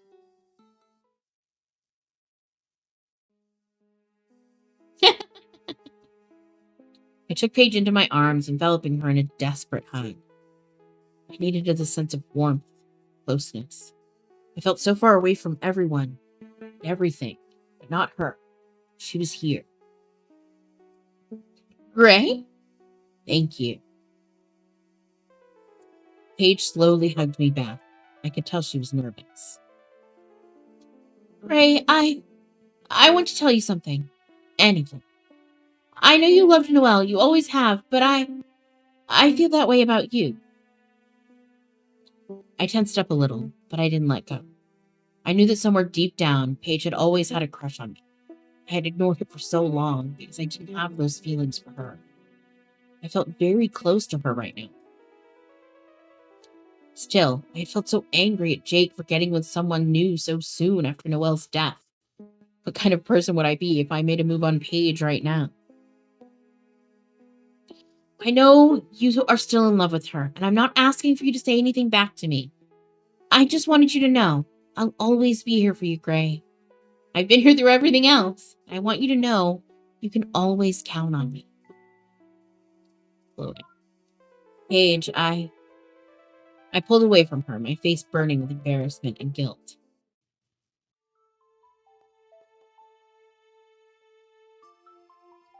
I'm sorry, Gray. I shouldn't have said anything. Please don't hate me.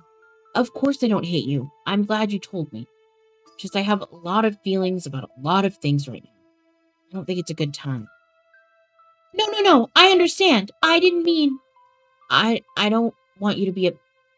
I don't want to be with you because I'm upset. You know? I have feelings for Noelle, and they're all swirling in my head. I can't give her up right now, and that's not fair to you. Okay. You don't have to explain. It's okay. I just don't want to hurt you. Maybe think about it one day. Like, when all of this is over. I promise you this much, okay? I won't forget that you feel that way. I will be here. I tapped my temple. It's a memory that won't slip away, I promise. You will be on my mind. She stared at the floor, looking like she was going to cry. Paige, don't cry for me, okay? I'm not worth that. I won't. Let's get some sleep. In the morning, we'll figure out a way to open this box, and we can finish this whole Noelle ordeal. After that, we can tackle the future. Is that fair? Yeah, that's fair. I'm gonna go sleep on the couch. All right. Good night, Gray. Good night.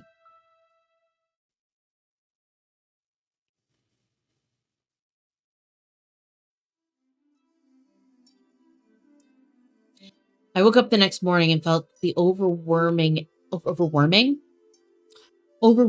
urge to run away. It wasn't fair for Paige for me to just disappear today. I had to go. I could feel that today was important. The air had an electrical charge to it. I just knew I would find a way to open this box today. And I felt like I needed to do it on my own. I stood in Paige's doorway, debating whether or not to wake her up to say goodbye before I left. Wake her up and bring her along. I shook her shoulder and she almost immediately got up. She looked tired.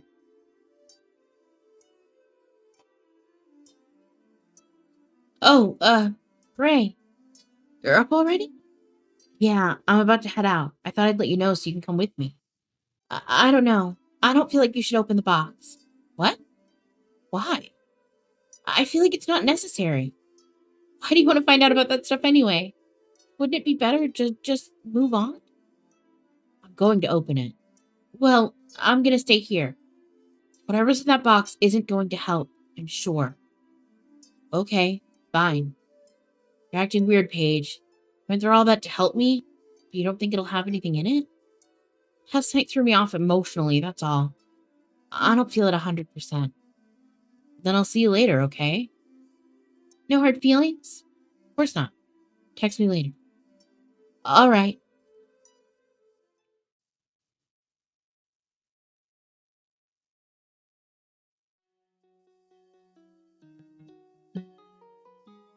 When I got to my house, I saw that my dad's car was there.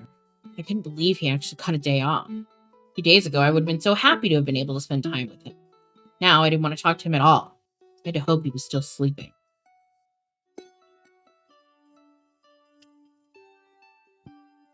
I sat in the living room and just stared at the Christmas tree. My parents had set up a wonderful Christmas vacation for me, but I hadn't been able to enjoy it for a second. It was their fault, though. They were the ones that came up with an elaborate lie about my college, so they could cover up me being at the hospital. I moved around a bit, testing my joint movement, seeing if there was anywhere on my body that was hurt. Why would we be hurt? I was completely fine. Why had I been in the hospital? Had I been for my amnesia? That didn't make much sense to me. So lost memories are all from what happened inside the hospital. Maybe they'd brainwashed me? It was a stretch. Honestly, nothing seemed normal anymore. Ah, crap. Oh, great, you're home. Obviously. You want to go out for breakfast? Not really. Oh, okay. I'm gonna go get a coffee at Stonyford Brews. Then I'm gonna go to the diner to help them out with some repair work. If you want to join me, you can. We could definitely use your help. I watched him start to go, but he stopped. What's wrong? I just remembered that your mom took my keys today. I guess I'll have to walk. See you later, kiddo. Deuces. I took a deep breath. Mom took Dad's keys today, which meant if he put the key in the lockbox with his keys, she had them. I smiled to myself. I was lucky. I could have searched all day and never figured out that the keys were at the diner with Mom. I needed to get them before Dad finished his coffee and went over there to see Mom. There was no time to waste.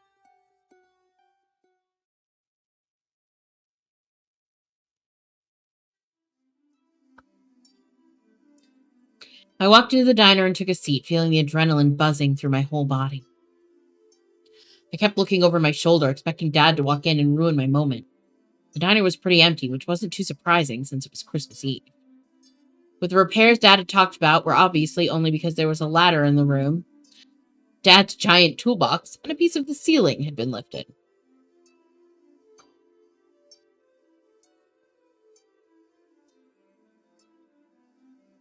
Hey, honey. Merry Christmas Eve. Hey, Mom. She came into the kitchen, and I instantly noticed the keys in her hand. She set them down next to the toolbox. What repairs are you doing? Oh, I guess something's wrong with the light there? I thought I'd give it a shot before we call an electrician. And Dad said he was going to come help.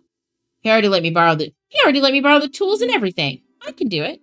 He's getting coffee right now, though. Speaking of coffee. Speaking of coffee, you have a free one with your punch card, remember?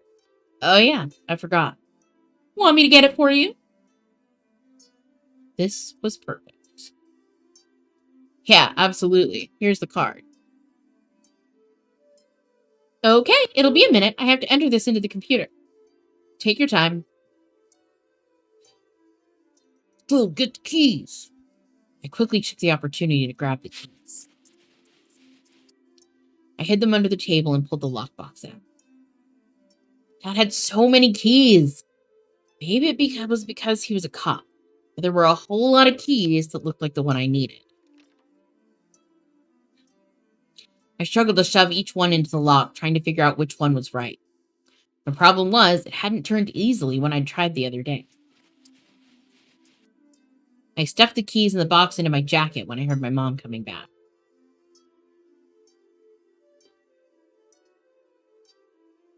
Here's your free coffee, sweetie. She handed me my coffee and turned to return to the repairs. She didn't notice instantly that the keys were gone. I had to go. Right now. I dumped cream and sugar into the coffee. Way too much of it. Then I downed it all so fast I got burned. Okay, I'll see you later, Mom. Bye. What? You're leaving already?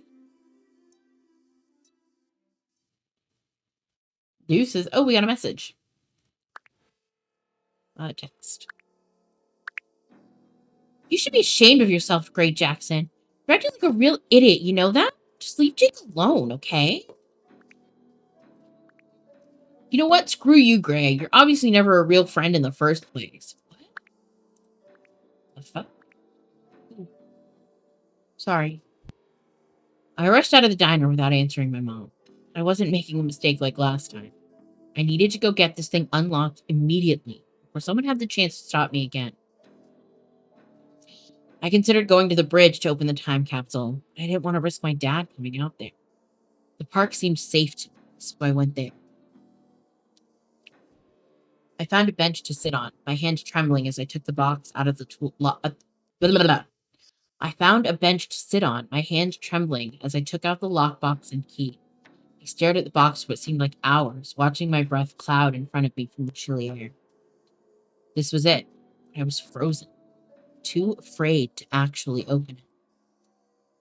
Was I afraid of what I'd find inside? I couldn't wait much longer. The day grew shorter, and time was running out. There was no turning back after I did this. I would finally find out what I was forgetting. Or at least, I hoped so. Would the answers be inside this box?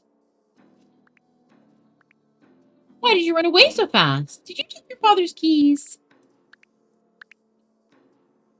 Was everything I was looking for actually in here? I knew it would fill in memories. It had to. Would it help me understand what happened to Noelle as well? Whatever was inside this box was not going to give me clues to her death. But she had been intending to show me the contents the night she died. There had to be a connection, right? I struggled to turn the key.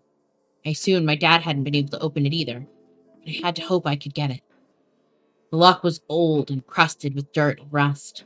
Still, Noelle had put the diary pages in here only a few months ago. It meant it wasn't impossible to get inside. With a loud crunching sound, the key jerked to the side, and the box popped open abruptly. I let out a shaky breath of relief and closed my eyes tight, hoping whatever I found inside wouldn't destroy the pieces of me that were still left.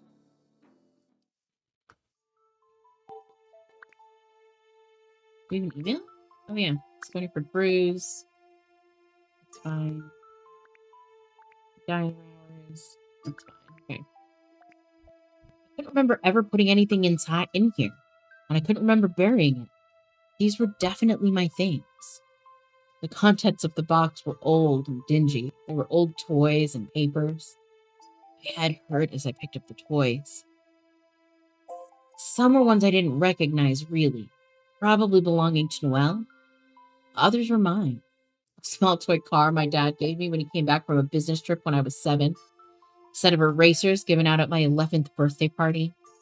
Stuff that didn't matter. The only one that really stuck out to me was a toy goldfish that wasn't even mine.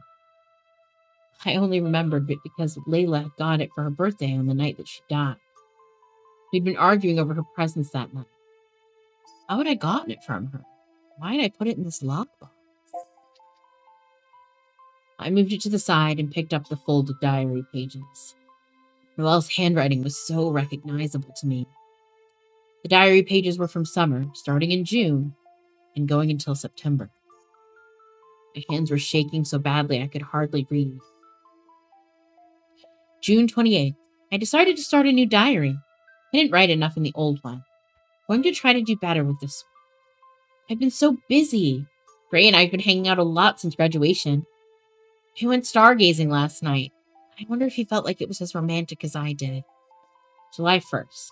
The cookout at the police station is in a few days, and I have to make cupcakes. I wonder if I can get Gray to join me. The cookout was amazing. Ray and I made cupcakes all day together. I feel like I'm 14 with a crush. I'm considering just kissing him. This back and forth game we're playing is fun. I'm ready to take it to the next level. July 29th. I haven't written in forever again. I haven't made a move with Gray yet. I guess I was hoping he would. Maybe I'll get a kiddie pool or something and invite him over to swim. That's silly. Anyway, you know what I remembered the other day? That old time capsule that Gray and I buried years ago. Still have the key to it. Maybe I should go dig it up. Hi Liza. I'm well. How are you? I can't even remember what was in there. August 3rd. I actually did the kiddie pool thing. Gray came over. Kissed. It's the most amazing day I've ever experienced. Good, I'm glad. I told him I was thinking about opening the time capsule. Said he didn't even remember burying one. So far so good. I'm here in the States, so I'm off from work, hanging out, waiting for Thanksgiving dinner. Mine'll be late. August 7th. He's been acting weird. He keeps forgetting things. He forgot we kissed. I don't know how to feel. So I went and dug up the time capsule yesterday. There was nothing but old toys inside. Dad walked by the bridge when I was there. He freaked out when he saw a goldfish toy that was inside. He told me I had to bury it again and never dig it back up. He would throw it in the river. I'm pretty new. I haven't been doing it for a ton, but I also have a regular 9 to 5 job, so I don't get to stream as often as I'd like. Usually only a couple times a week. I was so confused. I want to ask him about it, but I don't know if he'll tell me anything. August 17th. I don't know what to say today. My whole world is falling apart. Oh, thank you. I am at 29 followers, I believe. So I'm one to the next milestone, which is 30, and you've got to get 50. So I'm getting there slowly but surely. I have YouTube too. I'm on my way to 100 over there, so that's doing a little bit better. Dad explained everything to me, all of the horrible things. Stonyford is not what anyone thinks. Gray is not who I thought he was. I want to go back in time and stop myself from ever digging up that stupid time capsule. August 19th. I did it. I told Gray what really happened to his sister Layla. This town has covered up. He totally shut down. Like he panicked and then he just checked out. I had to take him home. I haven't heard from him. September 1st. Still no word from Gray. I don't understand. What happened with Layla wasn't his fault. He was a child. He didn't mean to kill her. That's what I thought. I was like, oh, they were fighting and he pushed her or something. Oh my goodness. See? And I bet we did the same thing to, what's her face? Sure. I'm not, really looking for help right now. I don't have funds to invest in it. I spent everything on my setup. But I'm always happy to hear ideas.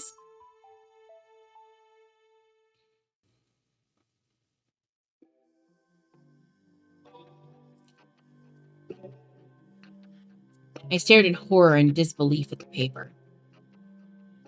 No. What was she talking about? That was impossible. Layla?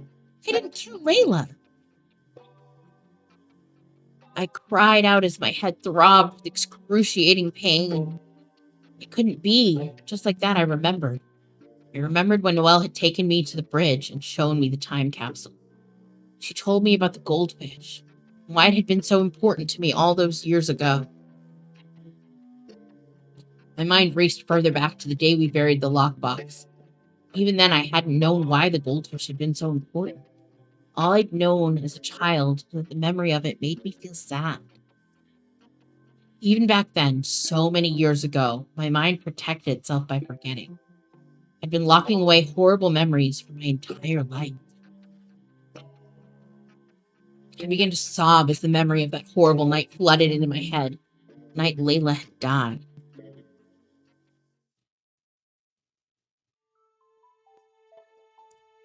Uh-oh. The birthday party was over. We were walking home, and Layla was playing with a small toy goldfish. I was so upset and jealous. I just wanted presents too. I was a child. I remember grabbing her wrist and taking the goldfish. My mother screamed at me to stop, to be careful. I remembered Layla losing her footing, and then I remembered the gut-wrenching sadness as I watched her fall to her death over the side of the bridge.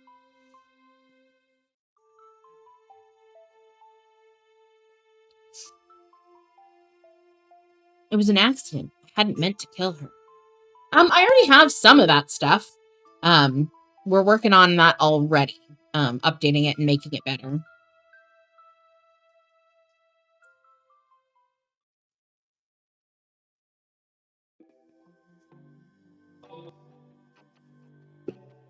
Sudden return of my memories made me feel sick. I thought back to the night when Noelle had explained everything to me. That still felt hazy. My mind had checked out that day. Noelle had taken me home that night. My mom and dad had panicked. Yeah, if you want to, there's a link to our Instagram. Right now, we don't have Discord or anything. You can send items over there. I told them what I'd learned, and I'd gone crazy on them. I was so angry from them lying to me all those years. They'd packed all my things that night. The next thing I remembered was my room at the hospital. Months of being doped up and therapists telling me I was delusional. I wasn't delusional. Mom and Dad had been lying to me since I was a child. I had to go talk to my mom. They wouldn't put me in the hospital to make me forget this time. I would make sure of that.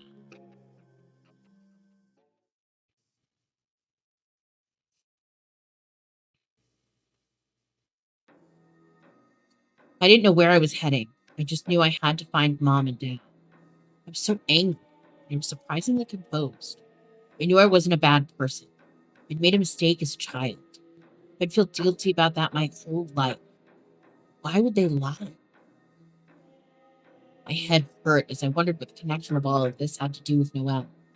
She had been the one to tell me. Did this have anything to do with her death? I can vaguely remember meeting with her at the bridge the night of the festival. My memories weren't quite coming together for that night. There was a horrible pit in my stomach as I wondered if I'd had something to do with her death too. No, she was hanged. I would never have done that. Right?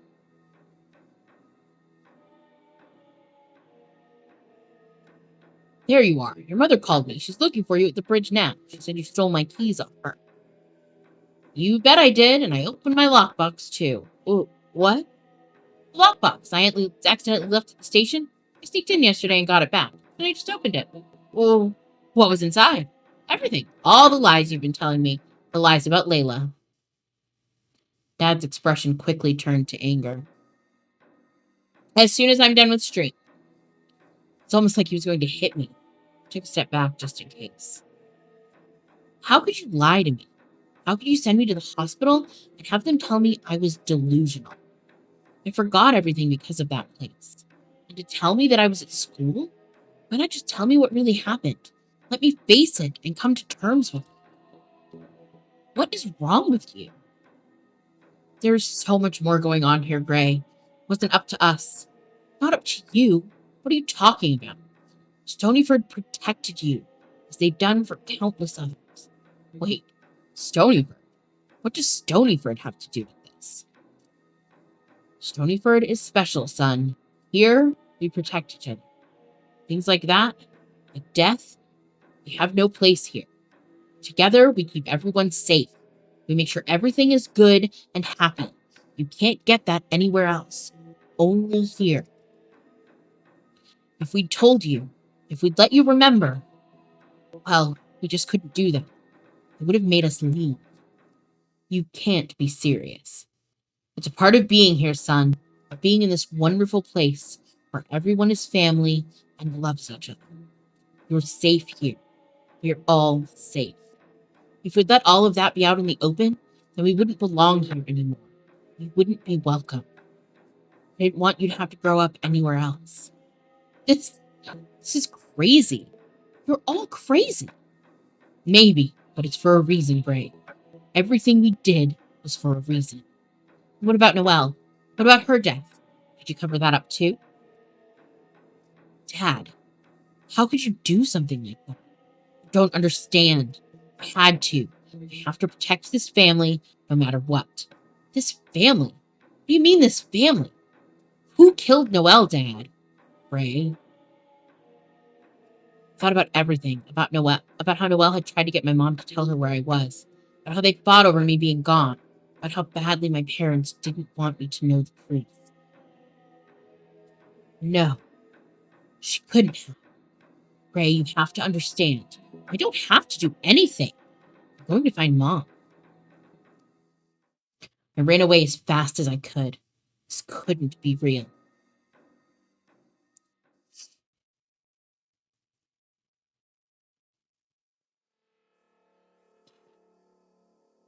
I skidded to a halt at the bridge, desperately trying to catch my breath. Dad said she'd come to the bridge to look for me. My eyes landed on her. I felt anger boiling inside. Mom! Gray? Oh my god, I was looking for you. I know you were. I just talked to Dad. I was worried that you... That what? That I found out you're both liars? You're both horrible, horrible parents, and that Stonyford is a disgusting place that covers up bad things or forces people to leave? You lied to me. You all covered up Noelle's murder. My mom looked so taken aback. She clearly didn't know how to formulate a response to me.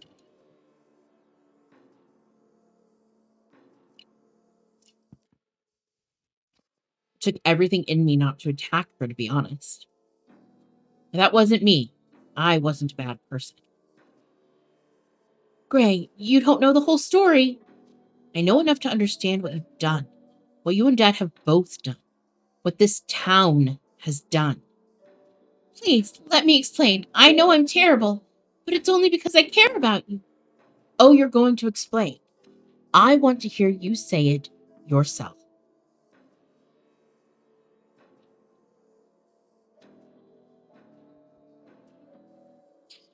Before I begin, tell me what you know. No, I'm not going to let you leave anything out just because you think I don't know about it. Assume I know everything. It started when you were so young. Anytime you would get in trouble or very, very upset, you would forget. Your memory was always terrible. We had you treated for it. It got better, but it made you have a temper. After the night Layla died, you... No, don't skip ahead. Please. You brought this on yourself. Stonyford treated us so well. He didn't mind your condition. And when your temper would flare or you did something wrong, he would let us know we could just forget it ever happened. Your dad started working for the police department. They were always talking about how Stonyford was so good. He told me one day why it was so good here. Because they don't let bad things happen. You would have found out one day. You're just too young right now is all. I'm old enough to know that covering up crimes is not the right thing to do. When you killed your sister, it felt right. It was an accident. You could have left it at that. They couldn't have let on that you had done something like that. A death in town is bad enough. But for one of our citizens to have done it, they would have kicked us out, Gray. This was the only place we could raise you where we felt like we were a part of something. Part of something terrible. No, you misunderstand. Stonyford is wonderful, Gray. They gave us a home, a family. We had to hide it from you. And you forgot anyway. Your brain just sorts out sometimes. And that time, it worked out for the better. How could I tell my little boy what he'd done when you were crying because you missed her? You didn't understand what was going on. I had to keep it from you. Look where it got us. It made you lie to your son about his whole life. My life is ruined, Mom. The girl I loved is dead, and you killed her, didn't you? If she'd never told you about Layla, it would have been fine. You had that little goldfish you stole from her that night. You didn't remember its significance. You just thought it belonged to her. And one day, you lost it. I didn't lose it. I buried it with the time capsule. Either way, it was gone. We had a chance to move on, to leave it all behind us. You can't blame me for that. When she told you last summer, when that woman brought it all back up again, I didn't want to send you to the hospital, Gray. You panicked. You flew off the handle. You had to do something. I just wanted my little boy back. So you sent me to a hospital and made me forget again? You made me think I was making it all up? And you got better. Everything was better. What about the night of the festival, Mom? What happened that night? I knew when you came back that there was a chance she would bring it up again. I thought maybe she would hate you after thinking that you'd left for school without telling her. When I saw you talking with her, when I saw you leaving the festival with her, I knew I had to do something.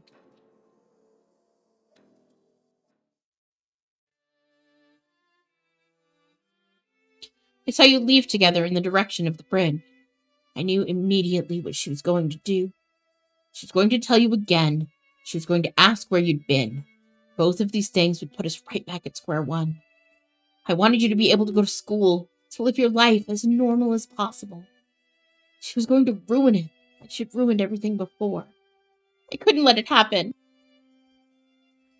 I followed you both, and I hid in the bushes. I didn't want to do anything, I swear. I was hoping the situation would play out differently. You asked her how she'd gotten in a relationship with Jake. You were so upset. It broke my heart for you. She said it was because you left her, but as soon as she realized you didn't know what she was talking about, well, she started telling you again. Ray, I went crazy. I was so desperate to save you from the pain of it all. I lunged from the bushes and attacked her. I had to. I had no choice. You had a choice. You didn't have to do that. But I did have to. I couldn't lose you. I couldn't lose the life we've built here. I didn't try to stop you. You didn't. You checked out like you do when you're forgetting your memories. That was perfect for me. I needed you to forget. So you killed her, didn't you? I fought her. She tried to run.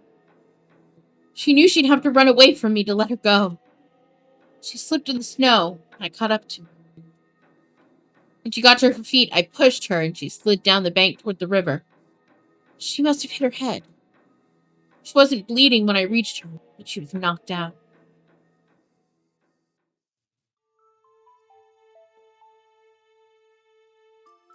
If I was already forgetting again, then why wouldn't you save her? Why did she have to die? I was just so tired, Gray. I was tired of fighting to keep you safe.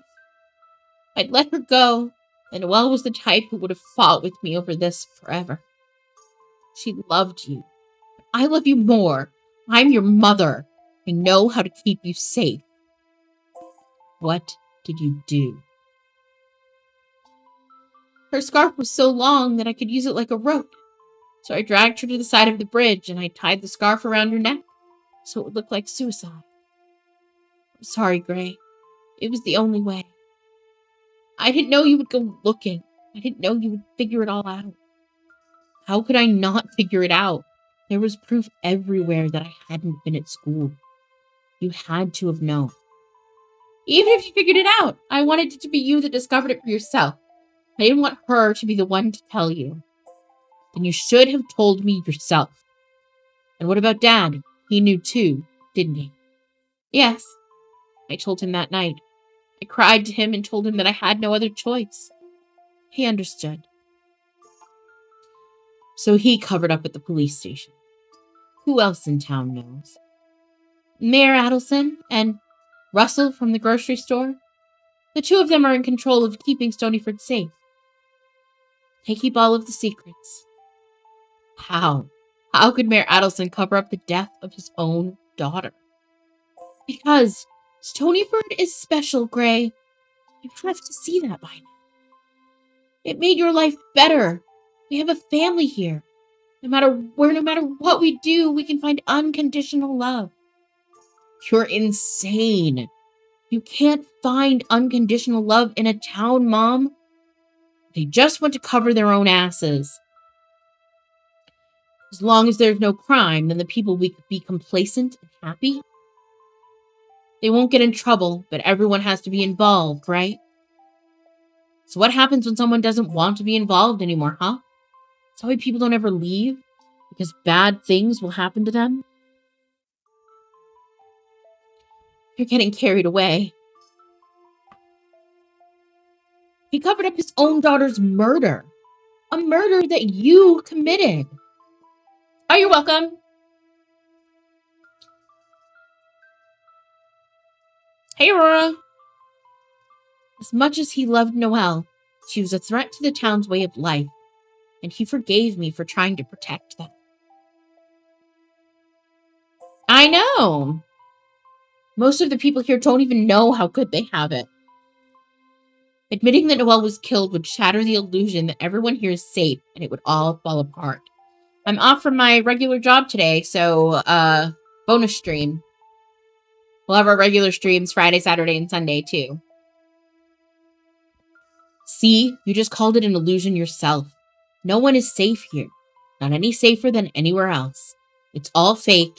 It's all a lie.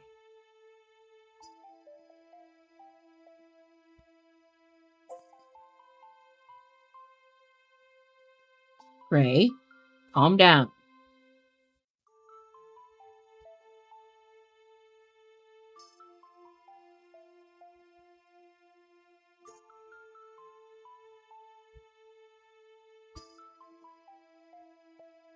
Tad, I can't believe you were in on this too. Have you checked? My partner is in charge of that. I believe he has.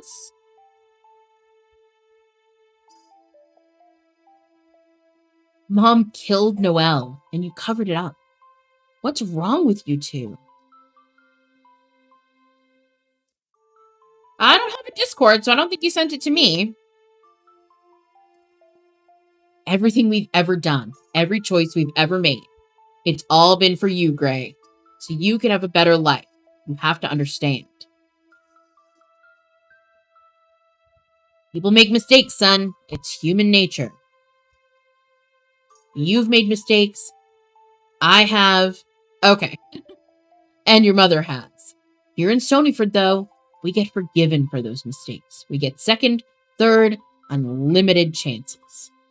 As long as we are all fighting to live peaceful, harmonious existence together, then we can always find happiness. I believe so. It's starting to sound like a cult. I've lived in Stonyford my whole life, and it always felt abnormally happy and safe. I had no idea what was really happening. Tyler was right. It was like a group of town elders all fighting to keep the place peaceful, no matter what.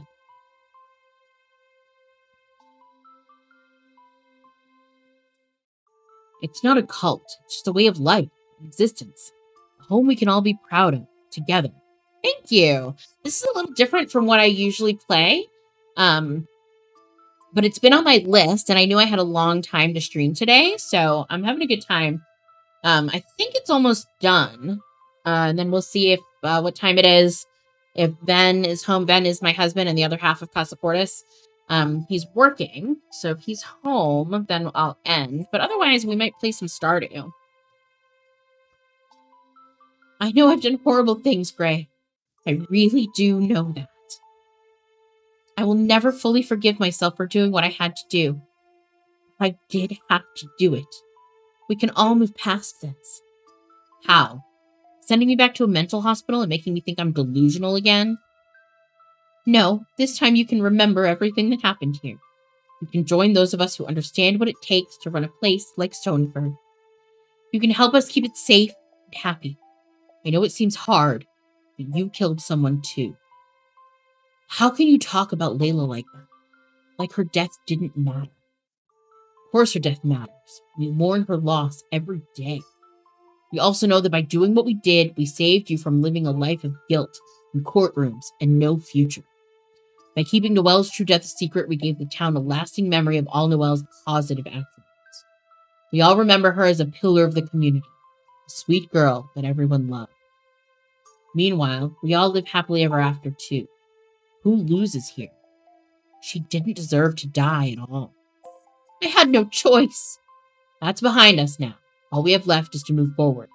You have a choice here, kiddo. Don't call me kiddo. Okay? Sorry. You're an adult now, and welcome to join us here. Come with us. Come back home, and tomorrow we can go see the mayor. We'll explain how you came to know Stonyford's secrets. We can live here, happily. We'll get you a good job, and you can marry a good girl who'll share your life with you. Maybe Paige. Paige is a good girl, and you care about her, right? We can leave all of this behind us. It's the holidays. It's what Noelle would have wanted for you. To forget her? To let her murder go without punishment? To be happy. Report the town with the authorities. Happy. Happy. You don't know happiness. Happiness would be me getting to spend time with Noelle again. To tell the girl I love that she meant the world to me. But I can't, because she's dead. You have to understand. You keep saying that. You keep telling me that I have to understand what you did. I don't have to understand anything. I get it. You guys are all wrapped up in this delusion that you're happy. You're living in a place that's built on lies, and I won't be a part of this. You don't have a choice. Yes, I do. I can choose to stay with you here and live out these lies, or I can take this horrible place down. I can make this right for Noelle. They're gonna kill me. I'm gonna die.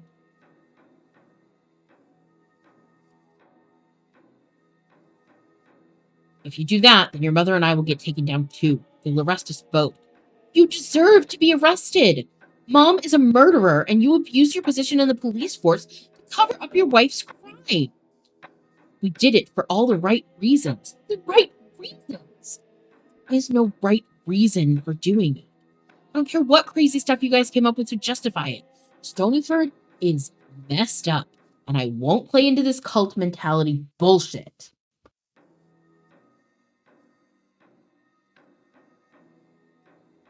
I pushed past them and took off at top speed, running straight across the bridge and into the dark woods.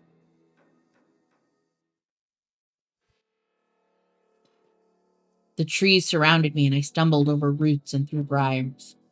I could hear shouting and footsteps following, but I had to keep going. I had to escape this place. If I got far enough, I could. I grew more and more tired, disoriented. I was slowing down and losing my bearings, and then I felt my father's hands on my shoulders. But instead of jerking me forward, but instead of jerking me to a stop, I was shoved forward. I fell. They're gonna murder me. My parents are gonna kill me. That's bananas. Paul was not sure. I stumbled forward and down a steep hill, hitting brush and trees on my way down. I felt my body break and my head hit a large rock as I came to a halt. I coughed, wheezed to catch my breath. Everything hurt. My head throbbed and I felt hot, sticky blood pooling at the nape of my neck. As I lay there on the forest floor, I stared up at the top of the hill I'd just fallen down. My father stood at the top, staring down with me with an expression I'd never seen. A mixture of disgust, regret. There was no love in his eyes anymore. I pulled my phone out and struggled to dial 911. No one would save me out here, but maybe I could still let someone know what had happened. 911, what's your emergency? But please, help. What's your location? Stonyford. It's all lies. They killed me. Sir, what's your situation? Noelle Adelson. She didn't kill herself. I could feel the life escaping me every second. She was killed. Ellen Jackson did it. This is Gray. Jackson. The phone slipped from my fingers. I could hear the operator asking more questions. I couldn't say anything else. I didn't have enough energy. Even as I felt myself dying, I found it strange that Noelle and I shared a similar death. Would she be waiting for me when I died? I couldn't know one way or another. I closed my eyes, picturing her smile. I got my answers. Was it worth it? I would never know, but at least I could die knowing that I had done it. For her. I did everything for her.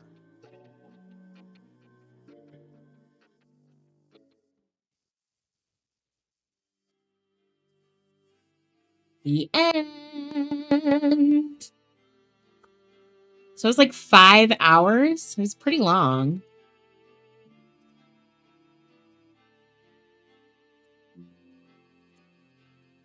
So that was Mystery at Stonyford Bridge.